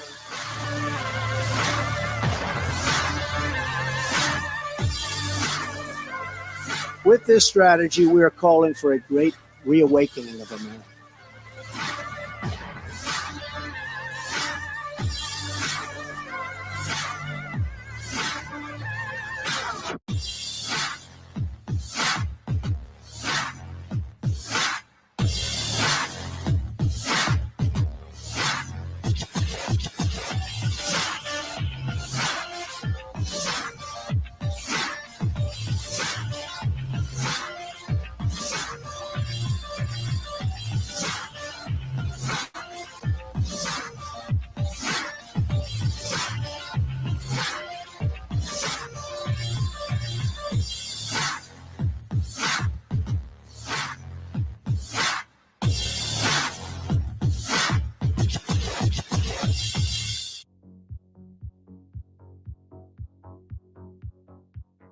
The key purpose of the Q operation is to facilitate a public Great Awakening. The good news is that this journey towards collective awareness is already underway. This movement is based on a desire for righteous intent and collective unity in order to overcome a shared foe. This will be considered the biggest inside approved dump in American history. Q is delivering a soft disclosure of the end game of a shadow war that has been silently raging with an invisible enemy around us for years. The Q drops expose the present and past crimes and large-scale conspiracies of a transnational globalist deep state cabal. The Great Awakening that is coming will profoundly change how we see each other and the society we live in. We have been living under soft totalitarianism, complete with a shadow government and Illuminati power structure, while it masks itself as freedom and democracy. Once full disclosure happens, the Western public's trust in their government institutions will be severely shaken. The United States military and the alliance will be ready to help the people of those countries.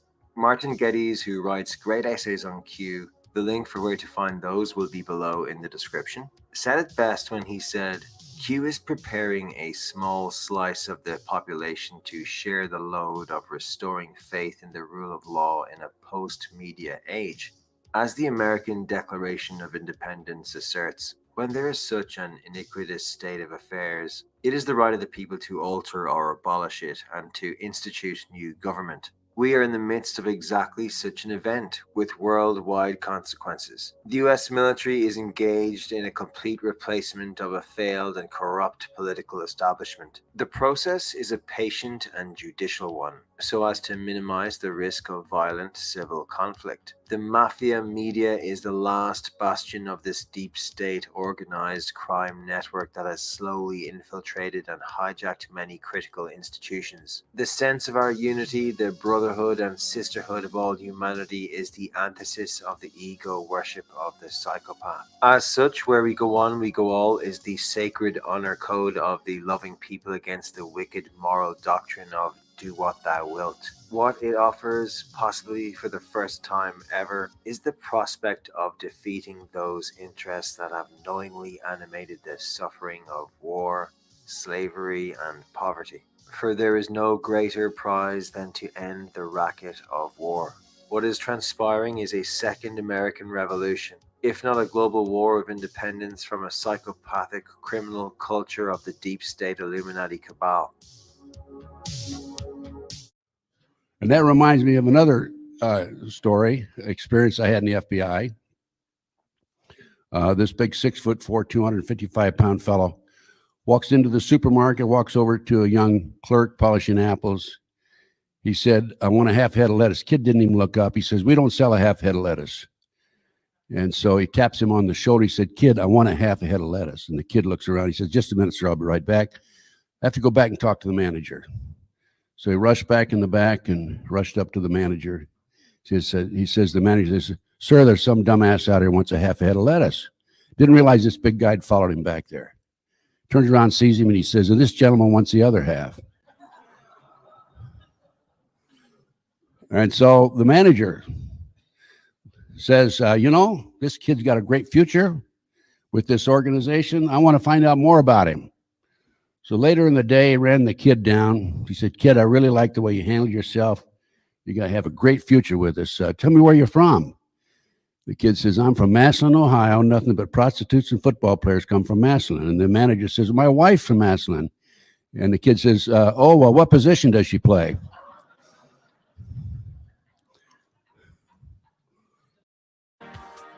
Well, that is all for this video, but stay tuned until the end of the video. Mr. Truthbomb is not monetized, does not accept donations or do any advertising. Instead of donating to me, please go donate to the other patriots whose work was featured in this episode. I will include all links of where to find me and other platforms below in the description. All links for the patriots featured in this video will be below in the description also. If you want to help Mr. Truthbomb, then please share this video with absolutely everyone. What do you mean everyone? I will speak to you all next time. Where we go on, we go all. This is Mr. Truthbomb. Out. I am asking your help in the tremendous task of informing and alerting the American people. For we are opposed around the world by a monolithic and ruthless conspiracy that relies primarily on covert means, on infiltration instead of invasion. There's all the way in the world You have all the power you need. What's the point? What's the end goal? He said the end goal is to get everybody chipped, to control the whole society. Party in the garden, the tower's falling, love in the summertime. Ooh, yeah, yeah. And I'm unified,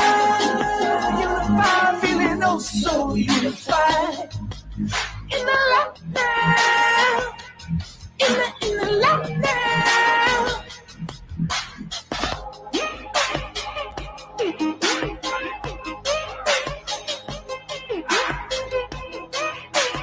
I know he's your friend, but I don't care. Every day, it's a gift. That's why we call it the best.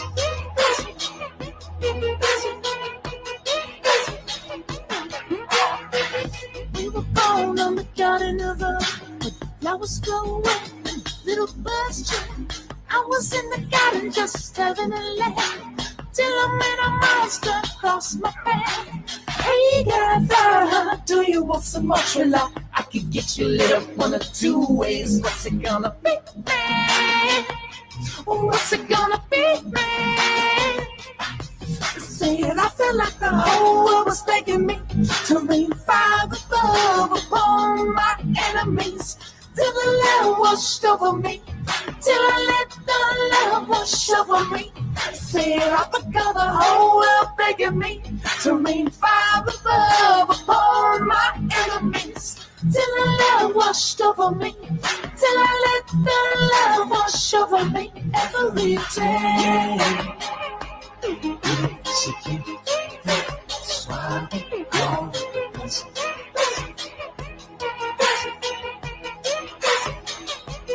Every day, it's a gift, that's why we call it the best. Cheers, and we be saved.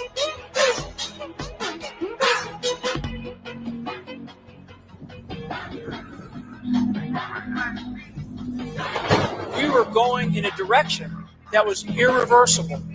This was not an election. This was a revolution. This was irregular warfare at its finest. We have what we call citizen journalists. We have an army of digital soldiers. You're here because you've made a decision about something in your life. You can't sit back. You have a responsibility. We must. You have to fight for this country.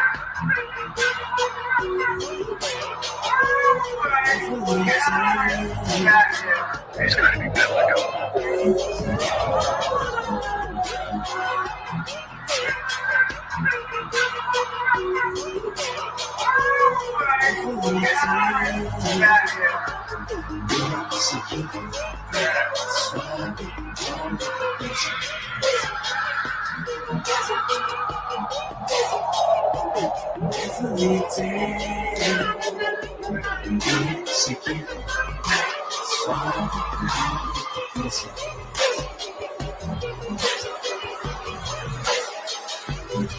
Everything is a gift.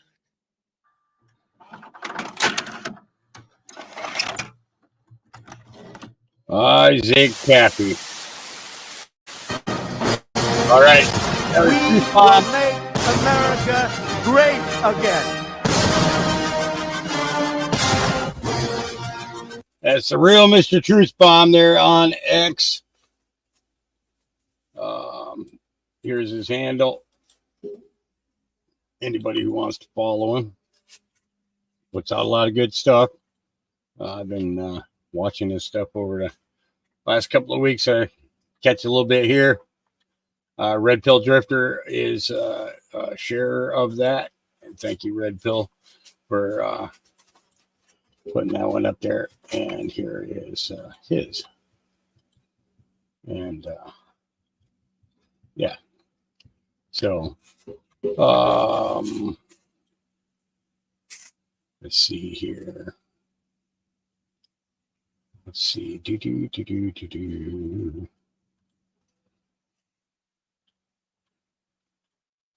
I'm trying to catch up with everybody in chat wise. Whoops.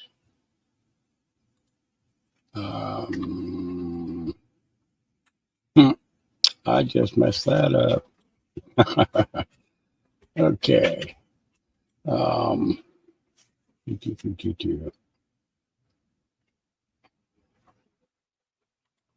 Yeah. Oh, that's all right. Okay. I think I'm catching up here. Donation link. Oh, mine is. Oh, you had to ask me that, didn't you?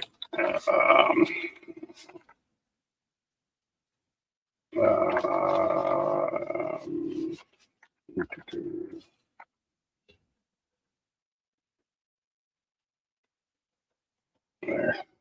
That's it there. Okay. All right. Let's get on to our next. Wow, covering a lot today. Covering a whole lot. So there's Mr. Truth Bond's page there, and you'll see he's got lots and lots and lots and lots of videos up here. And he does some great coverage. So I would definitely recommend keeping an eye on Mr. Truth Bomb, because he does put out some really good stuff.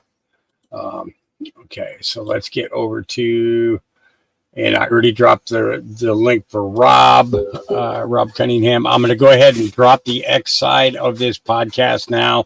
Those of you that are on X, if you want to join us on the YouTube side, I don't want to fill up Dave's channel with all the stuff that I'm going to be playing. So it's Hawks Mustard Seeds number 24. I'll put a banner up for that, so that you can see how everything is said and how it is. I know it's in here somewhere. I thought it was in here somewhere. Lot of oh, there we go. Okay, and that is the channel that we are on YouTube if you want to join the chat over here. But other than that, I'm going to give it about 30 seconds, and then I'm going to be cutting the X side of the podcast.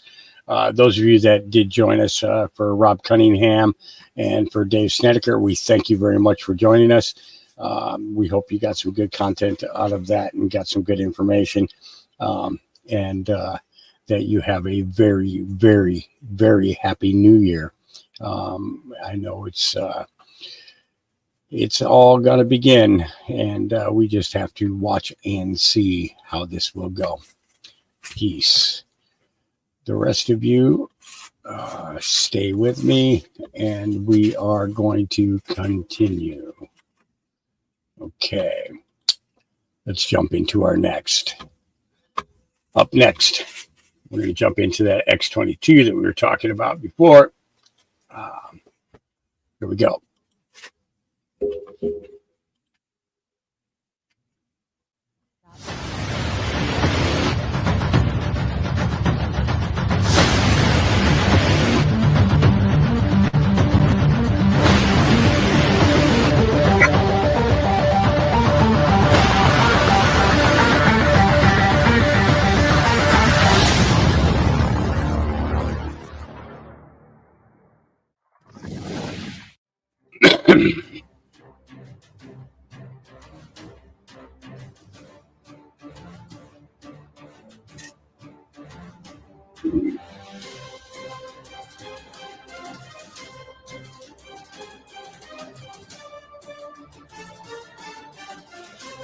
Hi, and welcome. You're listening to the X22 Report. My name is Dave, and this is episode 3247 AM.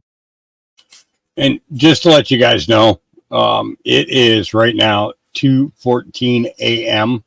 here in the West Coast, and I started this morning at 9 a.m. Okay. We're continuing. Here we go. Today's date is December 31st, 2023, and the title of the episode is Trump Warns of a Stock Market Crash and a 1929 Depression. Let's talk about protecting our wealth. Geopolitical tensions are escalating, inflation is raging. Despite what they say, stocks are sinking, debt is rising, and your own financial future isn't looking too clever. Yet gold endures every crisis, wars, disaster. No calamity has beaten gold. While paper assets crash and burn, gold endures every time. You need to take a fresh look at gold steadying your portfolio. And right now, get a free 3-ounce silver American Virtual Coin when you open an IRA with Noble Gold Investments today. Shield your savings with Noble Gold Investments. Go to x22gold.com. Go to x22gold.com, the only company I trust. Let's get right into the economic collapse financial news. Now, the deep state, the corrupt politicians, the private Western Central Bank, the World Economic Forum, the people are no longer buying what they are selling. No one is believing the Green New scam. The people do not want the Great Reset.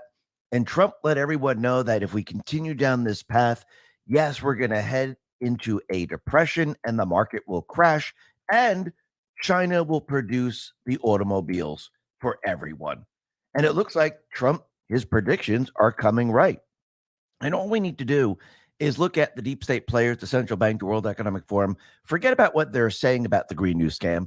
Just watch their actions. And that tells you everything you need to know. Because if they were really concerned about the environment, well, they wouldn't be flying their jets around. Of course, they always have an excuse. Oh, I got to get around and spread the word. But again, why don't they have an electric plane? Why aren't they taking a ship? Why aren't they using other modes of transportation? Just like they want all of us to use other modes of transportation or pay for it. Shouldn't these people be coughing up the money for their carbon footprint to, set a really good example? Well, N Wokeness put this out on X and said, yearly carbon footprint. U.S. average 16 tons of CO2. Bill Gates, 7,500 tons of CO2. John Kerry, 2,000 tons of CO2. Taylor Swift, 8,205 tons of CO2. Every year, about 15,000 private jets fly to and from airports for the World Economic Forum meeting. Each jet emits 2 tons of CO2 every hour. It was never about the climate. It's about control and global totalitarianism. And that's absolutely true. Because if they really were concerned about the environment, they wouldn't be flying around in their jets. And if they were really concerned about the environment, wouldn't they be paying their fair share? But they don't want to pay their fair share. They know that this has nothing to do with the environment. This is about controlling the people. This is about controlling the people in the world and keeping them enslaved in their system. We're enslaved in the central bank system right now. Think about the percentage of taxes that you pay. Think about how much of your check goes to the deep state players. No, it's not going to help government and help the country. It's going to the deep state players because remember, the central bank is a private corporation. They loan the people the money. And those individuals in government, they are the criminals and they take that money and they use it for whatever they want it for. And the people have to continually pay it back. So once again, we can see that their system is coming out into the light. The people can see the truth of the matter because of inflation, because of what they are doing. And the people are no longer believing in what they are trying to do here. And remember, Trump let everyone know that China, in the end, they will be producing cars and the automobile industry in the United States will cease to exist. And it looks like he is right again, because right now China is on track to become the world's top car exporter this year for the first time ever. Nikkei Asia reported that, citing a preliminary data from the Chinese Association of Automobile Manufacturing, statistics show the country exported 4.41 million automobiles from January through November, up 58% from the same period in 2022. China thus overtook former export leader Japan, whose full year total is expected to be around 4.3 million. So in the end, once we go all electric, China, they will be producing all the automobiles. The automobile industry in this country, well, it will cease to exist. Actually, it'll probably move to Mexico, which it's already doing. And we can see that once again, Trump was right. And we're heading down that path. But the people aren't buying the Great Reset. The people aren't buying the EVs. And what's very interesting, the Epoch Times put this out and said consumers are rejecting the Great Reset. A friend got a rental of Tesla over the holidays. It's undoubtedly the industry standard for EVs and a complete blast to drive. The problem, it's not a practical car at all. He was driving in the cold, and the car was nearly drained after 2 hours. Searching for a charge was no easy task. The first one didn't work. The second one stated that it would be charged in 10 hours, which he didn't have. The third one charged in 1 hour, but that was a full hour wasted. His conclusion, this is indeed a glorified golf cart designed to keep you at home and under the thumb of the manufacturer. And this is just a test. The repairs are worse. Keep in mind that this is the best industry has to offer. The other manufacturers of these things make products not nearly as high rated, which is why so many of them are sitting on lots unsold and why orders for the machines are plummeting. It seems like the EV craze has peaked already. Growth in gas cars is now far higher than electrics, flipping a trend from 12 months ago. Finally, consumers are figuring it out. This is a good second car, provided you're driving in your own town. You have a hookup at home and can charge it overnight, and you don't suddenly have to go out of town. It's a toy, sometimes a fun one, but not a real car. For that, you need gas. The idea that this car is going to transition the United States to clean energy is absurd. If every car were electric, the grid would crash and rationing would be the norm. And maybe that's the whole point. You drive only with permission. Nothing about your transportation is within your control. Authorities will decide everything for you. It's a perfect strategy for creating a society of dependence. Fortunately, consumers aren't playing along, and they're rejecting this. And how do we know they're rejecting it? Because the sales are plummeting. The people are starting to figure this out. They get the cars and they go, holy crap, this is awful. And yeah, is there a place for them? Yeah, if you're driving around town and just doing quick errands like that. But if you want a car for long trips, this is not the car. And I think the people are starting to understand this. And is this really saving the environment? Because how is the electric being produced? Is it with coal? Is it with gas? Is it with oil? Most likely, yes. So once again, this whole entire push, well, it's not working. But you know what else is happening? The entire economic system is completely imploding. That's what people see. Let's talk about protecting our wealth. Geopolitical tensions are escalating. Inflation is raging. Despite what they say, stocks are sinking, debt is rising, and your own financial future isn't looking too clever. Yet gold endures every crisis, wars, disaster. No calamity has beaten gold. While paper assets crash and burn, gold endures every time. You need to take a fresh look at gold steadying your portfolio. And right now, get a free 3-ounce silver American virtual coin when you open an IRA with Noble Gold Investments today. Shield your savings with Noble Gold Investments. Go to x22gold.com. Go to x22gold.com, the only company I trust. And we know the deep state players, the Central Bank, the World Economic Forum, they need to crash their old economy to bring us into their new economy. And people, they know who's responsible for this. They see it every single day. And when they tell them that there are no problems, inflation's not really there, well, when people go to buy the products, they realize, yeah, I see the inflation. Now, they tried to hide it with shrinkflation. They try to hide it with all different methods, but it's not working.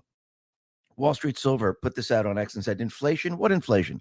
Shrinkflation. We are seeing more and more of this. Shows a picture of a bottle of Dawn, and down below, you can see the different sizes. You can see 221 milliliters versus 192 milliliters. So this is how they're trying to pretend that you're paying the same price and you're getting the same thing, but you're really not getting the same thing because you're getting less of it.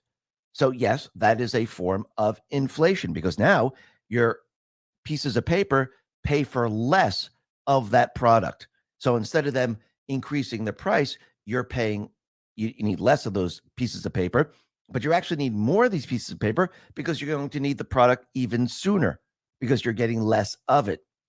And then shows another picture of ice cream. And this is about 450 milliliters, which is about 15 ounces. And this is $8.19. People can definitely see the inflation. People can definitely see the shrinkflation. And the people are seeing that this is not just disappearing. It's getting worse and worse as time goes on. Now, Trump, he did make a prediction, and he put this out on Truth.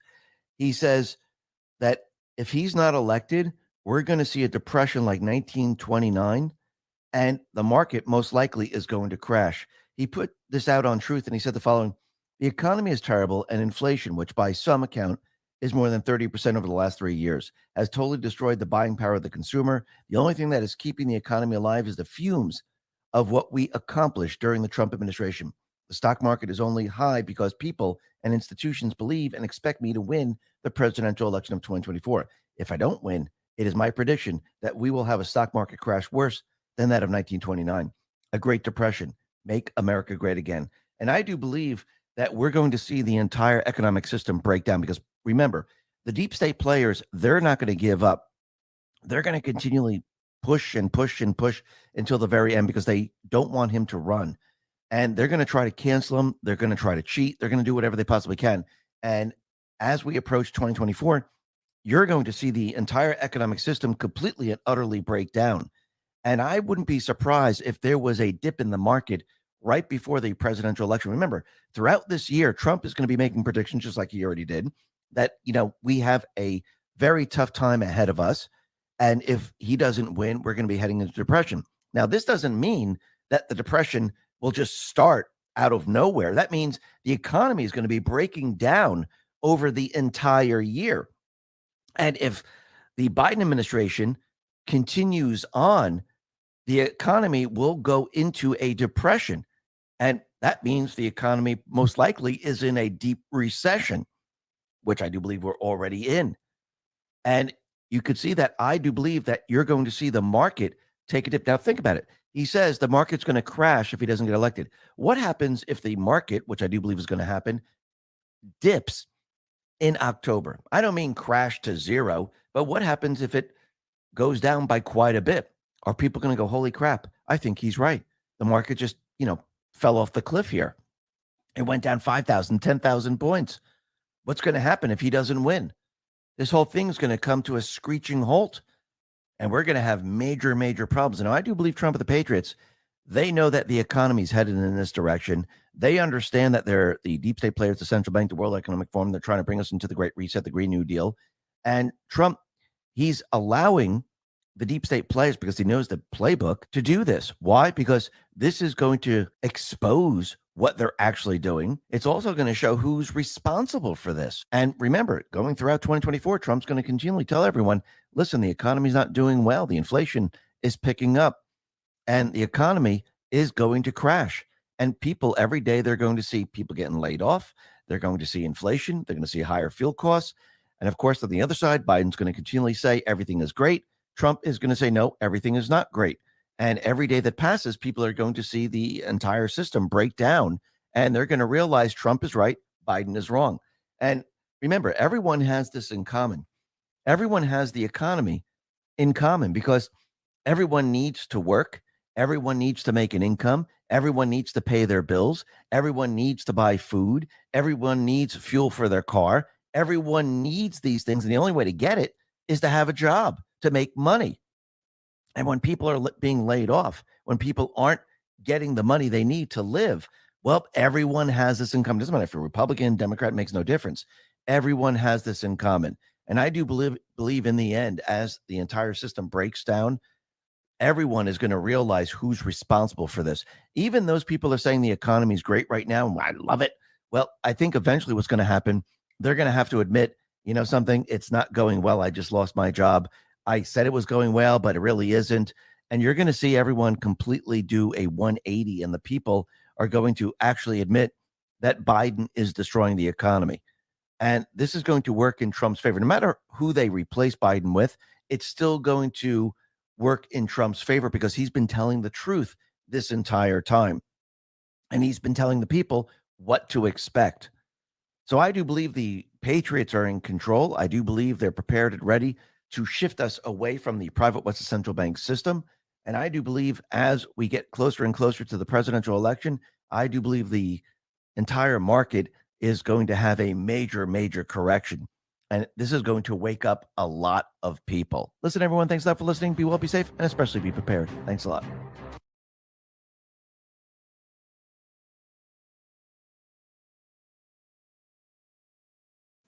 Okay. All right. We're going to jump right into part B. That's why I stopped that, because we only need to hear one outro. Last one for tonight. Last one. This is the last one for tonight. Here we go.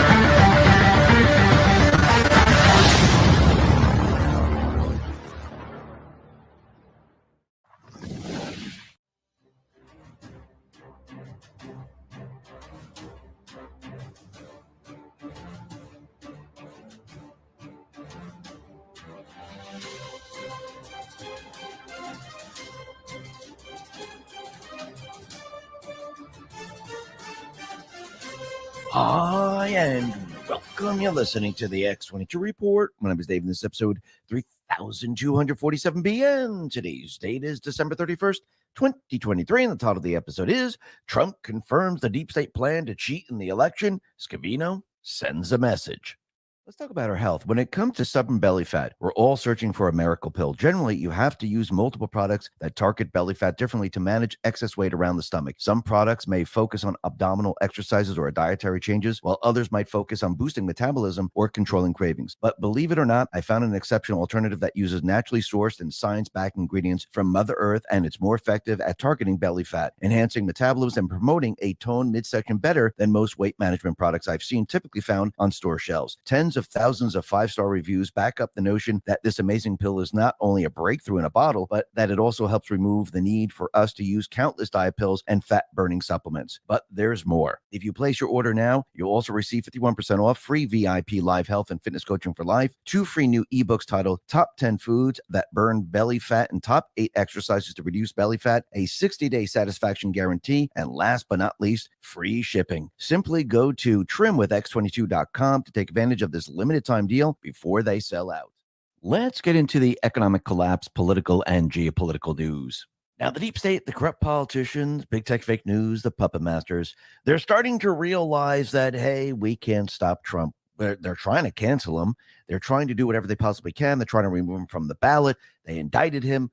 Everything that they have done has now failed. Now they're going after the presidential immunity. And yes, they are not stopping. I do believe Trump is leading them into a trap because remember, once you remove the immunity, if it gets that far, that means all the other former presidents and many others, they're completely and utterly exposed, which means every crime that they committed against the United States, they are held accountable.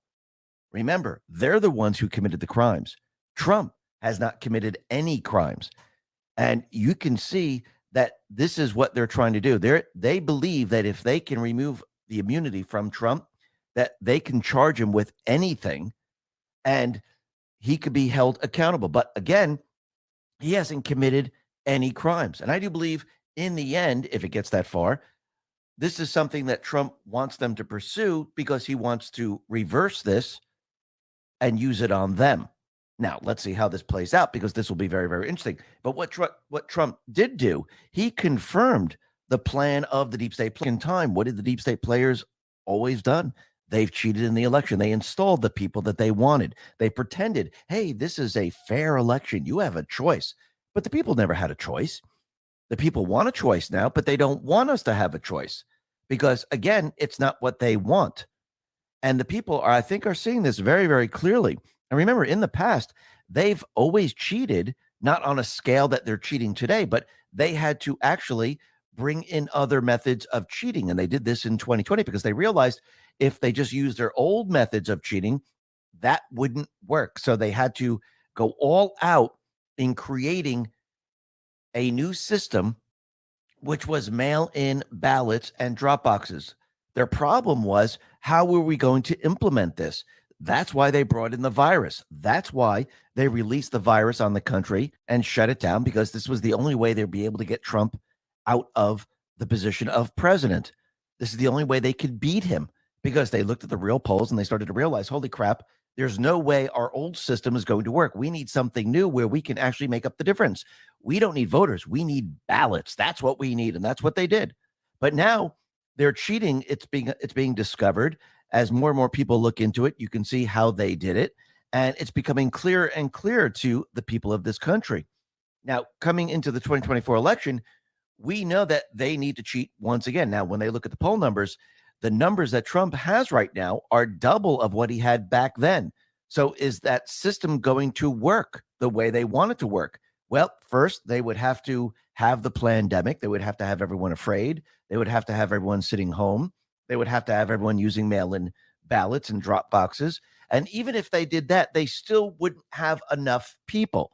Remember, as time goes on and the economy breaks down, as the borders are open and events occur and we head into war, more and more people are going to be siding with Trump, and more people are going to be moving away from the Democratic Party.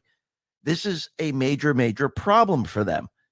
And they realize that this is a major problem. So those people that were there losing, they need to bring people in and replace them. Plus, they need to bring in even more people because they realize we don't think that we're going to be able to get the pandemic going like we did before. I don't think every state's going to be using mail-in and drop boxes. I don't think this is going to work. Now, that doesn't mean they're not going to try, because they are. You can see in certain blue states, they're already pushing mask mandates in hospitals. But again, this is not the entire country.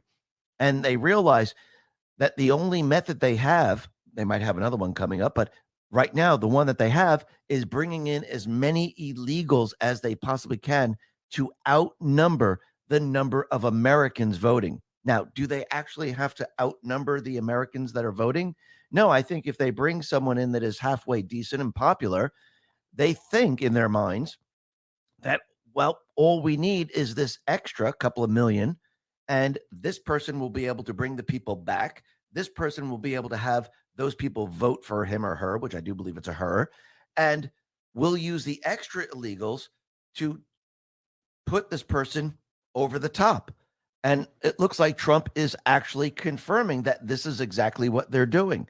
Now, once again, if we're using their election system, this is the election system that they developed. You have the Dominion machines, you have the ballots, you have the people guarding the elections. And by doing this, they might have a chance to win. And I do believe Trump and the Patriots, they realize that, yeah, we're going to have to change things up. We can't use their system. Now, yes, there is a possibility that Trump gets the majority of the people, 90% of the people, and the people then vote for Trump because of war and everything else that's going on. Can we override the system? I do believe we can. But I think what Trump really wants to do, he wants to show the deep state players, listen, I just didn't win by a little bit. I won by a lot. And the people are behind me.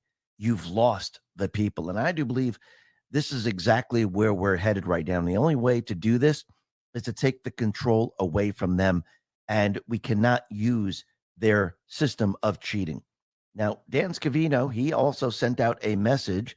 He played Nasum Dorma while he was in Marine One back in 2019.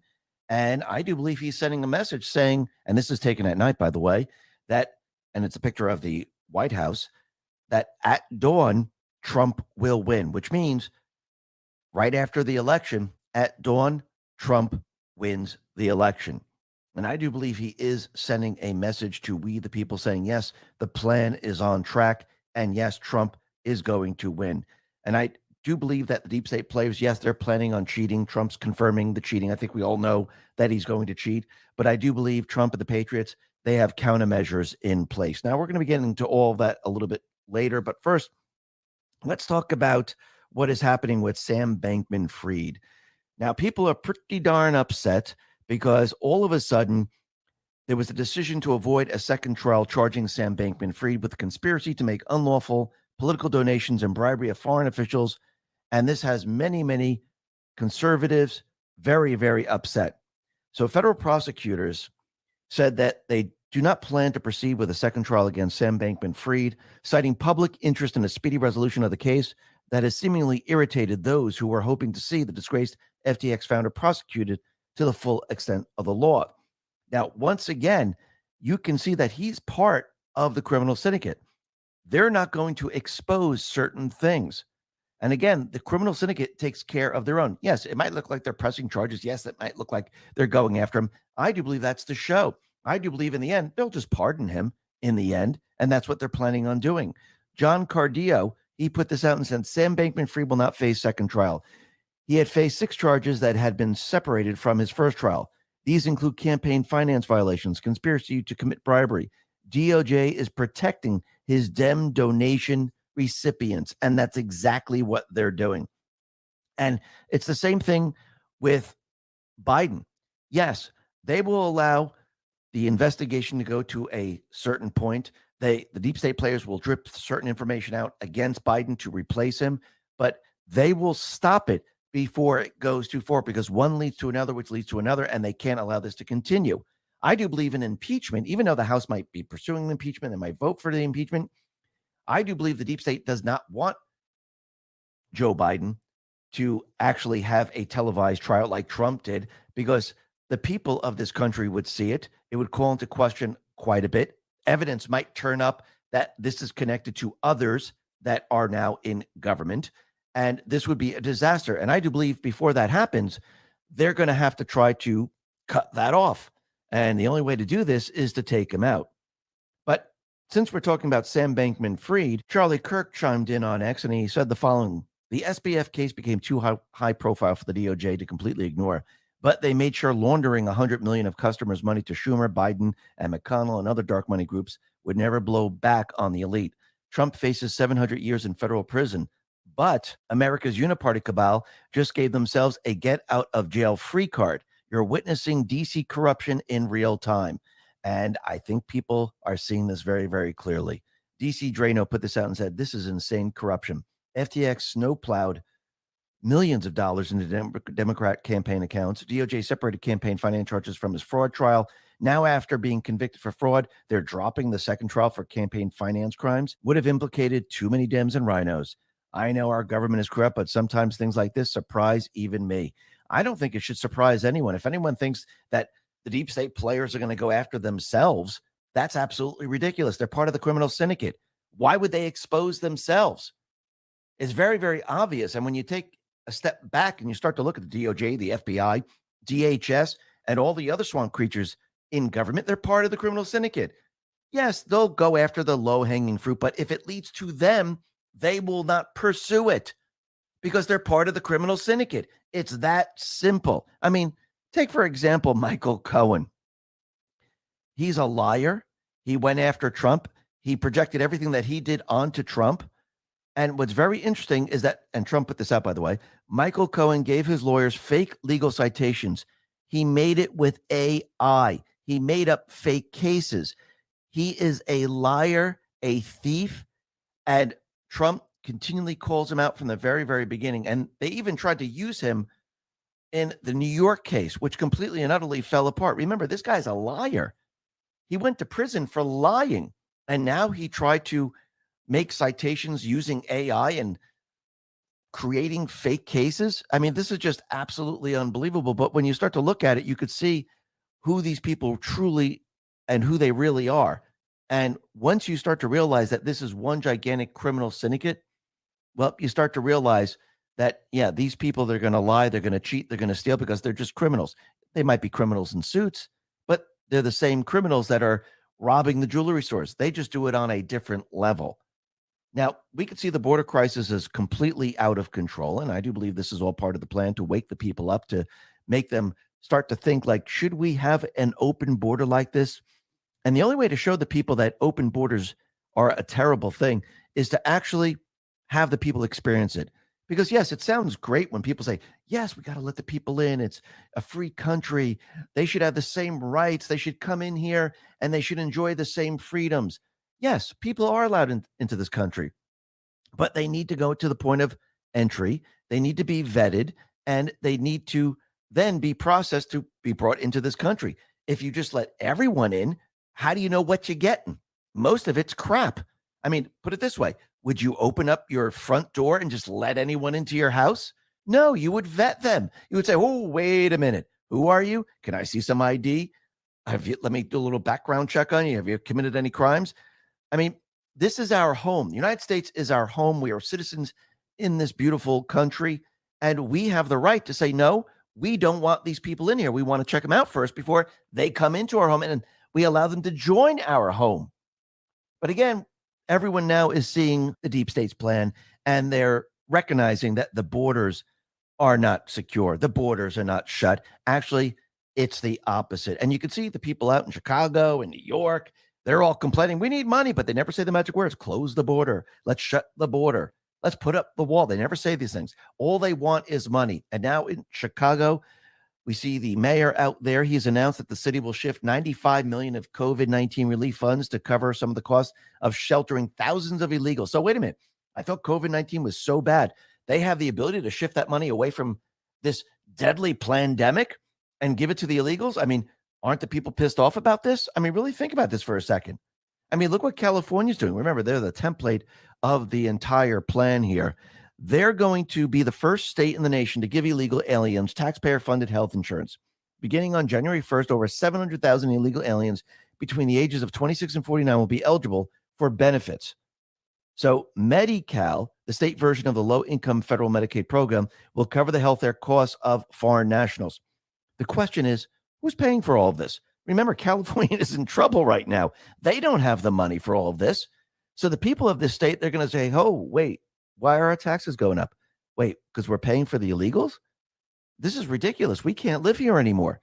Businesses are going to continue to leave. People are going to continue to leave.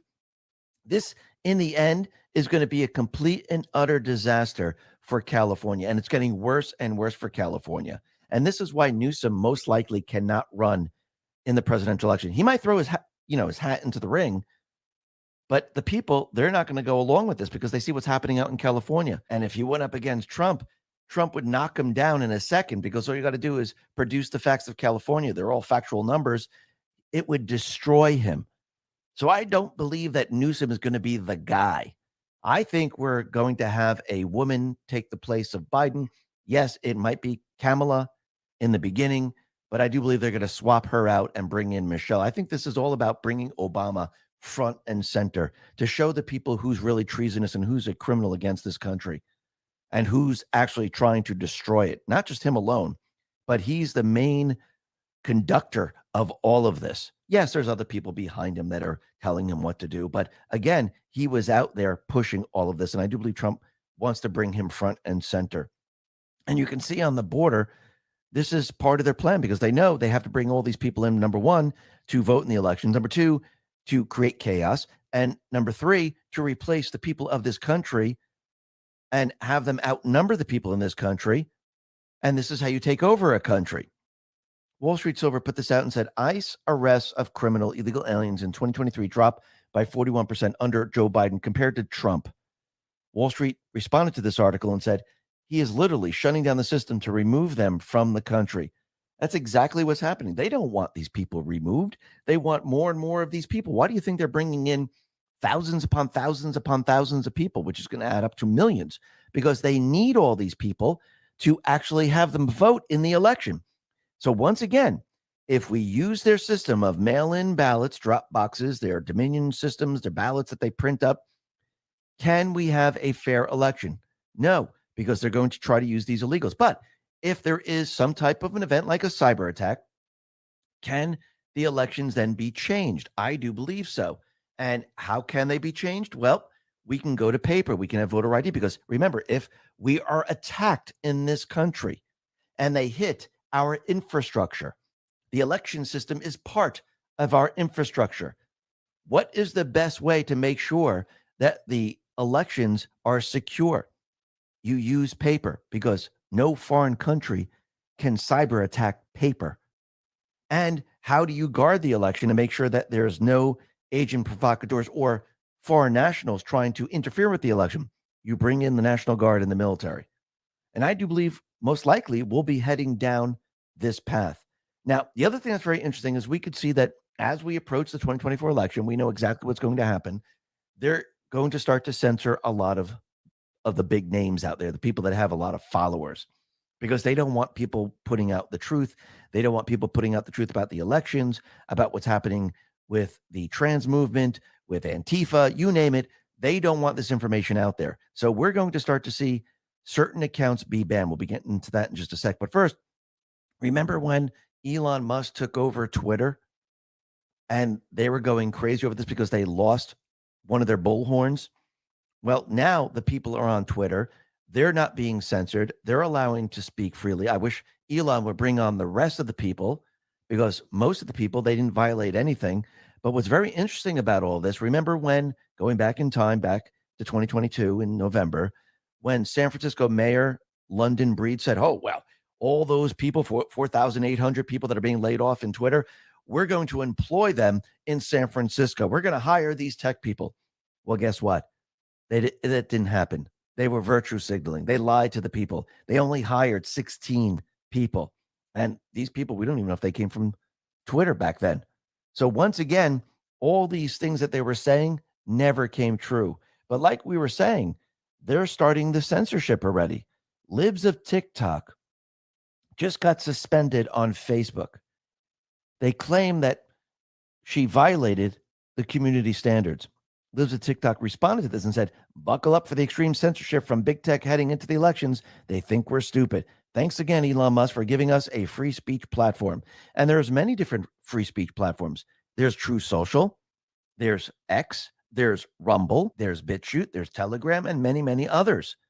So it's going to be very, very difficult for them to shut down everything. Now, on the other social media platforms that they control, and I'm talking about the deep state controlling, Facebook, YouTube, Threads, and the rest, can they censor those people? Yes.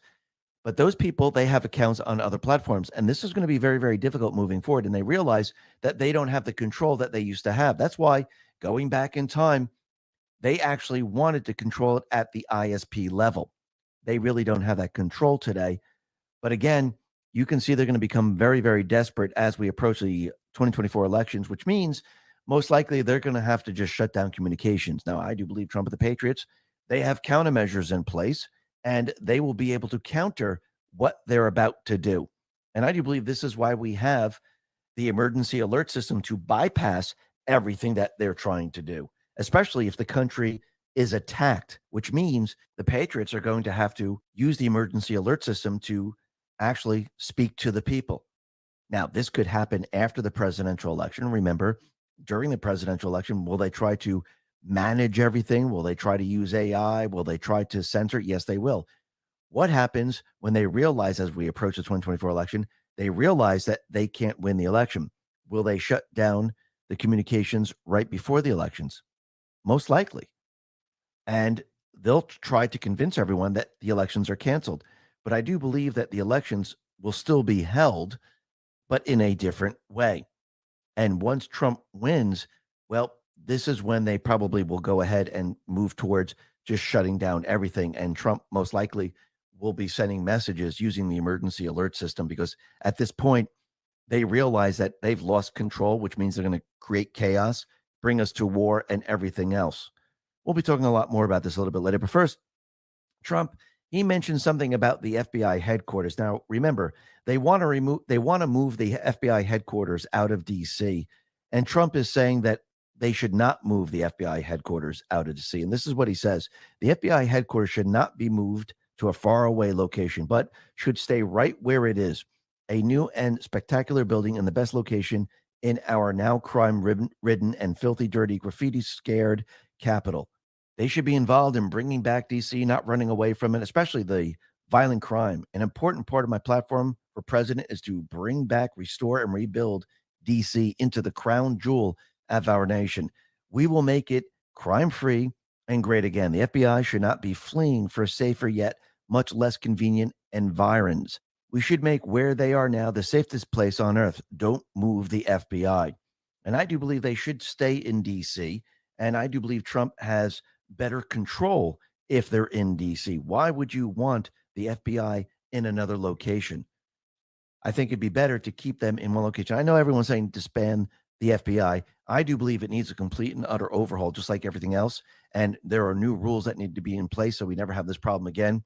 But once again, I do believe Trump is going to actually revamp the FBI completely, and new rules will be put into place once he takes control over D.C., which he's already talked about, removing the mayor, taking control, and I do believe he's going to do this.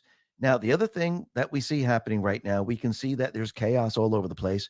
We know this is New Year's Eve, and Happy New Year's to everyone. And we can see there are certain countries that are preparing for something to happen. France is out there. They have like 90,000 officers or something like that protecting the streets. We know Germany has given warnings. We can see out in London, chaos has broken out on the streets of London with crowds wielding sticks, seen squaring up with cops right now. Out in New York, we have pro-Palestinian protesters chanting Allahu Akbar at the World Trade Center. And once again, they're outside the World Trade Center. And this is where the entire tower, both towers, completely collapse. Now, we know that this was an inside job, but think about what they've told us. It was terrorists that brought down the towers, and they found their passports on the ground undamaged, and it was from Muslim countries. And now we have these people that are out there protesting in front of the World Trade Center, screaming out, Allah Akbar, Intifada, revolution. There's one solution. I mean, this is absolutely unbelievable. But again, the same people that brought down the towers are the same people that are pushing these people to protest, because it's all part of the same system. It's all part of the same criminal syndicate. So you could tell right off the bat who's actually responsible. Plus, when you actually look what happened when the World Trade Center came down, who was dancing around? The people out in East Jerusalem, these were Palestinians. They were clapping and dancing for what was happening. Now, remember, these are all the same exact players, and this is the deep state that you're seeing. They're the ones who create the events. They're the ones who burn the cities down. The deep state players, yes, those are their foot soldiers and everything, but the deep state players, they do not want this country, not the way it is. They do not want the Constitution. Let's talk about our health. When it comes to stubborn belly fat, we're all searching for a miracle pill. Generally, you have to use multiple products that target belly fat differently to manage excess weight around the stomach. Some products may focus on abdominal exercises or dietary changes, while others might focus on boosting metabolism or controlling cravings. But believe it or not, I found an exceptional alternative that uses naturally sourced and science-backed ingredients from Mother Earth, and it's more effective at targeting belly fat, enhancing metabolism, and promoting a toned midsection better than most weight management products I've seen typically found on store shelves. Tens of thousands of 5-star reviews back up the notion that this amazing pill is not only a breakthrough in a bottle, but that it also helps remove the need for us to use countless diet pills and fat-burning supplements. But there's more. If you place your order now, you'll also receive 51% off, free VIP live health and fitness coaching for life, 2 free new ebooks titled Top 10 Foods That Burn Belly Fat and Top 8 Exercises to Reduce Belly Fat, a 60-day satisfaction guarantee, and last but not least, free shipping. Simply go to trimwithx22.com to take advantage of this limited time deal before they sell out. They don't want any, they hate it, and they want it destroyed. This is why when they bring in their foot soldiers, they don't care what they destroy. They'd rather have the whole entire country destroyed. Why do you think they want to bring us to war? Why do you think they want to bring us to nuclear war? Because they want this country destroyed. They want this country to lose, and they want to get rid of the Constitution. They've tried over and over and over to go against the Constitution. Actually, if you look today, you can see that all these mayors and governors, those people in DC, they violate the Constitution every single day. You know, the Constitution that they swore an oath to uphold and protect. That should tell everyone everything they need to know. They're not for this country. They are treasonous. And as we continue down this path to 2024, we're going to see war pick up. We're going to see people get a little nervous about what's going on, and we're going to see countries invade other countries, which is going to ramp everything up. I mean, we already know that Xi says that China will surely be reunified, and he's letting everyone know he's prepared and ready to go into Taiwan. But don't worry.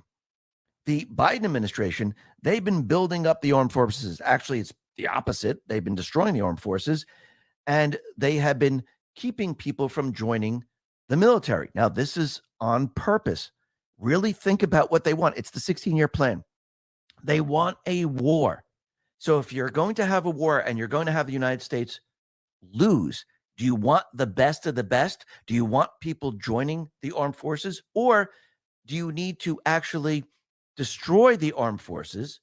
Do you need to mock the armed forces so the country will lose? That's their plan. I mean, End Wokeness put this out on X and says, what do you think China thinks when they see these images? And they show military men dressed up as women, wearing dog masks, wearing heels. Do you think the enemy is afraid? No, absolutely not. And that's the whole point. The whole point is to have the military weak. Now, I do believe Trump and the Patriots, they are showing everyone, look, can you see what they're doing? Because remember, they did this behind the scenes. They were destroying the military behind the scenes. I do believe what Trump did, he allowed this to be brought out into the open. This is actually exaggerated. Look, do you see what they're doing? Our military soldiers are in heels. They're wearing wigs. They're wearing makeup. Is our enemy afraid of these people? See, here you can see it. When Obama was in office, when he was destroying the military, remember, Trump had to rebuild it. He was doing it behind the scenes. I do believe Trump, the Patriots, needed everyone to see this firsthand. Now, is this the real military? No, I do believe this is the show. And that's what you're witnessing. I do believe the real military is behind Trump. And I do believe they have control over the country. And this is why the deep state players can't allow Trump to win the presidency. And I think Trump wants the people to decide who should be president. Remember, without the people, you don't control a country. You need to control the country with the people. That's how you have the control. And you can see that Trump has been taking the control away from the deep state players. They've been losing the people left and right, which means what do they have? They have DC and their swamp creatures, and they have the foot soldiers that they're bringing in. But they actually don't have the people of this country. And that is a major problem for the deep state players. Actually, it's a win for Trump because without the people, you don't have a country. But you can see this is why they're so desperate. This is why they're trying to stop Trump, because they know once the people make this vote and they vote for Trump, it's all over for them. And this is why they're trying to bring back the pandemic, because they need the mail-in ballots. They need the drop boxes.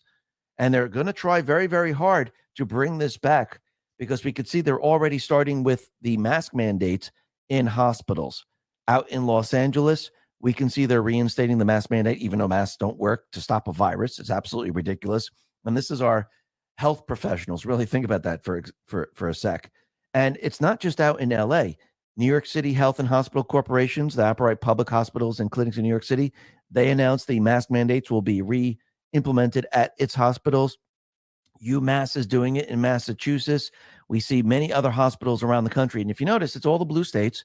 They're going to be pushing this very, very hard because they need to have mail-in ballots.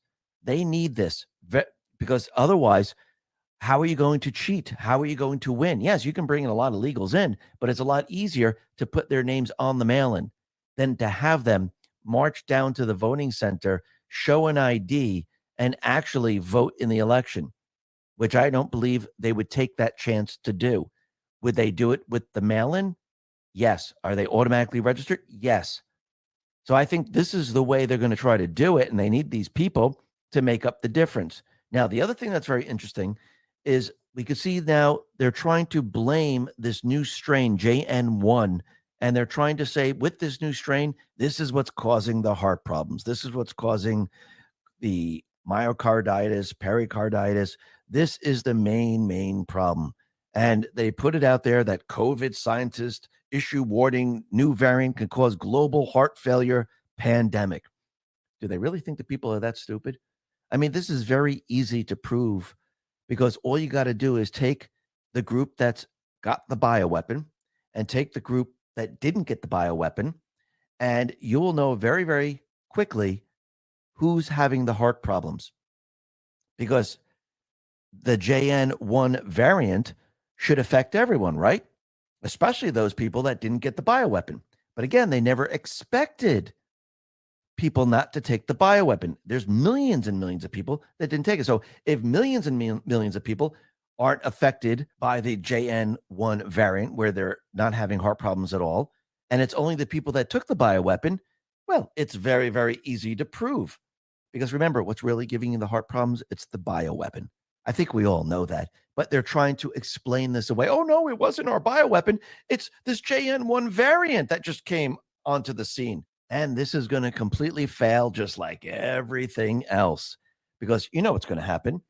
You're going to have the real scientists do the studies. They're going to be peer reviewed, and they're going to show, oh, look, it's the bioweapon people that have the heart problem. The other people that didn't take the bioweapon, they don't have anything. even those people that might have the JN1 variant. So right there, that tells you everything you need to know. And this is going to prove them wrong once again. And the people are going to see the truth. Remember, every time they come out with this and they try to cover up what they actually did, it hurts them over and over and over. But you need to remember, they're doing all this because they need to cheat in the election. They're trying to bring it back. They're trying to shift the blame of the from the pharmaceutical companies. They're trying to bring in the mail-in ballots. They're trying to do everything they possibly can to stop Trump. And they will continue to do this. Jack Smith is never going to give up. No, this is all part of the plan. This is to show people, look how they're interfering in the election. You have to exaggerate it to the point where people have to look at it. They have to say, wow, this is absolutely ridiculous. And I do believe Trump wants the deep state players to fight to get rid of presidential immunity. I don't know if that's going to happen, but he wants them to fight to get rid of it. I do believe to use this on other former presidents, because then they could be held accountable for every single crime that they committed. I mean, really think about that for a second and think about how many crimes they've committed, especially when you're going after one of the major players, which is Obama. This is going to be very, very interesting. But Julie Kelly, she put this out on X and said, more from Jack Smith's briefs filed yesterday arguing presidents can be criminally prosecuted. Does a dossier count? Obama knew all about Russiagate and the dossier. His top advisors, including Lisa Monaco, met routinely in the Situation Room to hatch their plan, centered on Chris Steele's reporting. Obama met with Comey in August 2016 to discuss the operation. He even greenlighted Comey and Clapper, notifying Trump about the non-existent P-tape and DNC Clinton-funded dossier when they met with Trump in January 2017. Legit seditious conspiracy. So really think about this. Obama, he had a hand, actually he was orchestrating a lot of it, in stopping Trump in 2016. And he's still doing it. He hasn't gone away. Remember, the jig is up when Trump wins the presidential election in 2024, because the people will have decided once and for all that we have to take the country back. And Obama has been trying everything in his power to stop this. And yes, all the swamp creatures around who don't want to be exposed, they're trying to stop it too. Because if you look, 16 former DC officials, including former Bushies, Bill Kristol, nutcase George Conway, they submit a brief to the U.S. Court of Appeals arguing against immunity for Trump. I mean, really think about how far they're going. They don't even care anymore. As long as they can stop Trump, if we can get rid of immunity, then we can prosecute him, we can stop him. But again, everything that they do is going to come back to haunt them. I mean, this is the year of the boomerang, if you really think about it. They got rid of Trump's taxes. Now it's hurting them. They're going to try to get rid of immunity, which is going to hurt them in the end. They're going after a political opponent, which is going to hurt them in the end. Remember, Trump needed all this to happen to him first, so they could use this against the real candidate that is coming on board in 2024, because as Trump would say, it all depends on the 2024 election. And we could see CBS News, they put out an article saying Trump doesn't have immunity from January 6th civil suit brought by U.S. Capitol Police officers.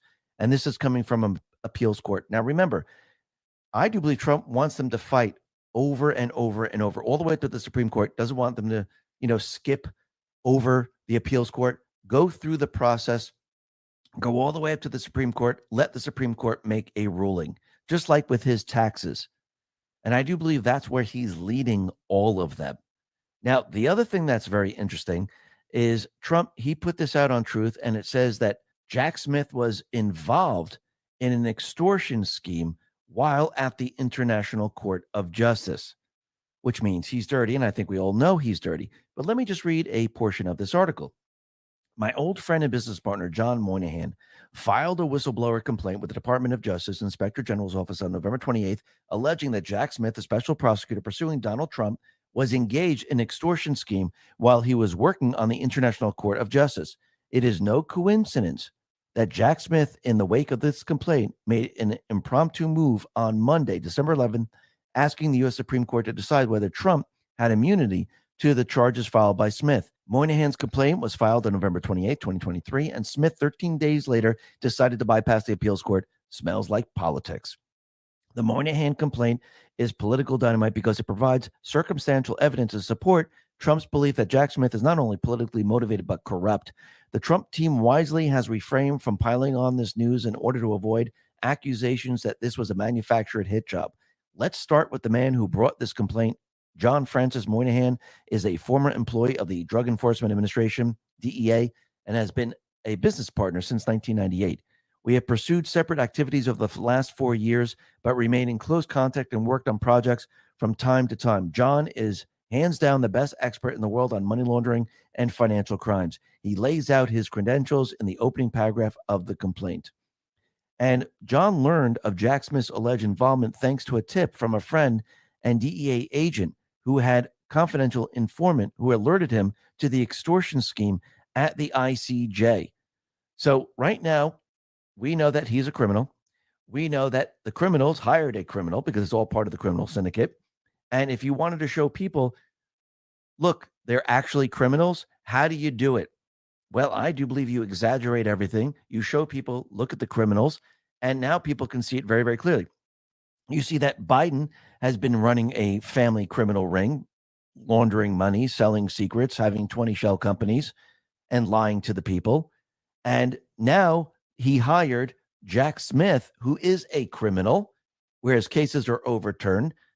I think people now are starting to see the truth of the matter, and they're starting to see that, wow, the criminal organization, they really do hire criminals to get Trump. Remember, this is political. There is no crime here. They're making all of this up. Actually, the crime that's committed is what they have done. They rigged the election. They've been money laundering. They had an insurrection. They're the ones who have been doing all of this. But the evidence is pouring out right now, and people are starting to realize that the 2020 election was rigged. They're seeing it happen now. They're seeing the interference, and they're realizing that they're going to try to rig the 2024 election with the illegals. And now they're looking back at 2020 going, I see the proof now. I'm starting to see it. It's all coming together. Rasmussen report put this out and said, and this is an affidavit of what happened in Georgia. It's a first-person sworn evidence under oath. It says, I observed thousands of mail-in absentee ballots in pristine condition being counted at the back of the room. The paper looked perfect with no folds or creases. I noticed that the print on the ovals looked perfect as well. The ballots had the appearance of being copied. Yes, Runbeck.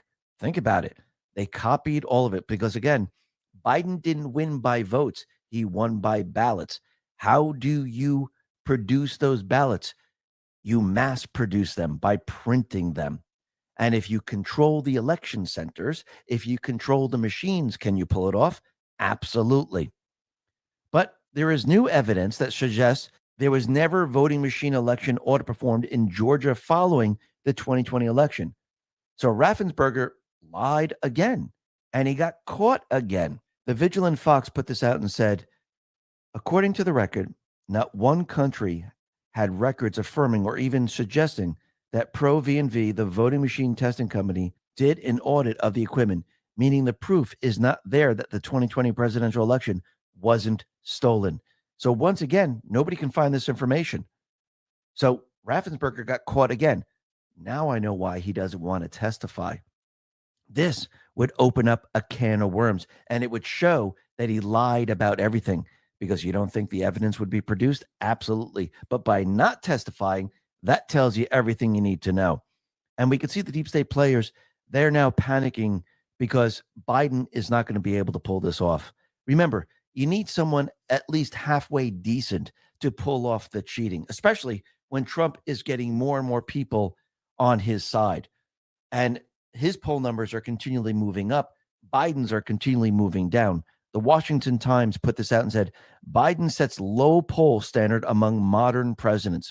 And it shows Obama at 2011 at 43%, Trump at 2019 at 45%, Biden at 2023, 39%. Kaneko the Great responded to this and said, Biden's approval rating is 6% lower than Trump was going into an election year. Kind of amazing considering 90% of the corporate media was calling Trump a racist, misogynist, fascist, Russian Nazi the entire time. Think about that for a second. Then I do believe Trump let us know that Biden is not going to be able to make it to the 2024 election because he put out two truths, and they say the following. only 14% say Joe Biden has the physical stamina to be president. The other one says only 23% say Joe Biden is mentally up for the job of president. I do believe that the people are going to demand Biden take a cognitive test. And I do believe the deep state is going to say, you know something, maybe we should give him one. And I do believe this is most likely how they're going to try to force him out one way or another. I do believe there's going to be an episode. And yes, they're going to do an exam and they're going to make it look very, very natural. So it looks like he didn't step out on his own. Nobody forced him out. And it's just something that has to be done. And the people will buy this and then they'll make their switch. But I do believe they'll probably start with Kamala first. And they'll say, okay, she's the one that's running, but she doesn't have the poll numbers. And then later on, they will do the old switcheroo. And I do believe this is why they're not allowing anyone else to come into the race. Now, the other thing that's very interesting is we know they're trying to stop Trump because they know they can't win by cheating. They don't have the ability. That's why they're trying to cancel him right now. They're trying to get enough people to cheat. They're trying to get the popular person in. But at this point, they realize they got to cancel Trump because at this point, there's no way we can cheat and win. We just don't have the numbers. Trump has the numbers. They don't have the ballots. They don't have the ability to create that many ballots. This is why they're trying to knock him off the ballot in the different states, in Colorado and Maine. But very interestingly, since they've been trying to do this, it's starting to backfire on them. Benny Johnson put this out and said, Maine GOP lawmaker aims to impeach Secretary of State over Trump ballot removal. Then we have Leading Report. They put this out and said, Maine GOP chairman has announced the state party is reserving the right to return to a caucus system where Democrat Secretary of State Shannon Bellows will have absolutely no say in who Mainers choose for the Republican nominee for president. The party is also working on an appeal for the decision to remove the President Trump from the 2024 ballot. Then we have Thomas Massie, who put this out. Maine, Colorado, and other states that might try to bureaucratically deny ballot access to any Republican nominee should remember the U.S. House of Representatives is the ultimate arbiter of whether to certify electors from those states. And he's absolutely right. And you can see the deep state players. They're panicking over all of this. Mark Elias put this out and said, Trump won't accept the outcome of the election if he loses, and he is off the ballot. He is on the ballot. There is mail-in voting. There is not mail-in voting. Voting is easy. Voting is hard. The only way Trump will accept the outcome of the election is if he wins. So basically, he's projecting everything that they're going to do. When they lose and Trump wins, they will not accept the outcome of the elections. That's what he's saying right now. Molly responded to this and said, the party throwing opposition parties off the ballot, seizing political opponents' businesses, and bringing trumped-up charges to throw popular politicians in prison claims their opponents won't accept election results. She's absolutely right, but they're not going to accept any of this. They're the ones who are going to say that these votes shouldn't stand. Now, think about what Trump has done. Go back to 2020. When he said Pence has the ability to send the votes back to the legislatures. Well, can they do that now? Let's use an example. Trump wins, which I do believe we all know he's going to win. Now they have to certify the election. Can the vice president send that back now? No. Remember, they changed the law. They don't have that ability to cheat. Trump countered that in 2020. Think about that for a second. And then Trump tells us how they're going to cheat. I mean, Trump told us how they were going to cheat in 2020. He's telling us again how they're going to cheat. He put out two truths. He says the following: it's becoming more and more obvious to me why the crazed Democrats are allowing millions and millions of totally unvetted migrants into our once great country. It's so they can vote. They're signing them up at a rapid pace without even knowing who the hell they are. It all makes sense now. Republicans better wake up and do something before it's too late. Are you listening, Mitch McConnell? Then he says, as the new year fast approaches, I would like to wish an early New Year's salutation to crooked Joe Biden and his group of radical left misfits and thugs on their never-ending attempt to destroy our nation through lawfare, invasion, rigging an election, They're now scrambling to sign up as many of those millions of people they're illegally allowing into our country in order that they will be ready to vote in the presidential election of 2024. And once again, they have a cheating system in place. How do you override this? Remember, it's their election system. They created it. These machines, the ballots, the way you feed them in, everything. They guard them. How do you remove all of this? Well, you use their plan against them. When they realize they can't win, when they're pushing a war and they need to stop the election, you allow them to do it. And I do believe they're going to try to do it. I think they'll succeed in having a cyber attack. But I do believe this is all going to work against them in the end. And it's going to allow Trump, the Patriots, to actually usher in a different election, which is controlled and by the military, National Guard, and it's completely transparent. And foreign governments and deep state players can't manipulate the votes. And I do believe these paper ballots will probably have watermarks on them. And I do believe this is being prepared for. I mean, Trump is letting us know exactly what they're doing. I think he knew all along. I think we all knew all along. So if you know, and you're telling the people this is what they're going to do, are you going to allow it to happen this time around? I don't believe so. The first time around, yes, Trump and the Patriots needed to catch them in the act. He needed the insurrection to take full control of the country. Now that he has full control of the country, he needs to introduce the military. And I do believe this is one way of doing it, because if the country is attacked, the military is then activated. And once again, you can then control what happens. And I do believe that's exactly what Trump likes. He likes to control what's happening. And I do believe they're prepared and ready to do this. Now, Scavino, he sent out a couple of messages. The first one, it says, this is on X, just realize the last day of 2023 will be 123-123, which is 12/31/23. But if you add up all the numbers, it leads us to post 12. This is October 29, 2017. It says, military intelligence reference above is the absolute biggest inside drop this board will ever receive. Now think about why Antifa plays right into the plan. Always ahead, good guys are winning. Then Scavino put up a truth, and it says Flashback Friday. This is a flashback to 2019 when Scavino was in Marine One on the South Lawn and watching POTUS walk into the White House. And he put Nesum Dorma to this video, which is 9 seconds long. And the translation is, at dawn, I will win, I will win, I will win. And if you look, this is a picture of the White House at night. And at dawn, who's going to win? Trump is. Take a listen.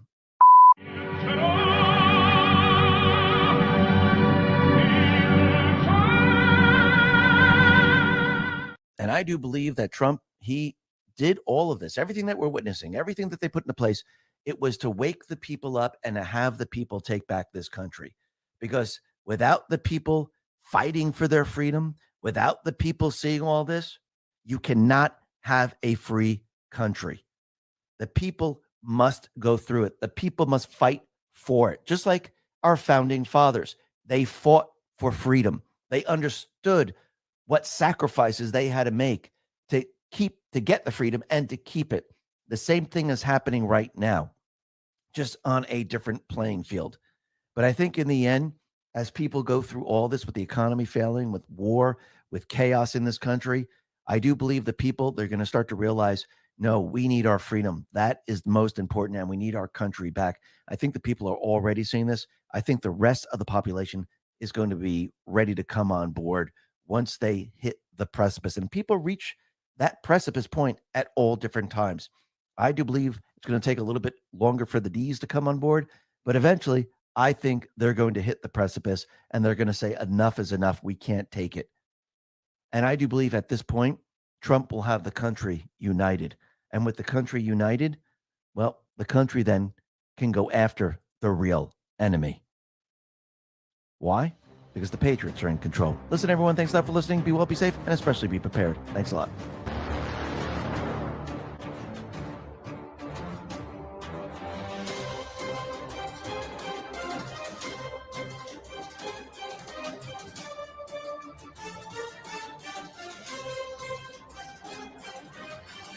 All right, and that was the X-22. And folks, after 18 hours, I am going to bed. That's what I'm doing. I'm going to bed.